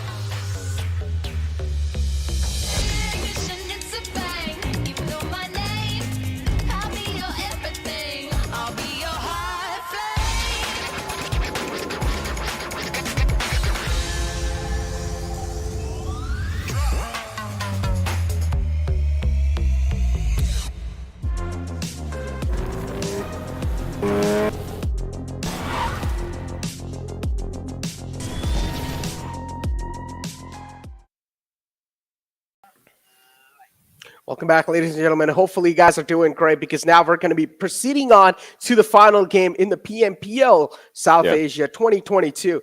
Off to a great start. DRS2 showing themselves up, and this time it's the South Asians dominating the entire stage. I mean, it was just really good, coming down from T2K's chicken dinners. We saw high voltage getting that one for themselves from the start. And now we move forward, coming up on DRS. So today, in fact, the entire day has been a good South Asian domination, which everyone's loving. Although, in these games, multiple times, it's been kind of a hint of that Mongolian domination as well. With I had seen the first game. This time it was Seal just coming in. So we can say that the teams are trying, but then again, at the end, South Asia is getting the cash. Hey, as you said, the cash, that's all that matters, yeah? I mean, it doesn't really matter even if you're trying to dial things down. As long as you're getting the money in the bag, that's all that matters. And DRS right there, the most valuable player this time, has to be Delta. Now, correct me if I'm wrong, Delta in this entire PMPL, in this entire PMPL, he has to be one of the best CQC players from the side of DRS. And, well, he's been able to live up to his name too, right? Because 4 elimination knocks are knocks for himself, 4 eliminations to back it up, 2 assists, 25-0-7 survival times, and the damage number of 830. Delta is proven up to the mark in DRS. This is what we expect, right, from a squad like DRS. Now, moving on in, we're also going to be taking a look at the top players. Delta, of course, is going to be on the top right there, but DRS Rules too, following it up. And I had a conversation with Ocean about Rules. And Rules too, opening the fray up in every single fight, proven to be a crucial player in the entire roster of DRS. Then Pika is right there too in a 3rd spot with 4 elimination points and damage number of 435 to back it up. Killer YT there as well with 2 eliminations, 585. This game was DRS domination, and then, as Ocean said, there's also a little bit of hint of that Mongolian domination coming through. But then again, that cannot really be ignored. I personally feel like the Mongolians are just dialing things down in the final week. But hey, seems like guess who's back? It's going to be my lovely Johnny. How you doing, man? Wow, lovely Johnny. I think that's the first time I've been introduced like that. It's okay, man. I got you.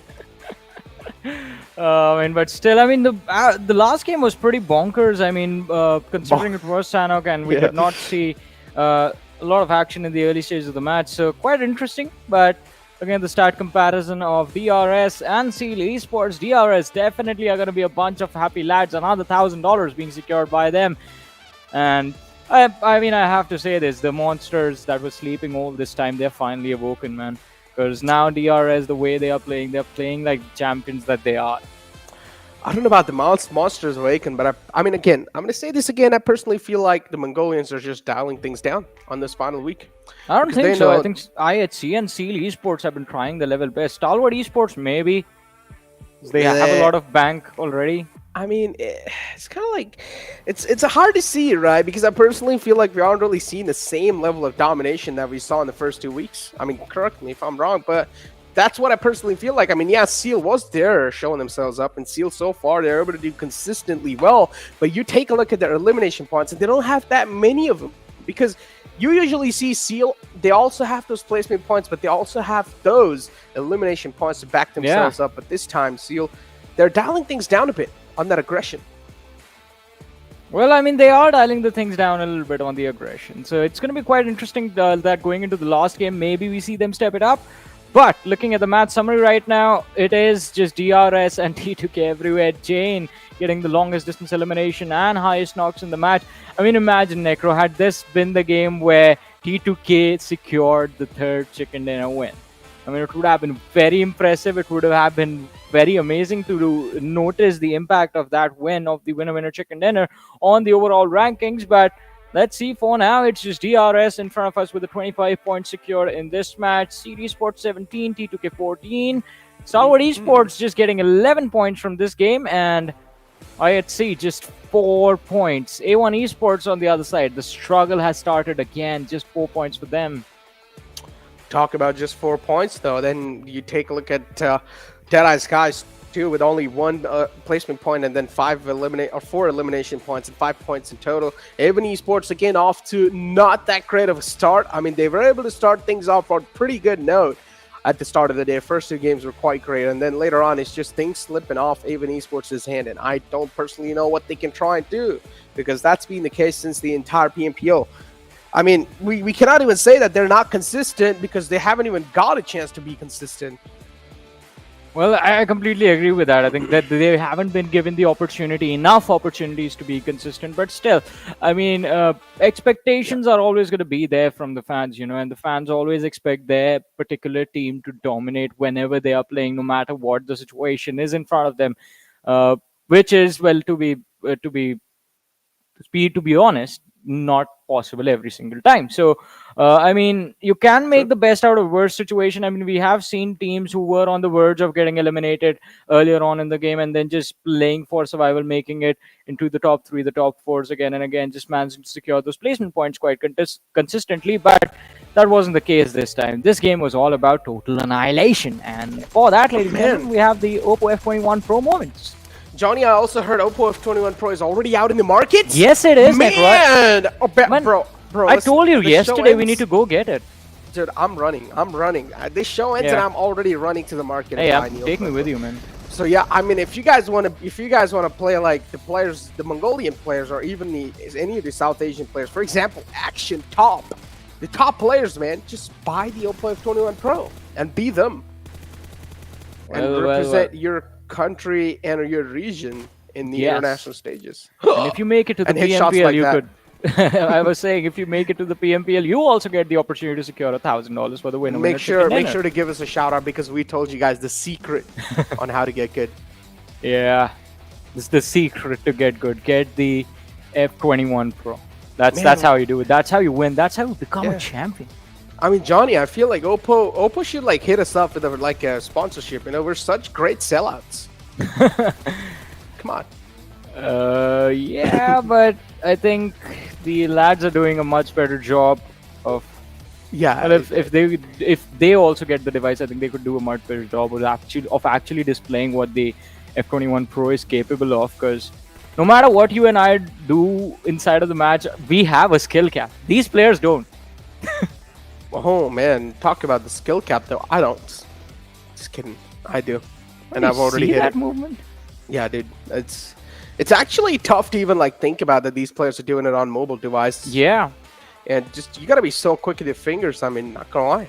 But take a look at the damage graph. 10 elimination points in 1977. I did take a look on that stat right there. Seal2 on the second spot with 5 eliminations, and then 1431, and then TDK on 4 elimination at 1361. It's just like 4-4. Not a lot of elimination points wrapped up, and then you take a look at Stalwart Esports, and that in itself just proves what I'm trying to say. Stalwart currently, they don't care who they're going up against. They're just going to try to take you down. And it's just, the aggression is the name of the game. At this point, maybe potentially if some chicken dinners do come their way, they'll probably try and secure those. But they've already got like 6 of them, Johnny. Do they need any more? Yeah, that's what I was saying. I mean, Stalwart Esports have already pretty much set themselves up in a very nice position where they have those 6 chicken dinners. And also along with that, I think $6,000 being secured. Train to Kill on the other side, 4 chicken dinners. Vibes, I want to see them get 1 more. And look at that, Vibes have been. Well, their 4th position has been taken away from them. Train to Kill are now sitting in the top 4. DRS climbing up to the top 6, just a few points shy of Vibes. In fact, quite a few points shy of breaking into the top 5. But either they do it in this game or maybe tomorrow. I think by the first game tomorrow, they should be in a spot from where they can say, all right, we are in the top 5. We've finished the league stages in the top 5. But as always, we're not interested in the top 10. We want to see what's happening at the next page. Oh, man, that's damn right, Johnny. I mean, if it's about money, then we're interested. Oh, yeah. If it's not, then just skip over. Just move on over to the other graphic, please. The other half of the board, that's what we want to see, because that's where the real storylines are. That's where the real content is made. Look at Dax, man. I mean, today they've been quite okay in the placement perspective, but they still need to start amping things up when it comes to the aggression and those elimination points, because they still need to topple over a team like 1952, and they have a couple of points to go to their way as well. And think about it, right? 2 more days after this, 1 more game to go today. Is it going to be possible that Dax might just make it a top 16? I feel like Dax have a nice head start for themselves, and they can try and capitalize on that. Shouldn't really be that tough, consistent performance every single day. I mean, but it's still going to be very tough. I mean, 115 points where High Voltage is sitting, and Dax, they have to finish every single game within the top 3 with at least 4 to 5 eliminations. If they manage to do that, then maybe we see Dax somehow make it to the top 16. If High Voltage also consistently finish in the bottom 3 of the matches with no elimination, my so Dax God, gets wait. 15 points, High Voltage gets 0. And ladies and gentlemen, what you guys can get for yourself is these beautiful skins, but only if you catch all this action on Pubgmobile Esports South Asia's official YouTube channel or their Facebook page, and then participate in the giveaway. Oh man, wait, I'm opening a channel up right now. I want those skins. That's a cool UMP skin, considering UMP is currently in the meta.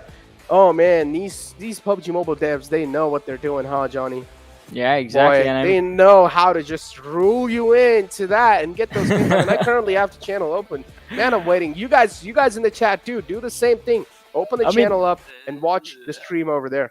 I mean, so Necro, this has been the case in every single PMPL. Every single time PMPL rolls around, we have a lot of beautiful stuff for our audience. And even this time, I mean, you wait for the South Asia Championship to come, and there's going to be a lot more.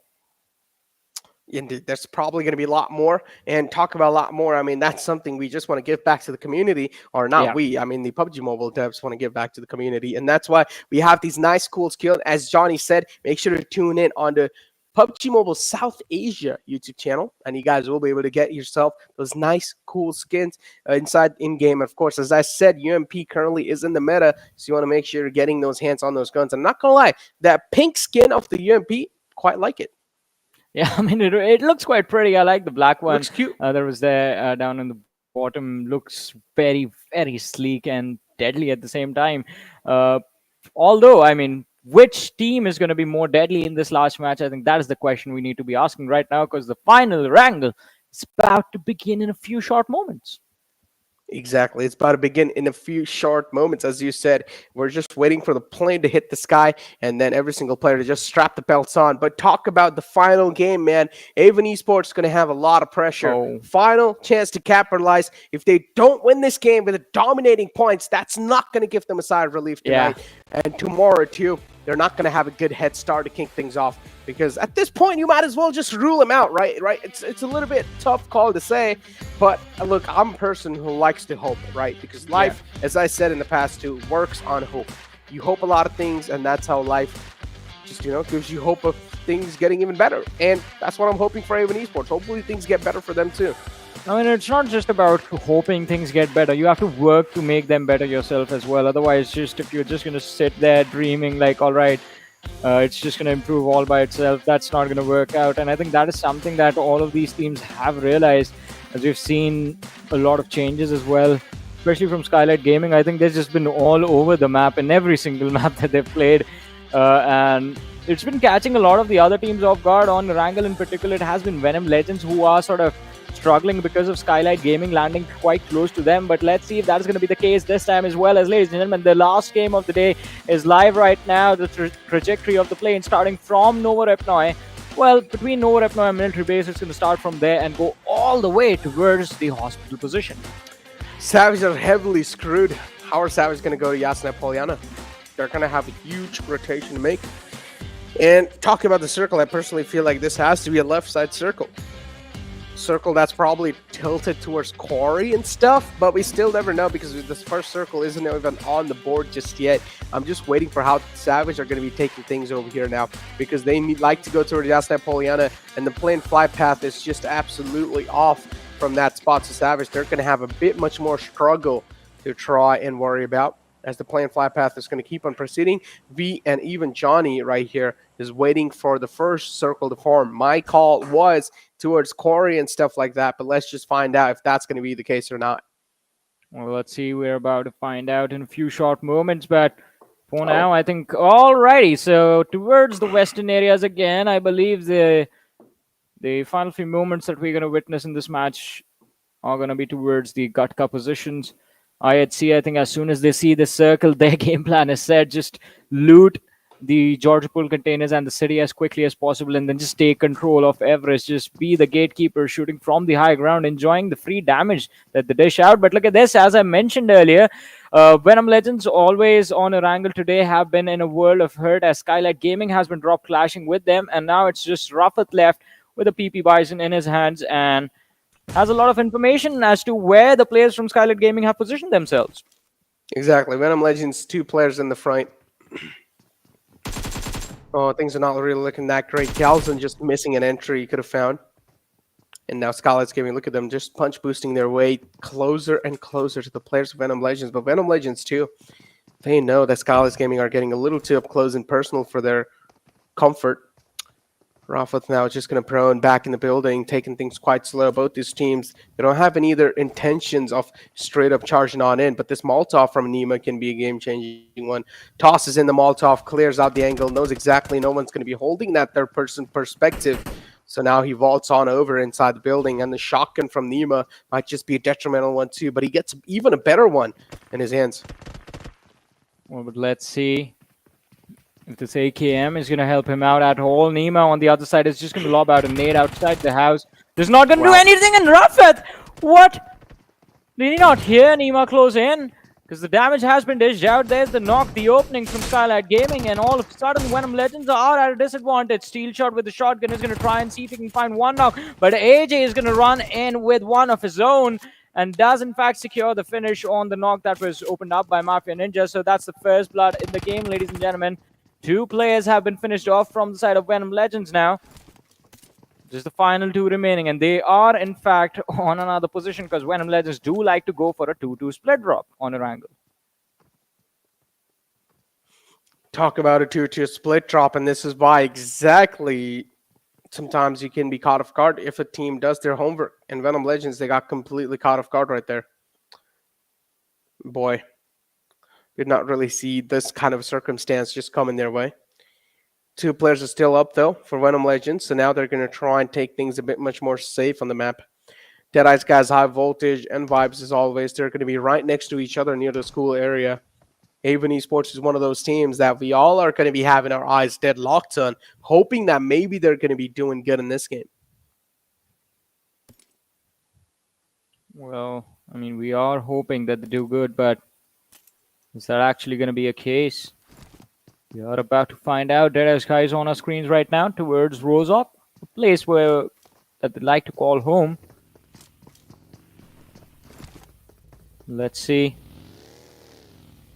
Venom Legends again, Ale, Dictator, the final 2 players surviving, and after the initial sort of fight, the fiasco that was there between them and Skylightz Gaming, I think there is definitely going to be small little downtime in the game where no action is going to take place, since now all the teams are in their comfortable, their preferred loot spots, and they are just going to be looking to stay safe in these early game scenarios. But alrighty, so the moment we have the map in front of us, you're going to notice something very interesting.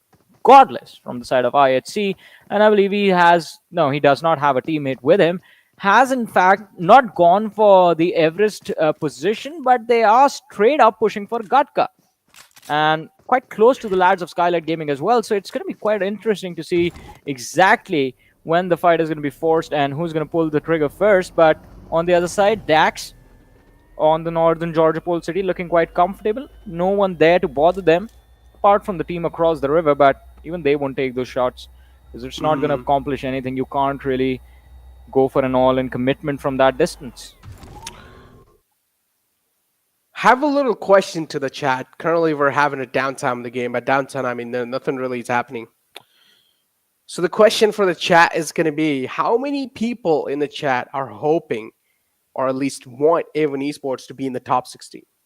Let me know in the chat. Just type me in the chat if you guys think that Haven Esports could make it in the top 16 till now, or at least still they can make it in the upcoming days. Well, what about you, though? Look, I like to be on the brighter side of things, right? Yeah. I like to hope things. I want Haven Esports to make it in the top 16, but I still feel like if I want to be just like blatantly honest, I personally feel like it's going to be a no. I don't think so. Haven Esports can make it in top 16. It's too late for them.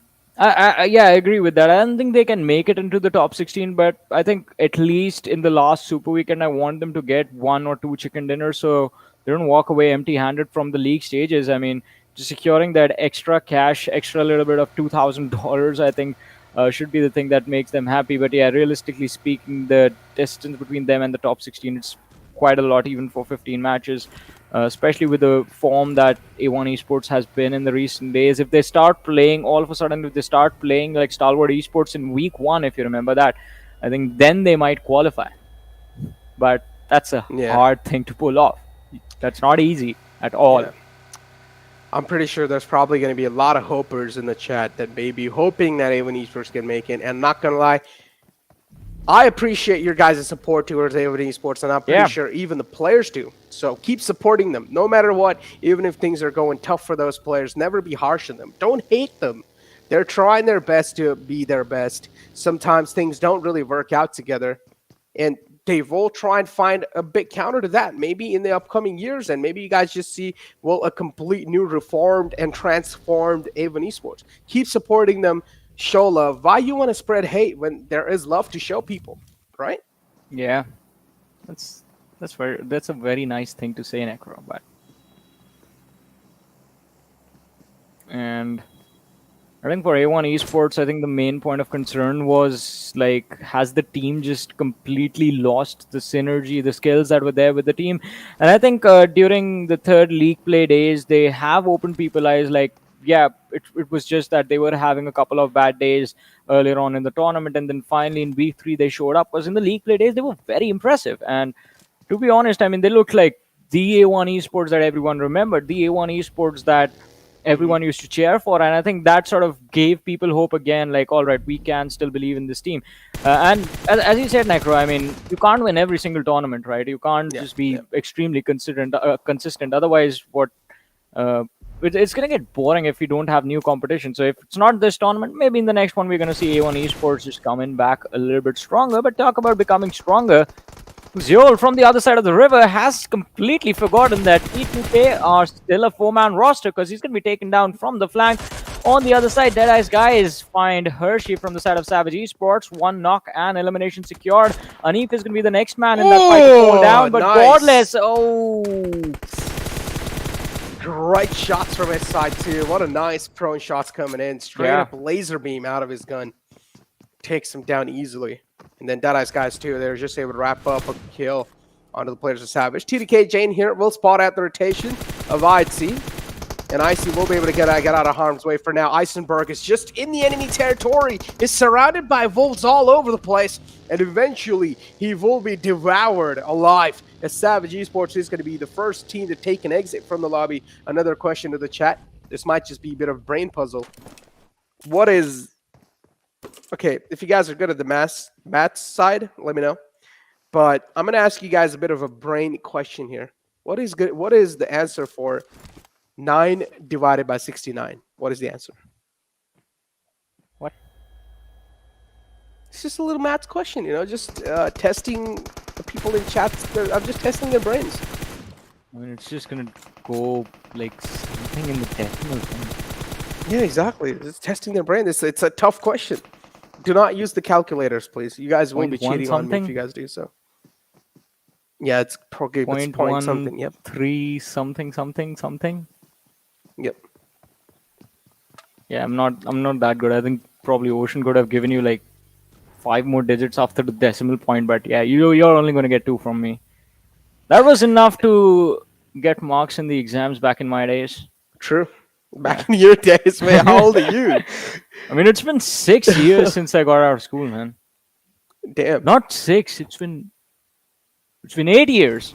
It's not. Wait, not. It's been 9 years. It's going to be 10 years next time. So yeah. Boy, quite an old man. I just realized I'm old. Call you boomer. See, it just hit me as well. I just realized how old I am, but. Yeah, but people who wonder in the chat that I'm asking you guys a question, don't worry, man. I'm dumb as hell, okay? I was never a good kid in maths. I'm dumb. I'm really bad at maths. I'm legit telling you guys.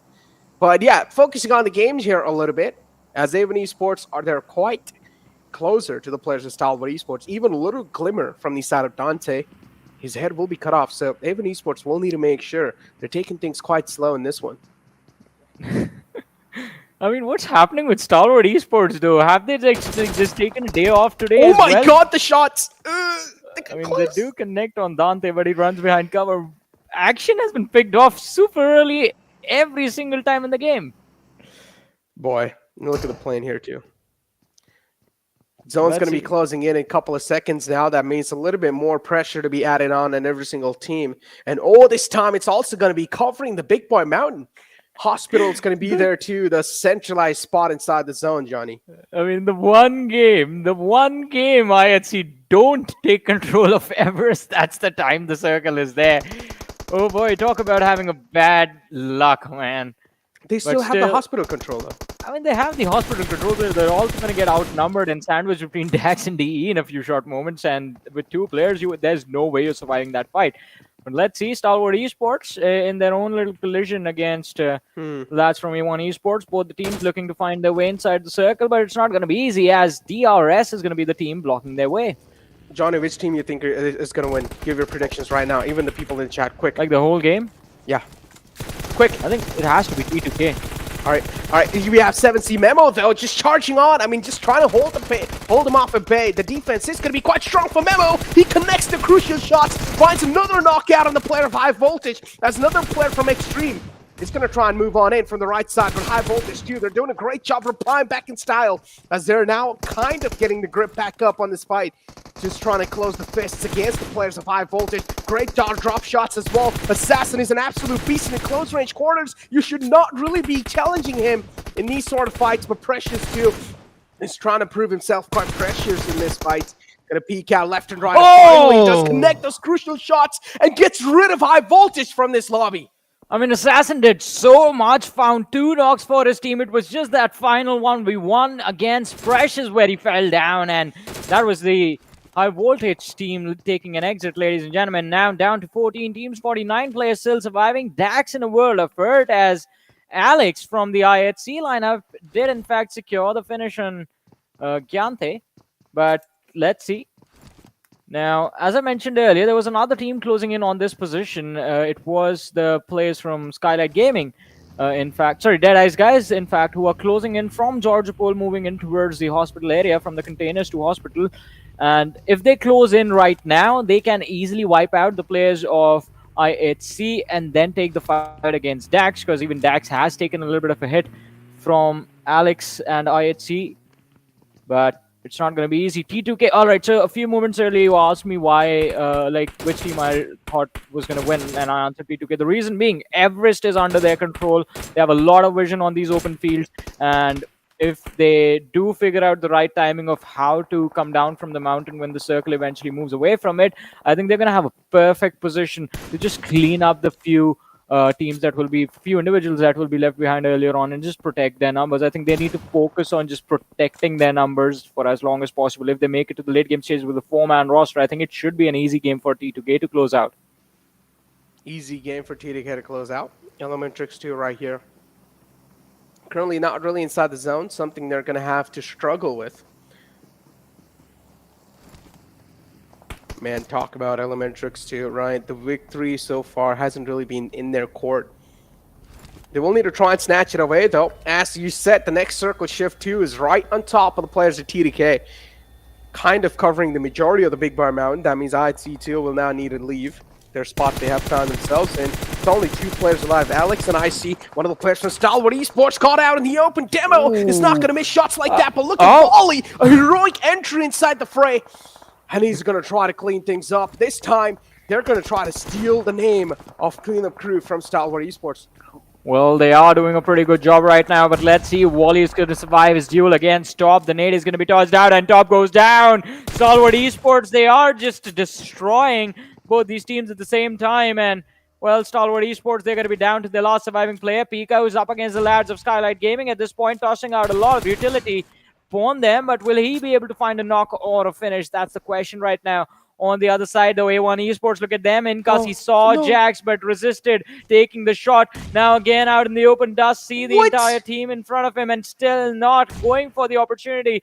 And again, he wants A1 Esports to completely be focused on the rest of the competition, the rest of the lobby, and that's when I believe he wants to take them down when they're not even aware of where the players from ElementriX are. Sus drawing a lot of pressure on him. Jax is going to be down to around 50% HP. And look at that. IHC eliminated from the game early.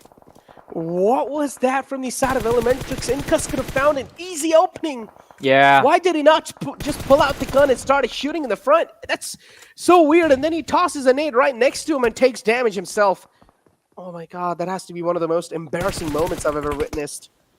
But yeah, Incus, he will be confirmed, and 3 elimination points just given away to the team in the front. 4 players still up from the side of Seal. And, well, Seal, they have crossed over the barrier of 400 points so far. And they're currently on 403 plus 2.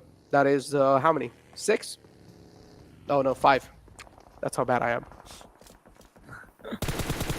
No worries, man. You have good reaction times, though. That Exactly. works. That's what I always say. My answers will be quick, but they might be wrong. So I'm quick at maths. I didn't say I was correct. exactly. Hey, Johnny got my back. You know, he understands my mentality. But talk about understanding players' mentality, though. We did see one of the Seal players just blowing themselves up. I think it was Demo that happened against. And now ElementriX, they're just trying to take out the players of Venom Esports slowly and steadily. As Yozu is going to find the opening. Sinister being taken out. Great shots right there. RX Jack's able to shut down Orange from the side of ElementriX. A little bit of revenge knock. Yeah. And the last player left standing, it's going to be Mr. Yozu, who's going for a push in the direction of where the lads from Skylightz Gaming already are. Sees Nima, I believe, is going to be able to, well, will try to get away. Takes a lot of damage in his face and, well, goes to the other side right behind the lads of Stalwart Esports. Survives literally for a second and then gets blown to bits and pieces. ElementriX have been sent back to the lobby as well, ladies and gentlemen. And look at that. The circle right on top of the lads of Vibes. This should be their opportunity to secure another $1,000, or maybe it's going to be DRS, or maybe T2K. 3 top contenders right now in amazing positions to win this game. But let's see at the end, who will it be? Skylightz Gaming, they have to deal with Pika from Stalwart Esports and the lad of Seal Esports before they try to move towards the zone. Otherwise, Wally is just going to shoot and take them down in an instant. Look at them getting in their vehicles. The project getaway is underway. Let's see if it's going to be a success. In the meanwhile, though, Deadeyes Guys getting taken out. Deadeyes Guys getting taken out. Precious is the man with a nice nade loft. And then Pika, too, is caught exposed. He's caught a lot of bullets.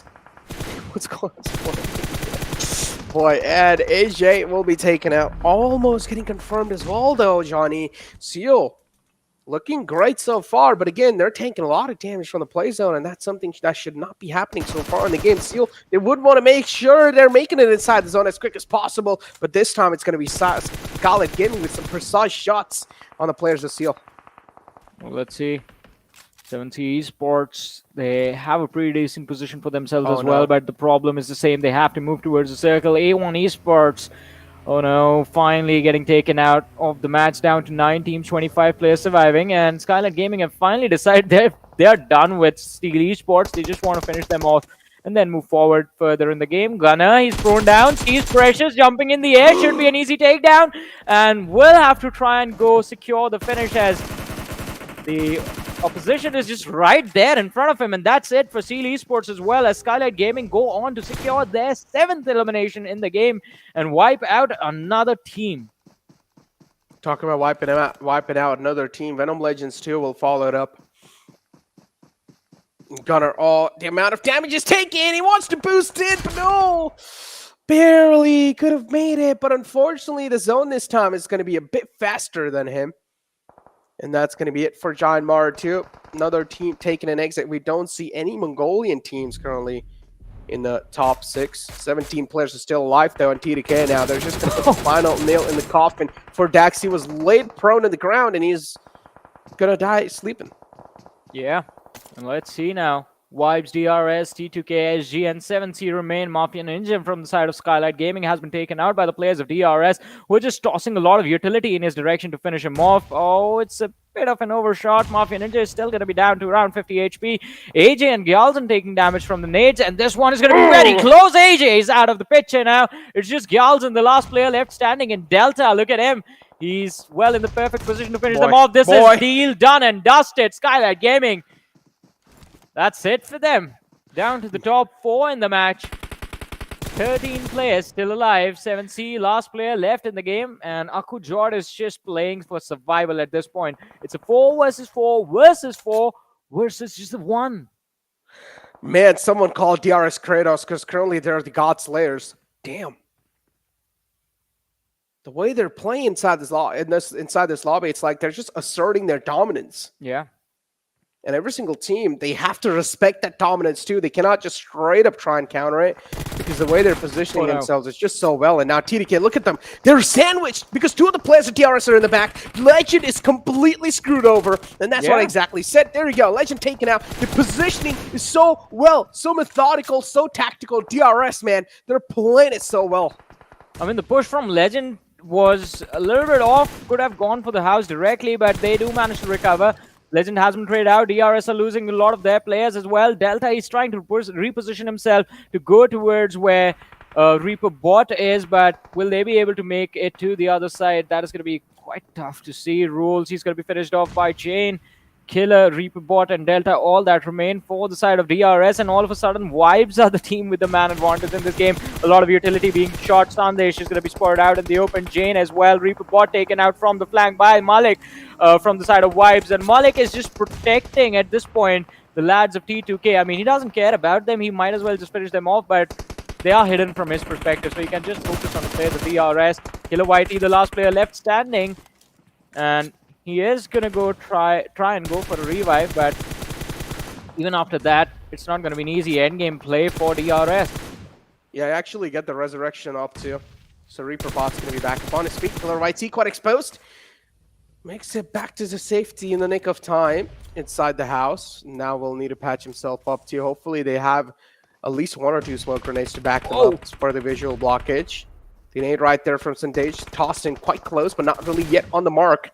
As TDK, they're going to be in the front lines of the Vibes, and Vibes, they would want to make sure they're at least taking things really up close and personal to all these teams that are currently left in the lobby. 3 teams alive, 7 players in total. Killer of IT, he's being pinned down behind this little house. As I said, 1 little smoke grenade's going to be enough, but that nade toss from the side of DRS will make sure that at least the chicken dinner is being secured by Vibes, and this is going to be their 2nd chicken dinner. $2,000 in the bank. I mean, quite an impressive run from Vibes, and as he said, I mean, $2,000 have been secured by this team now. Quite a nice prone and shoot practice from Malik, just sitting on top of that shack and just shooting at the players from DRS, taking them down one after the other. But I think Vibes in that final top 4, top 5 situation, they were the ones controlling the pace of the game. They were the ones controlling who goes where and where the teams can position. And that is why they just had DRS and T2K at one point pinned out outside the circle. Quite a comfortable win for Vibes in this matchup. And again, congratulations on the 2nd $1,000 that this team has won. Wow. I mean, Vibes, man, one of some of the hottest teams out there in the week 1 as well, asserting dominance in the lobby. Not really that much of dominance compared to the Mongolian teams, but still just trying to find that sweet tuning between the Mongolian dominance. This was the team of Vibes, and now also getting that second chicken dinner, my bad. Damn, sometimes my tongue does slip quite a lot. But yeah, 2nd chicken dinner, also $2,000 secured in the bag, Johnny. I wish that was me. I mean, everybody wished that was them. Or maybe Stalwart Esports because they have more money. But still, I mean, it's still quite an impressive run, and I guess now all we have to do is just look at the stats and the overall rankings. Exactly. Well, we're probably going to be seeing those stats and overall ranking after this short break.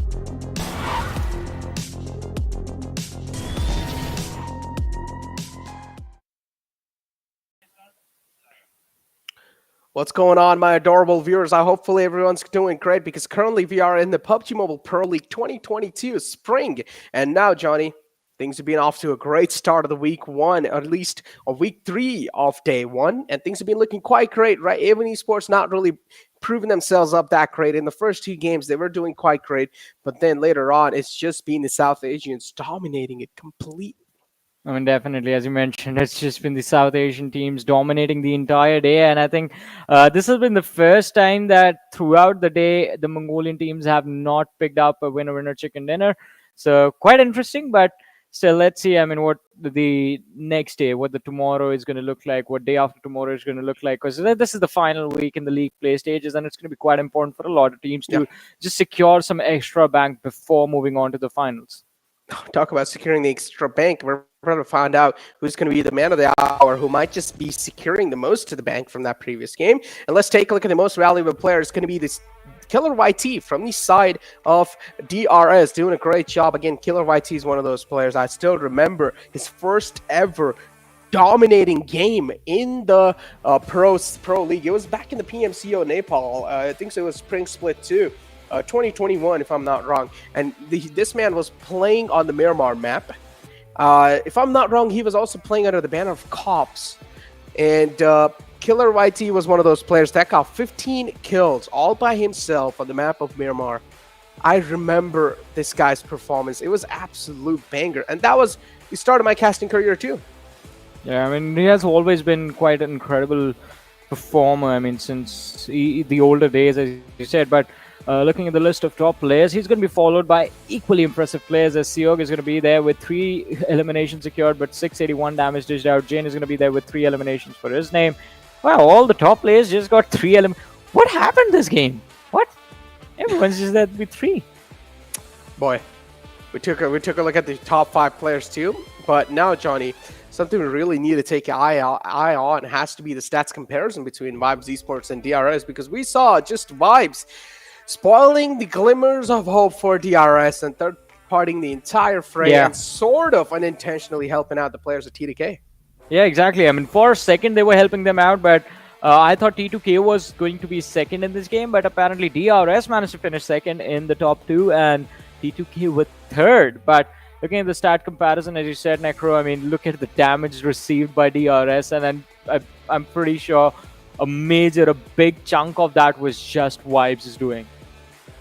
Boy, take a look at the match summary. Of course, Skylightz Gaming 2 had quite a huge performance, and then Killer YT will be there as well with 778 damage wrapped up on his name.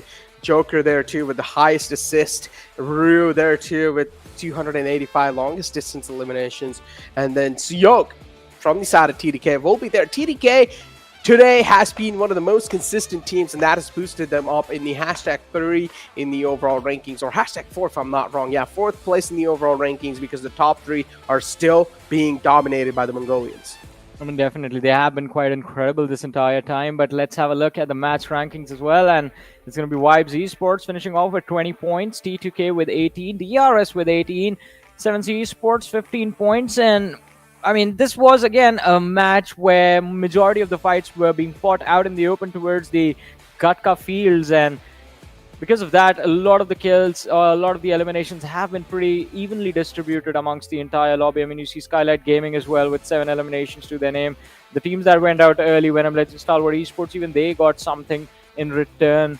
Well, in return of being forced to go back to the lobby so early before the game was done. They got 1 elimination each. Just 2 teams there with no eliminations, but I mean, there's always going to be somebody like that. Oh man, I'm not gonna lie. Today's day has been quite great, right? Then we also have our puppet master just yelling in our ears and giving us some call-outs, if you know what I mean. Puppet master. Yeah. I mean, we can call them a lot of different things. Production, the dark overlords. Ooh.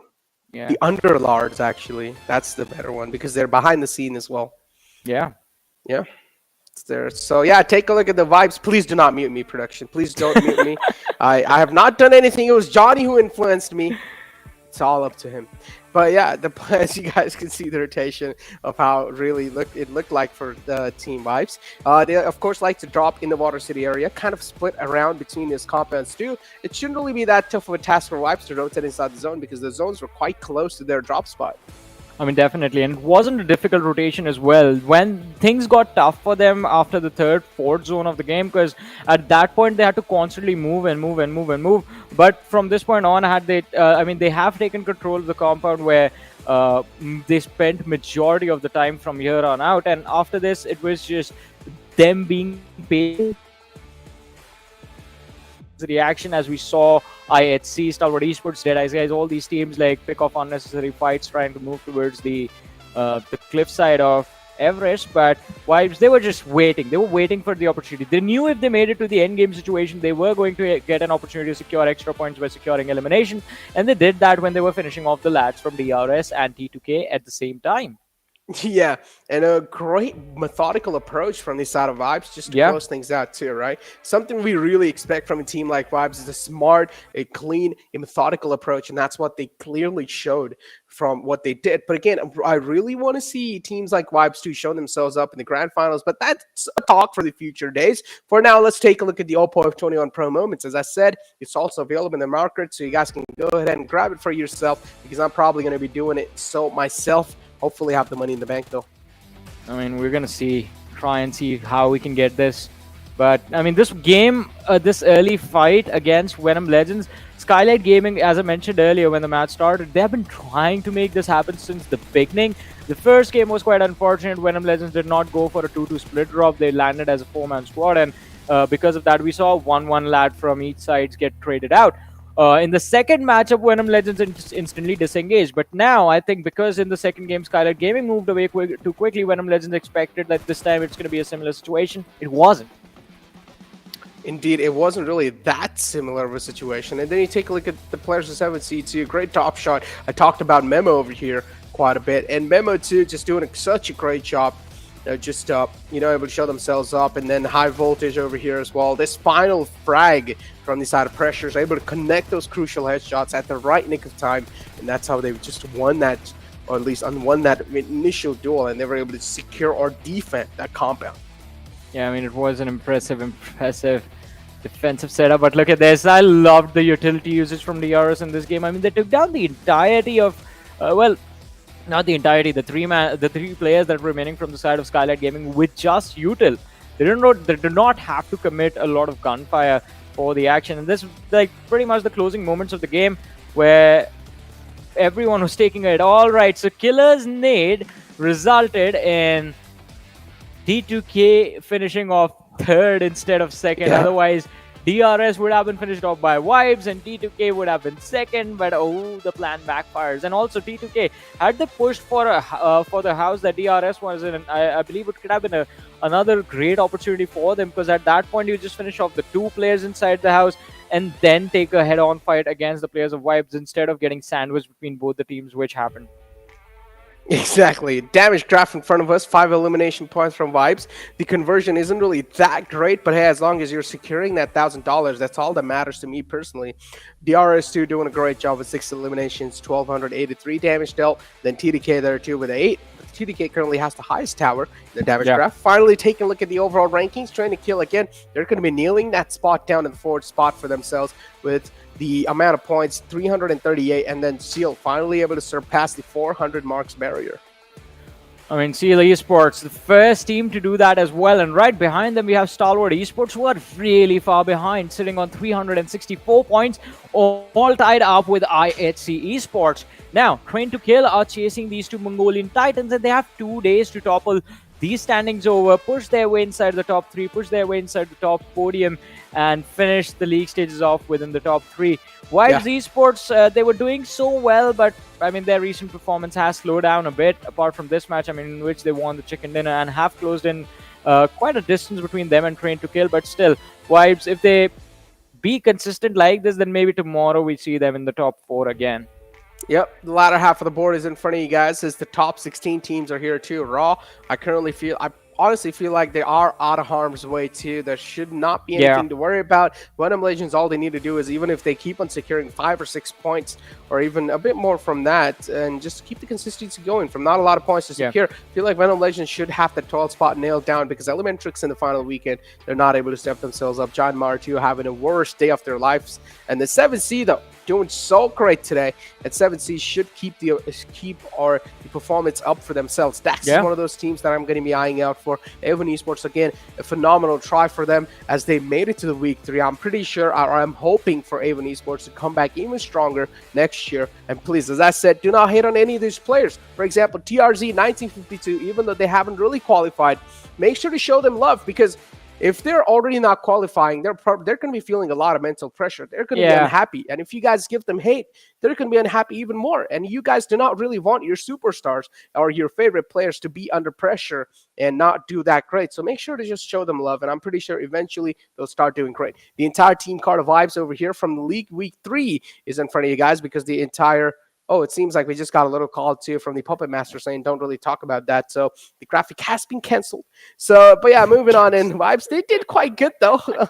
They did quite good. I mean, see the power of production. See the power of production. They can cancel anything that they want. They could cancel us right now, but they don't. Please, we're nice. We're nice to them. I'll touch we love production. Please. Necro has spoken quite a lot, so now he has to apologize. It's gonna be okay, Necro. They don't hate you too much. Hate you too much? That means they do hate me. But yeah, let's take a look at the elimination. I mean, if you're gonna ask maths questions in the middle of the game, everyone's gonna hate you, man. Oh man, I'm sorry, 9 guys. divided by 69. I'm sorry. Asking me to do math in the middle of Pubgmobile. I'm sorry, guys. It's okay. You know. Was just trying to test you guys' brain, man. How smart are you guys? But it's okay. I'm dumb too. Don't really. If anyone wasn't able to answer, it's okay. You guys are with me on the same page. Yeah. But I mean, these guys are on a different page though, because the elimination leaders in front of us doing so well, and look at that, top at 101. Aggression 101, I guess. Damn. Well, that's the best way to put it. Aggression 101. The latter half of the elimination leaders, as it's going to start from 6th to 10th spot. Icy is barely going to be making it on 10th, but again, we talked about this. The only player from the side of South Asia is going to be Joker, able to make it in the top 10. And with the 82 elimination points secured on his name, Joker has been doing so great inside this roster of vibes. And hopefully he just keeps doing great. Imagine if this was a lineup. Baron, Alex, Joker, Pika, and Icy in a team. I still feel like it won't work out. No. I mean, you can take all-star lineup, but then it just won't work out because there should be one of those players who should be willing to support. And that's Pika right there. I mean, that's Pika and Icy, and then for the aggression you have Alex and Baron, and then Joker can just like be the IGL of the team, I guess. Icy can also IGL. He has a lot of experience. Pika is IGL. I mean, all of them are very experienced players, so I think the role swapping is going to be very easy for them, apart from just Pika being the dedicated support player. I mean, again, we've seen these kind of same things, right? For example, I mean, we have a lot of example in front of us. Yeah. Sometimes communication can be a key error. Now, we know every single player from Avon Esports is a fantastic player. But again, the only time we see them struggle is that communication barrier that just holds them back. And even though if you do have an all-star lineup, you got to make sure these players are really well known to each other's play style. And the communication barrier can be something that can cause a lot of issues. What's happening, Johnny? I mean, did you see that all the matches dominated by the teams from Nepal? Ooh. Finally, the reason has sort of risen, I guess. And going into the finals, this is the right time. Especially, I think DRS stepping up in a lot of the matches today made me really happy, because there's just 2 days left after which the finals are going to begin next weekend. And if DRS go back to the same form they were in, like the players I'm talking about, they go back to the same form they were in back in PMPL Season 4 when they were playing as Wizards with Vibes, then that means we need to add one more team in the list of the championship contenders.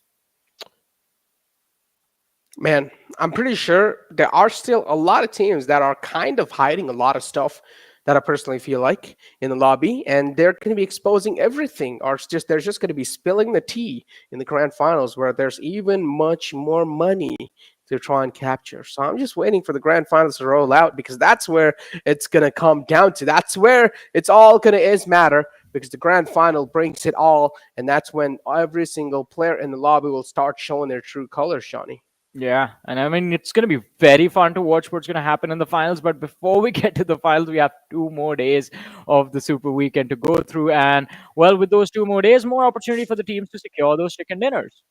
Exactly. Talk about securing those chicken dinners, Johnny. Man, today's day has been a fantastic day.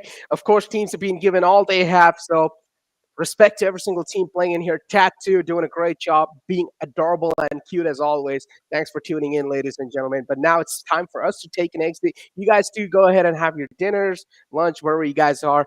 So thank you for tuning in, as I said. But now it's time for us to take a leave. So it's going to be me, Necro, and Johnny taking a leave. Bye.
Go.